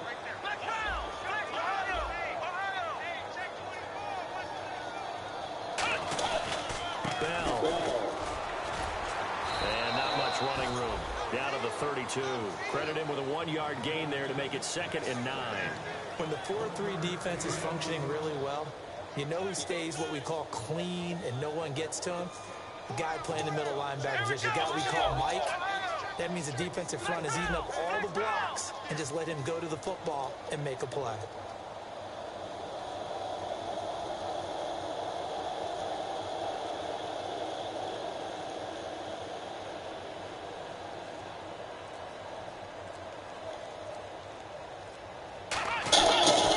They'll go again with Bell.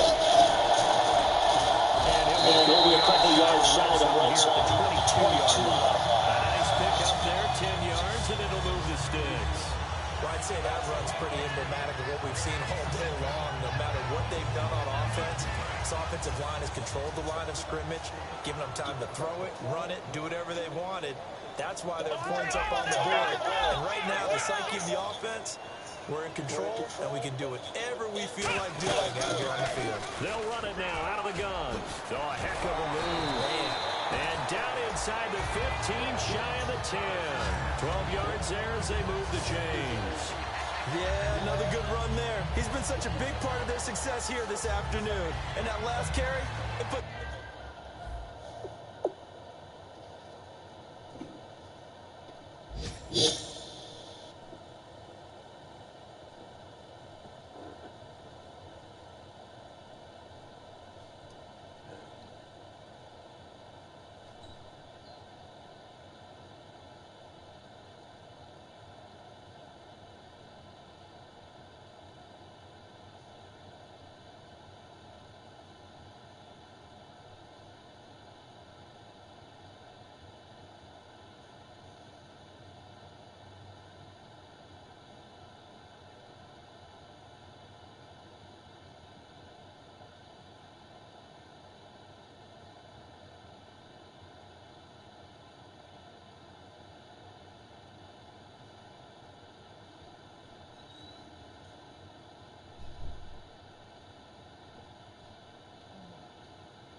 It's him over 100 yards now for the day. So it'll be first down here after the run. They'll put 2 receivers left, 2 to the right.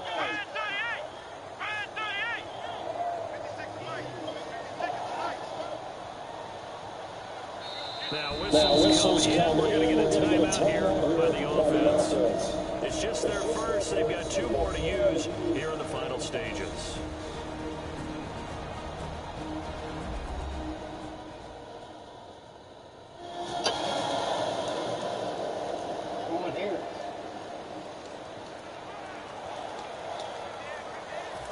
So the offense has it first and 10.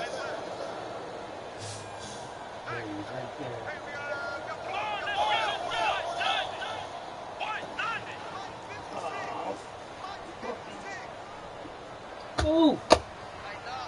Fucker, move! The fuck? Idiot!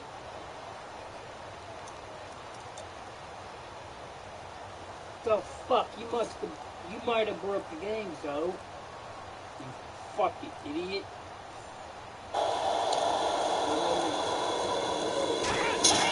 That one looks like it's close here. That's complete right around the 8. 5 yards on the catch there, brings up 2nd down. Oh, I want to get Harris. Oh. A lot of scoring. There's no doubt about that in this one, Charles. Points, they were not in a premium. They were really easy to come by. They were, but it was fun, wasn't it? Because both teams finding ways to click. And you know people who love this game, they also love baseball games that are 14-11 with 3 or 4 home runs mixed in.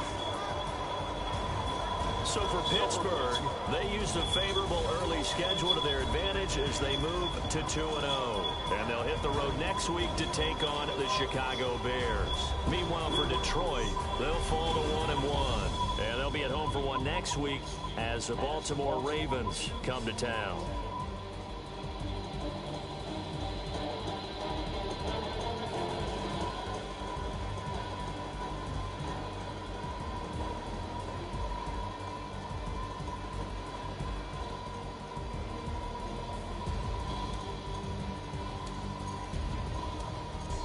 So that'll just about do it for Charles Davis. I'm Brandon Gunn. You've been watching the NFL on EA Sports. Log on to easports.com. The Steelers are winners as we say so long from Heinz Field.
patience. Lawyers, judges, allegations. Turn on your favorite station.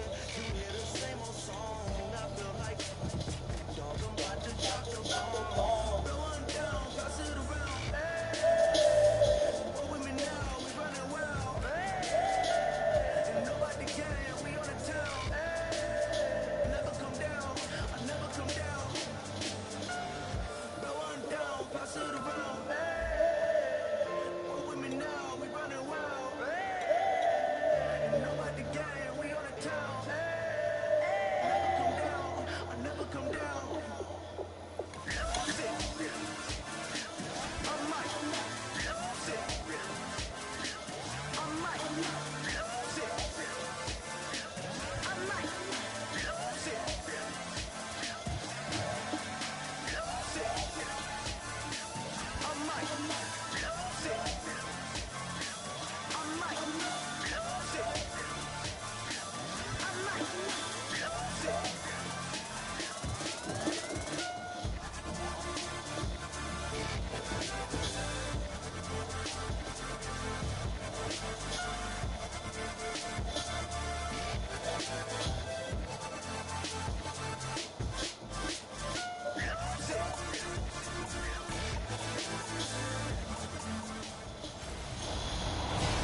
Hello, everybody. I'm Larry Ridley, and this is Madden 17 on Sports. Mother Nature has decided to show up here, and rain is sure to have an impact on this game. Ball security will come into play, as both teams will have to deal with some very slippery conditions. It's the Steelers going up against the Bears. So let's send you to Chicago, where we'll say hello to Brandon Guyton and Charles Davis. First opened way back in 1924, but renovated in 2002. There's a look inside venerable Soldier Field in Chicago. Today, it's week 3, and we've got a good one in store between the Pittsburgh Steelers and the Chicago Bears. With Charles Davis, I'm Brandon Guyton, and Charles, you look at this Bears team entering play. It's an early test here after 2 losses to start the season, and a game they probably really need. Obviously, no way do they want to get to 0-3. Not many teams make the playoffs with that kind of a start. Meanwhile, for the visiting Steelers, it's been a great start to the season. Back to...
To begin the campaign. Yeah, you don't want to get too excited. There's still a lot of season to go. They've come out playing good fundamental football, and that might carry them a long way. This fielded a few yards into the end zone. Spins past another. Oh, my man. And a nice return sets him up pretty good here at the 30-yard line. So here are the Steelers now to take over for the first time. They'll be led out by their quarterback, a product of NC State. It's Jacoby Brissett.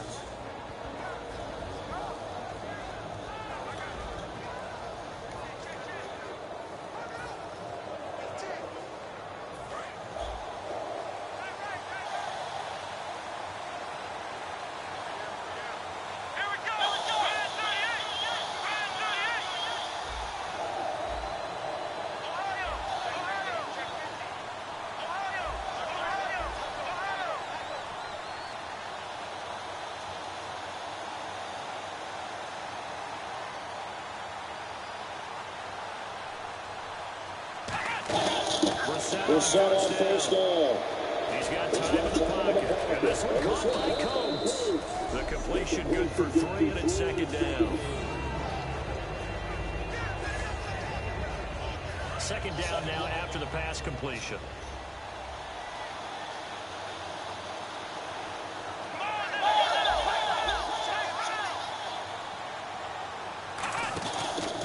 Here's the first carry for Le'Veon Bell. Not much there. Maybe a couple up to the 35. Pernell McPhee in there on the stop. And when this offense is clicking on all cylinders, the running back is in sync as well. The focal point. Runs, catches, blocks, sets the tone for the offense. Third play here this opening drive as they're up against a 3rd and 5.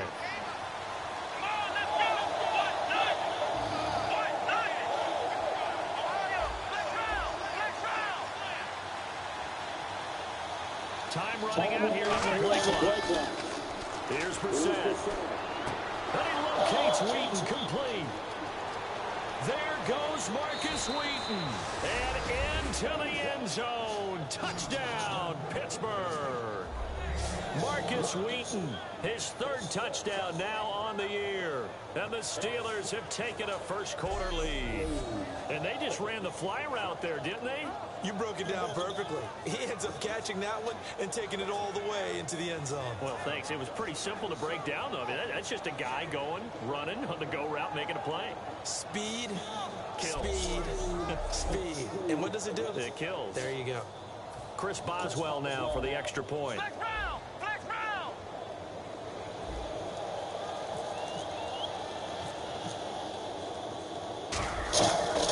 Oh, they flip it to the kicker. He looks like he's going to throw it. Incomplete. So they went for the 2. They don't get it. I'm going to go out on a limb and say that you don't like that call on the opening drive of the game. It's a very strong